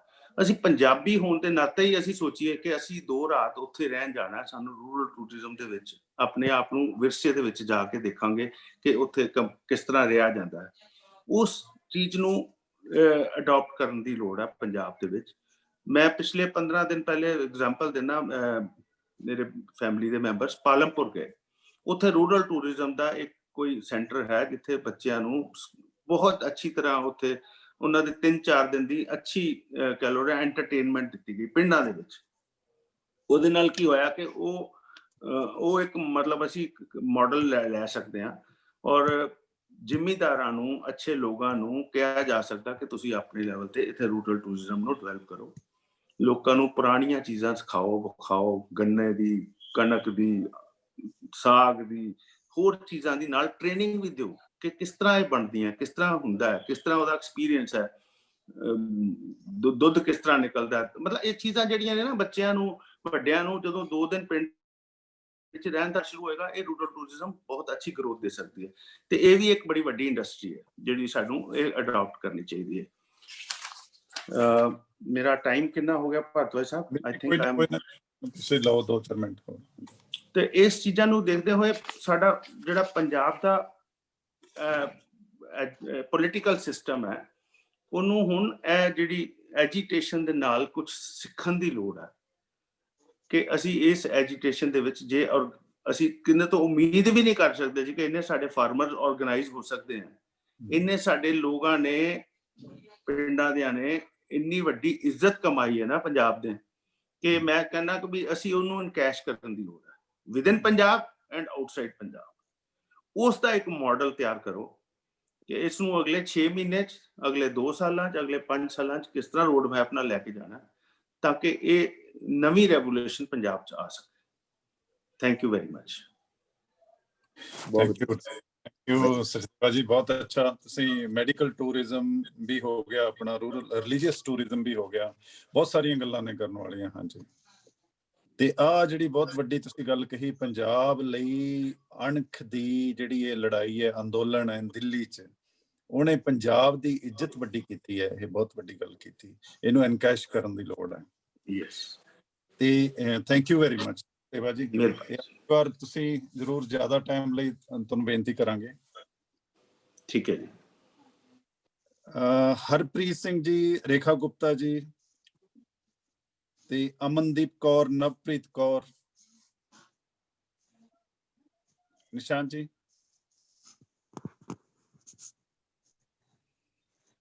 Sir ji, we're running short of time. ਹਾਂਜੀ ਹਾਂਜੀ, ਬਸ ਕੰਕਲੂਡ ਕਰ ਰਹੇ ਹਾਂ। ਰੇਖਾ ਗੁਪਤਾ, ਹਰਪ੍ਰੀਤ ਸਿੰਘ, ਡਾਕਟਰ ਜਗਤਾਰ ਜੀ। ਹਾਂਜੀ ਸਰ, ਰੇਖਾ ਗੁਪਤਾ ਹੇਅਰ। ਮੈਨੂੰ ਬਹੁਤ ਵਧੀਆ ਲੱਗਿਆ ਅੱਜ, ਮੈਂ ਸੁਣਿਆ ਸਾਰਿਆਂ ਨੂੰ। ਬੋਲੋ ਪਲੀਜ਼, ਅੱਧਾ ਮਿੰਟ ਲਓ। ਹਾਂਜੀ ਸਰ, ਤੇ ਮੈਨੂੰ ਬਹੁਤ ਅੱਛਾ ਲੱਗਿਆ ਜਦੋਂ ਜਿਹੜਾ ਆਹ ਧਰਮਵੀਰ ਗਾਂਧੀ ਸਰ ਨੇ ਕਿਹਾ ਸਾਰਾ ਵੀ ਕੈਪੀਟਲਿਸਟ ਤੇ ਰਿਲੀਜਨ ਨੂੰ ਕਿਵੇਂ ਮਿਕਸ ਕਰਦੇ ਆ।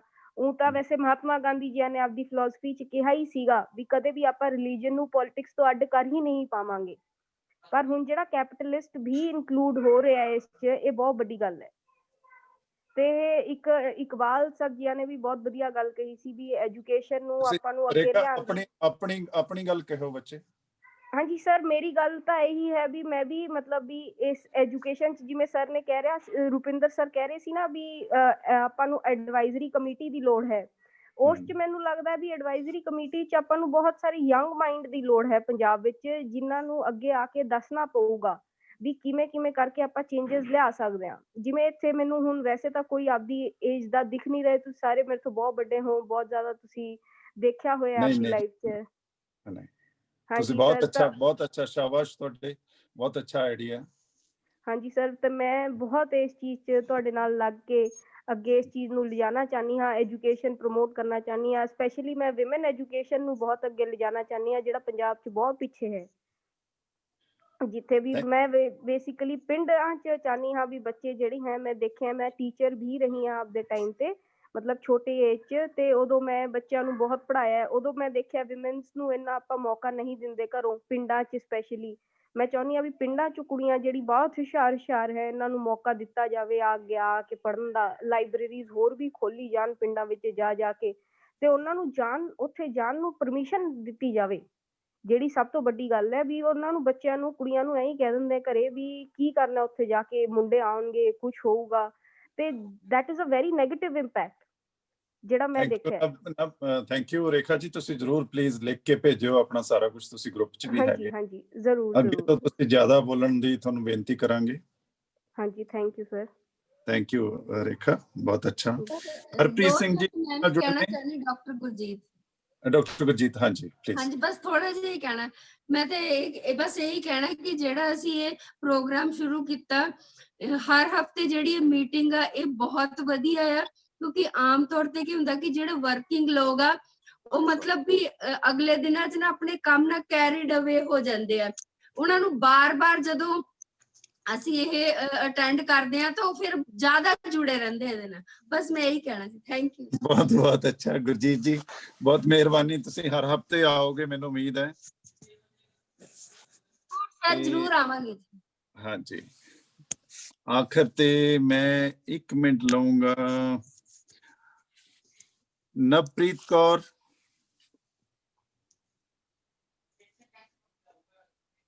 ਨਵਪ੍ਰੀਤ ਜੀ ਮੈਨੂੰ ਲੱਗਦਾ ਡਾਕਟਰ ਜਗਤਾਰ ਦੀ ਬੇਟੀ ਹੈ, ਸਾਡੀ ਬੇਟੀ ਹੈ। ਨਹੀਂ, ਇਹ ਮੇਰੀ PhD ਸਟੂਡੈਂਟ ਹੈ, ਇਹਨੇ ਕੁਝ ਨਹੀਂ ਬੋਲਣਾ ਜਿਹੜਾ ਇੰਨਾ ਚਿਰ ਰਿਸਪੌਂਡ ਨਹੀਂ ਕਰ ਰਿਹਾ ਹੈ। ਆਪਾਂ ਟਾਈਮ ਦਾ ਯੂਜ਼ ਕਰੀਏ। ਤਰਵਿੰਦਰ ਹੋਂਡਾ ਜੀ।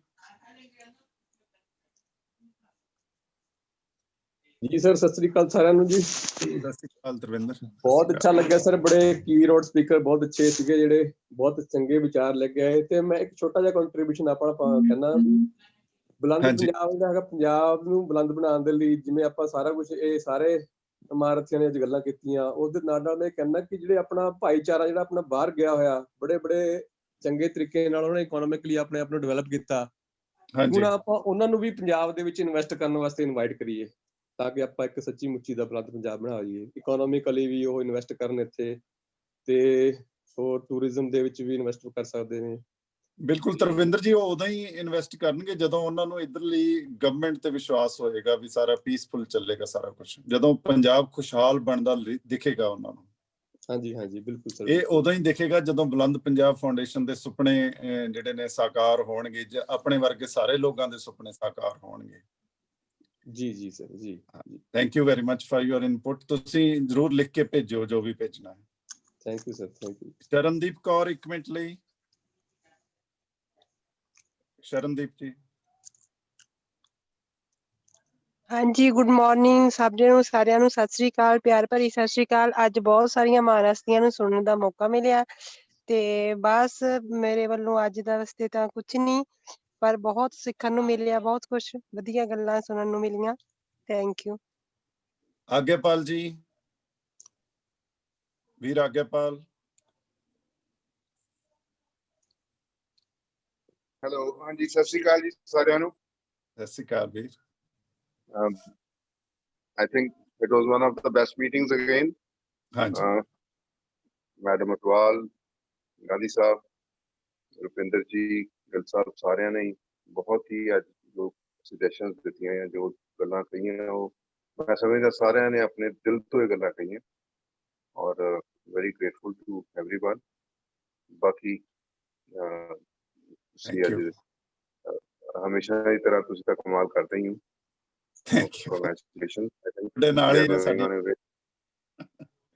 ਅਸੀਂ ਵਧੀਆ ਇੱਕ ਬਹੁਤ ਵਧੀਆ ਪਲੇਟਫਾਰਮ ਫਾਰਮ ਕਰ ਰਿਹਾ, ਔਰ ਤੁਸੀਂ ਬਹੁਤ ਹੀ ਬੁਲੰਦ ਦੀਆਂ ਉਚਾਈਆਂ ਨੂੰ ਛੂਹਾਂਗੇ। ਆਮ ਸ਼ੋਰ ਇਕੱਠਿਆਂ ਦੀਆਂ ਕਮਾਲਾਂ। Thank you. Doctor Jagtar ji ਸਾਰਿਆਂ ਦਾ ਥੈਂਕ ਯੂ ਕਰਨਗੇ। ਉਹ ਤੋਂ ਪਹਿਲਾਂ 1 ਮਿੰਟ ਲਈ ਡਾਕਟਰ ਇਕਬਾਲ ਸਿੰਘ ਕੋ ਜੁੜੇ ਹੋਏ ਨੇ। ਡਾਕਟਰ ਇਕਬਾਲ ਸਿੰਘ ਜੀ, ਅੱਧਾ ਮਿੰਟ। ਡਾਕਟਰ ਜਗਤਾਰ ਜੀ। ਜੀ ਜੀ ਹਾਂਜੀ ਭਾਰਦਵਾਜ ਸਾਹਿਬ, ਪਹਿਲੀ ਵਾਰੀ ਤੁਹਾਡੇ ਨਾਲ ਇੰਟਰੈਕਸ਼ਨ ਹੋਇਆ ਵਾ। ਹਾਂਜੀ, ਬੜੇ ਸੋਹਣੇ ਜੱਜ ਜੇ ਤੁਸੀਂ ਜੀ, ਬਹੁਤ ਹੀ ਚੰਗੀਆਂ ਗੱਲਾਂ ਜਿਹੜੀਆਂ ਨੇ ਉਹ ਝਟ ਪਿਕ ਕਰ ਲੈਂਦੇ ਜੇ, ਬਹੁਤ ਹੀ ਚੰਗੇ ਕੋਆਰਡੀਨੇਟਰ ਜੇ, ਬਹੁਤ ਹੀ ਅੱਗੇ ਮੂਵਮੈਂਟ ਨੂੰ ਲਿਜਾਓਗੇ। ਇਹੀ ਆ ਕਿ ਏਜੰਡਾ ਥੋੜਾ ਸਪੀਕਰਸ ਨੂੰ ਪਹਿਲਾਂ ਕਲੀਅਰ ਕਰ ਦਿਆ ਕਰੋ ਕਿ these should be the points to discuss। Sachdeva ਜੀ ਨੇ ਕਿ ਬੜੇ ਸੋਹਣੇ ਵਿਚਾਰ ਦਿੱਤੇ ਆ, ਲੇਕਿਨ ਉਹ ਸਾਰੇ ਵਿਚਾਰ ਜਿਹੜੇ ਨੇ ਉਹ ਬਿਊਰੋਕਰੈਟਸ ਦੇ ਹੱਥ 'ਚ ਜਾ ਕੇ ਫਸ ਜਾਂਦੇ ਨੇ, ਅੱਗੇ ਵੀ ਫਸੇ ਨੇ, ਗਾਂਹ ਵੀ ਫਸੇ ਰਹਿਣੇ ਨੇ। ਲੋਕਾਂ ਨੂੰ ਆਪ ਅੱਗੇ ਜਾਣਾ ਚਾਹੀਦਾ, ਆਪਣੀ ਮੈਨੇਜਮੈਂਟ ਬਣਾਉਣੀ ਚਾਹੀਦੀ। ਜਿਵੇਂ ਅੰਮ੍ਰਿਤਸਰ 'ਚ ਸਾਰੇ ਹੋਟਲ ਬੰਦ ਸੀ, ਅੱਜ ਜਿਹੜਾ ਮਰਜ਼ੀ ਖੋਲ ਦਿਓ ਉਹ ਆਪੇ ਚੱਲ ਜਾਂਦਾ। ਇੰਨਾ ਟਾਈਮ ਲੈਣਾ ਸੀ।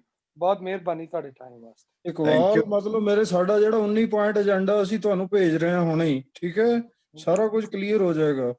ਬਾਕੀ ਮੈਂ ਮਤਲਬ ਜਿਹੜਾ ਵਰੀਡ ਕਿ ਮੈਨੂੰ ਟਾਈਮ ਨਹੀਂ ਮਿਲਿਆ ਹੈਗਾ, ਪਰ ਮੈਂ ਛੇਤੀ ਕੁਇਕਲੀ ਕਰਾਂਗਾ ਕਿਉਂਕਿ ਗਾਂਧੀ ਸਾਹਿਬ ਨਾਲ ਮੈਂ ਗੱਲ ਕਰਨੀ ਚਾਹੁੰਦਾ। ਮੈਂ ਇਹਨਾਂ ਦਾ ਪੇਸ਼ੈਂਟ ਵੀ ਹਾਂ। ਹੁਣ ਤੱਕ ਮੈਨੂੰ ਲੱਗਦਾ ਸਾਡਾ ਜਿਹੜਾ ਡਾਕਟਰ ਪੇਸ਼ੈਂਟ ਦਾ ਹੀ ਕੰਟੈਕਟ ਸੀਗਾ, ਪਰ ਇਹ ਕਨੈਕਸ਼ਨ ਦੇ ਵਿੱਚ ਕਨਵਰਟ ਕਰਨ ਦੀ ਲੋੜ ਹੈ। ਗਾਂਧੀ ਸਾਹਿਬ ਜੇ ਹੈਗੇ ਨੇ ਤਾਂ ਮੈਂ ਦੱਸਣਾ ਚਾਹੁੰਦਾ, ਅਸੀਂ 6-7 ਮੋਡਿਊਲ ਬਣਾਏ ਨੇ। ਐਜੂਕੇਸ਼ਨ ਦਾ ਮੋਡਿਊਲ ਹੈ, ਕਲਚਰ ਦਾ, ਹੈਲਥ ਦਾ, ਐਗਰੀਕਲਚਰ ਦਾ, এনवायरमेंट ਦਾ, ਗਵਰਨੈਂਸ ਦਾ ਤੇ ਸੋਸ਼ੀਓ ਇਕਨੋਮਿਕ ਸਿਕਿਉਰਿਟੀ ਦਾ। ਤੇ ਅਸੀਂ ਹੁਣ ਮਤਲਬ ਇਹ ਚਾਹਾਂਗੇ ਡਾਕਟਰ ਸਾਹਿਬ ਵੀ ਅਸੀਂ ਨਾ ਵੇਟ ਕਰੀਏ ਕਿ ਕਲੀਨਿਕ ਤੇ ਆਉਣ ਲੋਕ, ਆਪਾਂ ਇੱਕ ਮਾਡਲ ਤੇ ਮੋਡਿਊਲ ਬਣਾਈਏ। ਜਿੱਥੇ ਮੈਂ ਵੀ ਪਟਿਆਲੇ 'ਚ ਹੀ ਰਹਿਣਾ ਹੈਗਾ, ਜਦੋਂ ਤੁਸੀਂ ਕਹੋਗੇ ਮੈਂ ਤੁਹਾਡੇ ਕੋਲ ਆ ਜਾਵਾਂਗਾ ਤੇ ਆਪਾਂ 13,326 ਪਿੰਡ ਕਵਰ ਕਰਨੇ ਨੇ, ਜਿਵੇਂ ਮਰਜ਼ੀ ਕਵਰ ਕਰੀਏ। ਤੇ ਉਹ ਹੈਲਥ ਇਨਫੋਰਮੇਸ਼ਨ ਲਿਟਰੇਸੀ ਜਿਹੜੀ ਇਹਦੀ ਅਵੇਅਰਨੈਸ, ਇਹਦਾ ਮਾਡਲ ਵੀ ਬਣਾਉਣਾ ਹੈ, ਮੋਡਿਊਲ ਵੀ। ਮੈਂ ਮਾਡਲ ਬਣਾਇਆ ਸੀਗਾ ਜਿਹਦੇ 'ਚ ਇਹ ਸੀ ਕਿ ਡਾਕਟਰ, ਹੈਲਥ ਕੇਅਰ ਵਰਕਰ ਤੇ ਟੀਚਰ ਰਿਪਲ ਇਫੈਕਟ ਇਹ ਕ੍ਰੀਏਟ ਕਰਨਗੇ, ਤੇ ਤਾਂ ਕਿ ਅੱਗੇ ਅਵੇਅਰਨੈਸ ਪਹਿਲਾਂ ਸ਼ੁਰੂ ਹੋਏਗੀ ਫਿਰ ਅੰਡਰਸਟੈਂਡਿੰਗ। ਇਹ ਤਾਂ ਸੀਗੇ 7 ਪੁਆਇੰਟ। ਇਹਦੇ 'ਚ ਮੈਂ ਚਾਹਾਂਗਾ ਕਿ ਤੁਸੀਂ ਸਾਡੇ ਬੁਲੰਦ ਪੰਜਾਬ ਫਾਊਂਡੇਸ਼ਨ ਨੂੰ ਹੈਲਥ ਐਂਡ ਵੈਲਨੈਸ ਦੇ ਉੱਤੇ ਲੀਡ ਕਰੋ, ਅਸੀਂ ਤੁਹਾਨੂੰ ਫੋਲੋ ਕਰਾਂਗੇ। ਦੂਜੀ ਗੱਲ ਜਿਹੜੀ ਹੈ, ਆਪਾਂ ਕਰ ਰਹੇ ਸੀਗੇ ਕਿ ਗਾਂਧੀ ਸਾਹਿਬ ਇਹ ਨਹੀਂ ਕੰਮ ਕਰ ਸਕਦੇ। ਸਾਨੂੰ ਇੱਕ ਗਾਂਧੀ ਨਾਲ ਨਹੀਂ ਸਰਨਾ, ਸਾਨੂੰ 117 ਗਾਂਧੀ ਚਾਹੀਦੇ ਨੇ ਪੰਜਾਬ 'ਚ, ਤੇ ਉਹ ਲੱਭਣੇ ਪੈਣਗੇ ਸਾਨੂੰ 2022 ਤੱਕ, ਤਾਂ ਟਰਾਂਸਫਾਰਮੇਸ਼ਨ ਹੋਏਗੀ ਜਿਹੜੀ ਪੰਜਾਬ ਦੀ। ਅੱਗੇ ਮਤਲਬ ਇੱਕ ਗੱਲ ਸੀਗੀ ਕਿ ਮਤਲਬ ਕੋਟ ਕੀਤਾ ਸੀ ਕਿ ਡਿਫਰੈਂਸ ਆਫ ਓਪੀਨੀਅਨ ਨਹੀਂ ਹੋਣਾ ਚਾਹੀਦਾ। ਮੈਂ ਕਹਿੰਦਾ ਡਿਫਰੈਂਸ ਆਫ ਓਪੀਨੀਅਨ ਦੇ ਵਿੱਚ ਹੀ ਬਿਊਟੀ ਹੈ। ਮਤਲਬ ਉਹ ਡਿਫਰੈਂਸ ਆਫ ਓਪੀਨੀਅਨ ਦੇ ਵਿੱਚ ਆਪਾਂ ਨੇ ਡਾਇਲੋਗ ਦੇ ਨਾਲ ਕੌਨਫਲਿਕਟ ਕਿਵੇਂ ਰਿਜ਼ੋਲਵ ਕਰਨਾ ਹੈ ਤੇ ਕੰਸੈਂਸਸ ਕਿਵੇਂ ਜਨਰੇਟ ਕਰਨਾ, ਉਹ ਹੈ। ਬਾਕੀ ਜਿਹੜੀ ਗਾਂਧੀ ਜੀ ਨੇ ਗੱਲ ਕਹੀ ਹੈ, ਮੈਂ ਉਹਨਾਂ ਨਾਲ ਐਗਰੀ ਕਰ ਰਿਹਾ ਕਿ ਕਲਚਰਲ ਹੈਜਮਨੀ ਨਹੀਂ ਹੋਣੀ ਚਾਹੀਦੀ। ਇਹ ਜਿਹੜਾ ਹਿੰਦੂ ਰਾਸ਼ਟਰਵਾਦ ਇੰਪੋਜ਼ ਕੀਤਾ ਜਾ ਰਿਹਾ ਹੈ, ਇਹ ਜਿਹੜਾ ਬੇਸਿਕ ਇੰਡੀਆ ਦੀ ਸਪਿਰਿਟ ਹੈ ਉਹਦੇ ਵਿਰੁੱਧ ਹੈ। ਕਲਚਰਲ ਡਾਇਵਰਸਿਟੀ, ਇੰਡੀਆ ਦਾ ਕਲਚਰ ਜਿਹੜਾ ਕੰਪੋਜ਼ਿਟ ਹੈ, ਜਦੋਂ ਵੀ ਏਲੀਅਨੇਸ਼ਨ ਤੇ ਡਿਸਕ੍ਰਿਮੀਨੇਸ਼ਨ ਹੋਏਗੀ, ਡਾਈਸੈਂਟ ਪੈਦਾ ਹੋਏਗੀ, ਤੇ ਫਿਰ ਐਸੇ ਤਰ੍ਹਾਂ ਹੀ ਬਲੌਕ ਹੋਏਗਾ ਸਿਸਟਮ, ਜਿਵੇਂ ਹੁਣ ਹੋਇਆ ਹੈ ਸਿੰਘੂ ਬਾਰਡਰ ਤੇ ਟਿੱਕਰੀ ਦੇ ਉੱਤੇ। ਇਹ ਏਲੀਅਨੇਸ਼ਨ ਦਾ ਹੀ ਰਿਲੀਜਨ। ਬਾਕੀ ਜਿਹੜਾ ਆਪਾਂ ਕਹਿੰਦੇ ਦਲਿਤ ਨੂੰ ਮੈਨੂੰ ਬੈਨੀਫਿਟ ਦਿਓ, ਪਰ ਉਹ ਬੈਨੀਫਿਟ ਵਨ ਟਾਈਮ ਹੋਣਾ ਚਾਹੀਦਾ। ਇਹ ਨਹੀਂ ਹੈ ਕਿ ਜੌਬ ਲੱਗਣ ਤੋਂ ਲੈ ਕੇ ਰਿਟਾਇਰਮੈਂਟ ਤੱਕ ਹੀ ਉਹਨਾਂ ਨੂੰ ਹਰੇਕ ਜਗ੍ਹਾ ਤੇ ਬੈਨੀਫਿਟ ਦਿੱਤਾ ਜਾਵੇ। ਇੱਕ ਵਾਰ ਉਹਨਾਂ ਨੂੰ ਖੂਹ ਚੋਂ ਕੱਢ ਲਿਆ ਆਪਾਂ ਨੇ, ਦੇ ਦਿੱਤਾ ਮੌਕਾ, ਉਸ ਤੋਂ ਬਾਅਦ ਉਹਨਾਂ ਦੀ ਵੀ ਡਿਊਟੀ ਹੈ ਕਿ ਕੰਟਰੀਬਿਊਟ ਕਰ। ਤੇ ਰਿਸਪੌਂਸਿਬਲ ਕੰਜ਼ੰਪਸ਼ਨ ਬਹੁਤ ਜ਼ਰੂਰੀ ਹੈਗੀ ਹੈ। ਤੇ ਜਿਹੜੀ ਮੈਂ ਇੱਕ ਮਾਡਲ ਬਣਾਇਆ, ਕੱਲ ਹੀ ਬਣਾਇਆ ਸੀਗਾ, ਜਿਹਦੇ 'ਚ ਮੈਂ ਕੀਤਾ ਕਿ 3 ਚੀਜ਼ਾਂ ਦਾ ਸਿੰਬਿਓਸਿਸ ਹੋਣਾ ਚਾਹੀਦਾ, ਹੈਡ, ਹਾਰਟ ਤੇ ਹੈਂਡ। ਜਦੋਂ ਤੱਕ ਸਾਡਾ ਐਜੂਕੇਸ਼ਨ ਨਾਲੋਂ ਵੀ ਮੈਂ ਲਰਨਿੰਗ ਨੂੰ ਜ਼ਿਆਦਾ ਇੰਪੋਰਟੈਂਸ ਦਿੰਦਾ ਹੈਗਾ, ਕਿਉਂਕਿ ਐਜੂਕੇਸ਼ਨ ਤਾਂ ਵਨ ਟਾਈਮ ਹੈ, ਲੈ ਕੇ ਨਿਕਲ ਜਾਏਗਾ। ਜੇ ਉਹਨੂੰ ਕੰਟੀਨਿਊ ਨਹੀਂ ਕਰੇਗਾ ਬੰਦਾ, ਤਾਂ ਮਤਲਬ ਸਾਡਾ ਐਜੂਕੇਸ਼ਨ ਕੀ ਹੈ, 2 ਚੀਜ਼ਾਂ ਚਾਹੀਦੀਆਂ ਨੇ, ਕਰੈਕਟਰ ਤੇ ਕੈਪੈਸਿਟੀ। ਉਹ ਦੋਨੋਂ ਹੀ ਮਿਸਿੰਗ ਨੇ। ਨਾ ਵੈਲਿਊ ਐਜੂਕੇਸ਼ਨ ਹੈਗੀ ਹੈ ਤੇ ਨਾ ਸਕਿੱਲ ਡਿਵੈਲਪਮੈਂਟ ਹੋ ਰਹੀ ਹੈਗੀ ਹੈ। ਤੇ ਅਸੀਂ ਜਿਹੜਾ ਹੈ ਜੌਬ ਸੀਕਰ ਪੈਦਾ ਕਰ ਰਹੇ ਹਾਂ ਕਿ ਜਦੋਂ ਜੌਬ ਪ੍ਰੋਡਿਊਸਰ ਪੈਦਾ ਕਰਨੇ ਚਾਹੀਦੇ, ਵੋਕੇਸ਼ਨਲ ਐਜੂਕੇਸ਼ਨ ਹੋਣੀ ਚਾਹੀਦੀ ਹੈਗੀ ਹੈ। ਸੋ ਇਹ ਜਿਹੜੀ ਹੈ, ਇਸ ਕਰਕੇ ਮੈਂ ਇਹ ਚਾਹੁੰਦਾ ਹੈ ਕਿ ਜਿਹੜਾ ਮੈਂ ਇਹ ਮਾਡਲ ਦਿੱਤਾ ਹੈਗਾ, ਹੈਡ, ਹਾਰਟ ਤੇ ਹੈਂਡ, ਉਹਦੇ 'ਚ ਹੈ ਕਿ ਸਾਡੀਆਂ ਐਨਾਲਿਟੀਕਲ ਸਕਿੱਲਸ ਤੇ ਮਤਲਬ ਜਿਹੜੀਆਂ ਕ੍ਰਿਟੀਕਲ ਥਿੰਕਿੰਗ ਹੋਣੀ ਚਾਹੀਦੀ ਹੈਡ ਦੇ ਵਿੱਚ। ਸਾਨੂੰ ਅੱਜ ਵੀ ਲੱਗਦਾ ਹੈ ਕਿ 365 ਦਿਨ ਬਾਅਦ ਨਵਾਂ ਸਾਲ ਚੜ੍ਹਦਾ ਹੈ। What is this thinking? ਹਰੇਕ ਫ੍ਰੈਕਸ਼ਨ ਆਫ ਸੈਕਿੰਡ ਦੇ ਉੱਤੇ ਨਵਾਂ ਸਾਲ ਚੜ੍ਹਨਾ ਚਾਹੀਦਾ ਹੈ। ਸਾਡੀ ਕੋਲੋਨਾਈਜੇਸ਼ਨ ਕਰ ਰਹੀ ਹੈਗੀ ਐਜੂਕੇਸ਼ਨ। 365 ਦਿਨ ਅਸੀਂ ਉਡੀਕਦੇ ਹਾਂ, ਫਿਰ 12 ਨਹੀਂ ਵੱਜਣ ਦਿੰਦੇ, ਫਿਰ ਮੈਸੇਜ ਸ਼ੁਰੂ ਹੋ ਜਾਂਦੇ ਨੇ, happy new year, happy new year. ਜਿਹੜਾ ਬੰਦਾ ਪੁਲ ਦੇ ਥੱਲੇ ਸੁੱਤਾ ਪਿਆ ਪਟਿਆਲੇ ਅੱਡੇ ਸਾਹਮਣੇ, ਉਹਦਾ ਨਜ਼ਦੀਕੀ ਹੈਪੀ ਨਿਊ ਈਅਰ ਹੋਏਗਾ? ਤੁਹਾਡੇ ਕਹਿਣ ਨਾਲ ਥੋੜੀ ਹੋ ਜਾਣਾ, ਕਰਨ ਨਾਲ ਹੋਏਗਾ। ਉਹਦੇ ਤਾਂ ਗੋਡੇ ਕੰਨਾਂ ਨੂੰ ਆ ਕੇ ਲੱਗੇ ਹੁੰਦੇ ਨੇ ਠੰਡ ਨਾਲ, ਆਪਾਂ ਹੈਪੀ ਨਿਊ ਈਅਰ ਕਹਿ ਰਹੇ ਹੁੰਦੇ। ਸੋ ਇਸ ਕਰਕੇ ਮੈਂ ਇਹ ਕਹਿ ਰਿਹਾ ਵੀ ਜਿਹੜੀ ਹਾਰਟ ਦੇ ਵਿੱਚ ਸਾਡੀ ਫੀਲਿੰਗ ਮਰ ਗਈ, ਫੈਲੋ ਫੀਲਿੰਗ, ਜਿਹੜਾ ਸਾਡਾ ਇਹ ਐਟੀਟਿਊਡ ਹੈ ਨਾ, ਮੈਨੂੰ ਕੀ, ਮੈਂ ਤਾਂ ਰਜਾਈ 'ਚ ਪਿਆ ਹੈਗਾ, ਮੈਨੂੰ ਕੀ, ਮੈਨੂੰ ਤਾਂ ਸਾਰੀਆਂ ਫੈਸਿਲਿਟੀ ਮਿਲ ਰਹੀਆਂ ਨੇ, ਮੈਨੂੰ ਕੀ, ਮੈਨੂੰ ਇੱਕ ਲੈਕਚਰ ਦਾ 5000 ਰੁਪਇਆ ਮਿਲ ਰਿਹਾ ਹੈਗਾ। ਜਦੋਂ ਤੱਕ ਮੈਂ ਬਾਹਰ ਬੰਦਾ ਜਿਹੜਾ ਭੁੱਖਾ ਮਰ ਰਿਹਾ ਹੈਗਾ ਸੜਕ ਦੇ ਉੱਤੇ, ਜਿਹੜਾ ਇੱਕ ਸਟਰੀਟ ਡੌਗ ਹੈ, ਬੇਜਵਾਨ ਬੇਘਰ, ਜੇ ਮੈਨੂੰ ਉਹਦੇ ਨਾਲ ਫੀਲਿੰਗ ਨਹੀਂ ਹੈ ਤਾਂ ਮੇਰਾ ਹਾਰਟ ਜਿਹੜਾ ਸਿੰਪਲ ਆਟੋਮੈਟਿਕਲੀ ਪੰਪਿੰਗ ਕਰ ਰਿਹਾ, ਪਰ ਮੇਰੀ ਫੀਲਿੰਗ ਮਰ ਚੁੱਕੀ ਹੈ। ਤੇ ਇਸੇ ਤਰ੍ਹਾਂ ਹੈਡ, ਜਿਹੜਾ ਹੈਂਡ ਹੈ, ਉਹ ਸਕਿੱਲ ਹੈ, ਪ੍ਰੈਕਟਿਸ।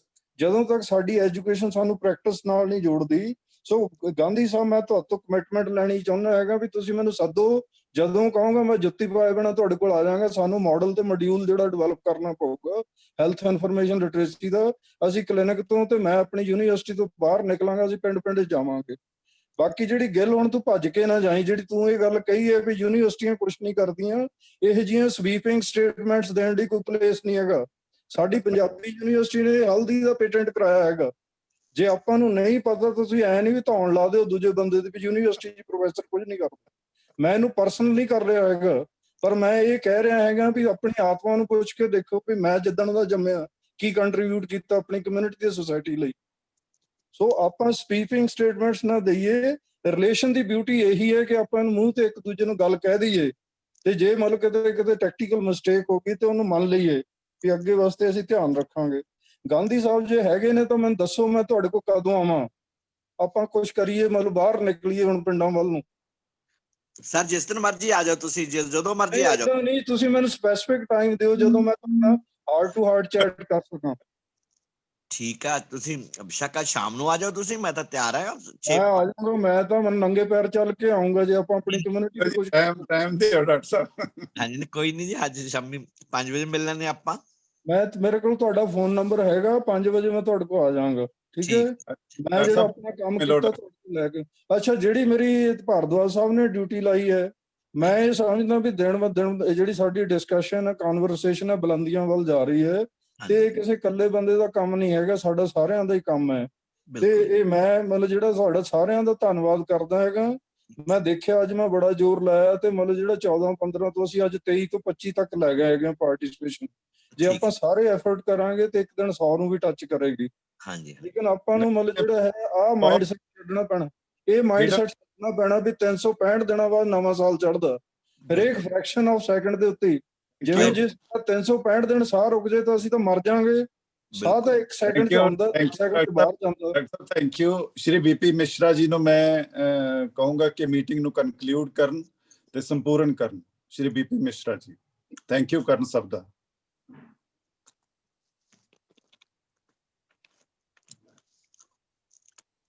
जी, सभी को नमस्कार।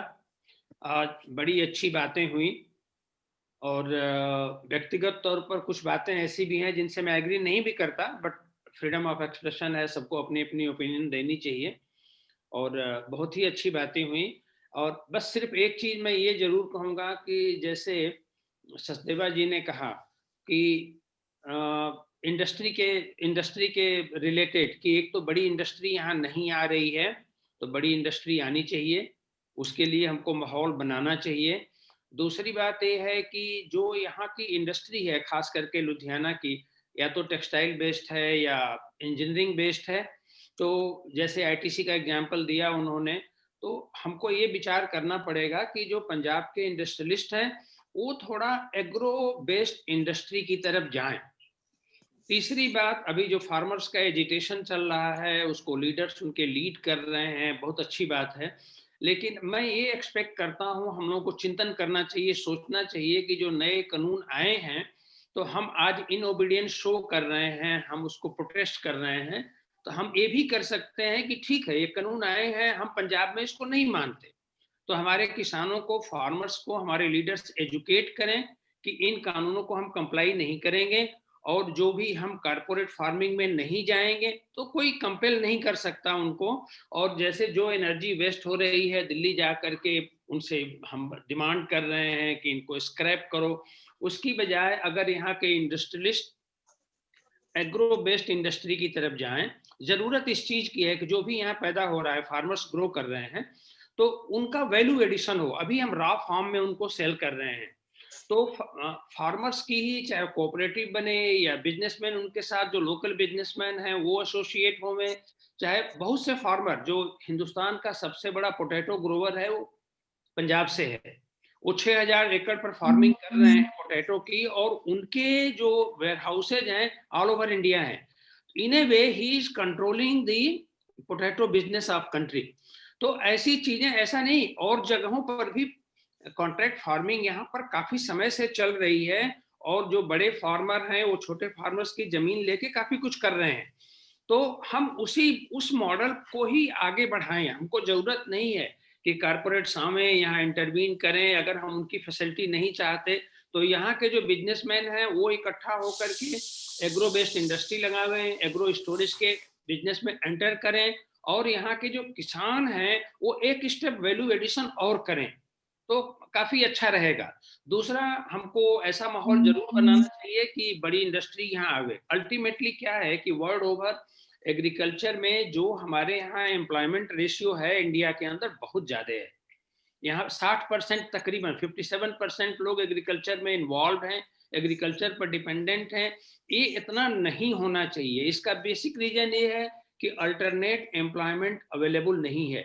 तो हम एटलीस्ट पंजाब में ऐसा करें कि हम अल्टरनेट वैल्यू एडिशन करें एग्रो बेस्ड प्रोडक्ट्स में और अल्टरनेट एम्प्लॉयमेंट क्रिएट करें। और बहुत ही अच्छा रहा, सबने काफी जोश दिया, हम लोग और आगे बढ़ेंगे। हम लोग डे बाय डे ग्रो कर रहे हैं, तरक्की कर रहे हैं और ज्यादा लोग जुड़ रहे हैं और हम लोगों को विजडम क्लैरिटी भी आ रही है कि क्या करना है आगे future. Thank you everybody, thank you. Thank you doctor साहब, आपकी असीस के लिए। डॉक्टर जगतार ਤੁਹਾਡੀਆਂ ਅਸੀਸਾਂ ਲਈ, ਤੁਹਾਡੇ ਆਸ਼ੀਰਵਾਦ ਲਈ। ਡਾਕਟਰ ਗਾਂਧੀ ਜੀ, ਮੈਂ ਆਖਰ ਤੇ ਨਿਸ਼ਾਂਤ ਖੰਨਾ ਜੀ ਨੂੰ ਕਹੂੰਗਾ ਕਿ 5 ਮਿੰਟ ਜ਼ਰੂਰ ਬੋਲਣ ਤੇ ਇਹਨੂੰ ਕਨਕਲੂਡ ਕਰਨ। ਅੱਜ ਤੁਸੀਂ ਇਹਨੂੰ ਸੰਪੂਰਨ ਕਰੋ। Nishant Khanna ji. Very good morning everyone. Sir ਬਹੁਤ ਹੀ ਵਧੀਆ ਸੀਗਾ ਅੱਜ ਦਾ insight and I am trying to link up everything together ਤਾਂ ਕਿ ਅਸੀਂ ਮਾਸਸ ਤੱਕ ਪਹੁੰਚ ਸਕੀਏ। So today, जिन्नी भी information ਤੁਹਾਨੂੰ ਮਿਲੀ ਹੈ, this will all be available on YouTube, Instagram and our Facebook channels. I request you all, मैं उन्हें group ਚ ਸਾਰੇ ਪਾ ਦਾਂਗਾ। I'll put up the link everywhere. I request you all to please forward it, subscribe it, comment it, so that it becomes a propagation and it becomes viral. ਜਦ ਤੱਕ ਆਪਾਂ ਚੀਜ਼ਾਂ ਨੂੰ ਇੰਨੇ ਸੋਹਣੇ ਵਿਚਾਰ ਹੈਗੇ ਨੇ ਸਾਰਿਆਂ ਦੇ, everybody is very diverse and I would 100% agree to it. Diversity is extremely important. We simply cannot agree blindly on anything till there is a debate, till there is a discussion. मेरा नहीं ख्याल कि possibility होएगी कोई भी consensus reach करने दी। And J in case consensus reach हो भी जाता है बिना discussion they, my opinion is that there is no consensus. There is something dramatically wrong when nobody is opposing anything. So I do agree to it, and that is the reason I'm putting up social media channels. ताकि साडा debate, discussion, commenting उथे चलेगी, we can discuss about it and it will be archived. हमेशा वास्ते साडे कोल record रहेगा, and all these meetings I can give it on a piece of paper that they are going to be there forever. आज ਤਾਂ ਆਪਾਂ याद करने पे ਜਿਹੜੀ सितंबर दी अक्टूबर दी मीटिंग ਹੀਆਂ ਸੀਗੀਆਂ ਸਾਡੀਆਂ, ਉਹ ਵੀ ਅਸੀਂ ਜੇ ਦੇਖੀਏ ਪੁਰਾਣੇ ਵਾਲੇ ਰਿਕਾਰਡਸ ਕੱਢ ਕੇ, ਇੰਨੀਆਂ ਸੋਹਣੀਆਂ ਮੀਟਿੰਗਸ ਹੀਆਂ ਨੇ, ਇੰਨੀਆਂ ਬਿਊਟੀਫੁਲ ਮੀਟਿੰਗਸ ਨੇ with beautiful insight coming into it. So I think if this propagates in this manner, it won't be a surprise that our channel jada aa gaya, that will be an eye opener for the government. And whatever we are discussing here right now, it is going to be totally an eye opener for everyone. The radical ideas what we have here, the kind of intelligentsia that is there in the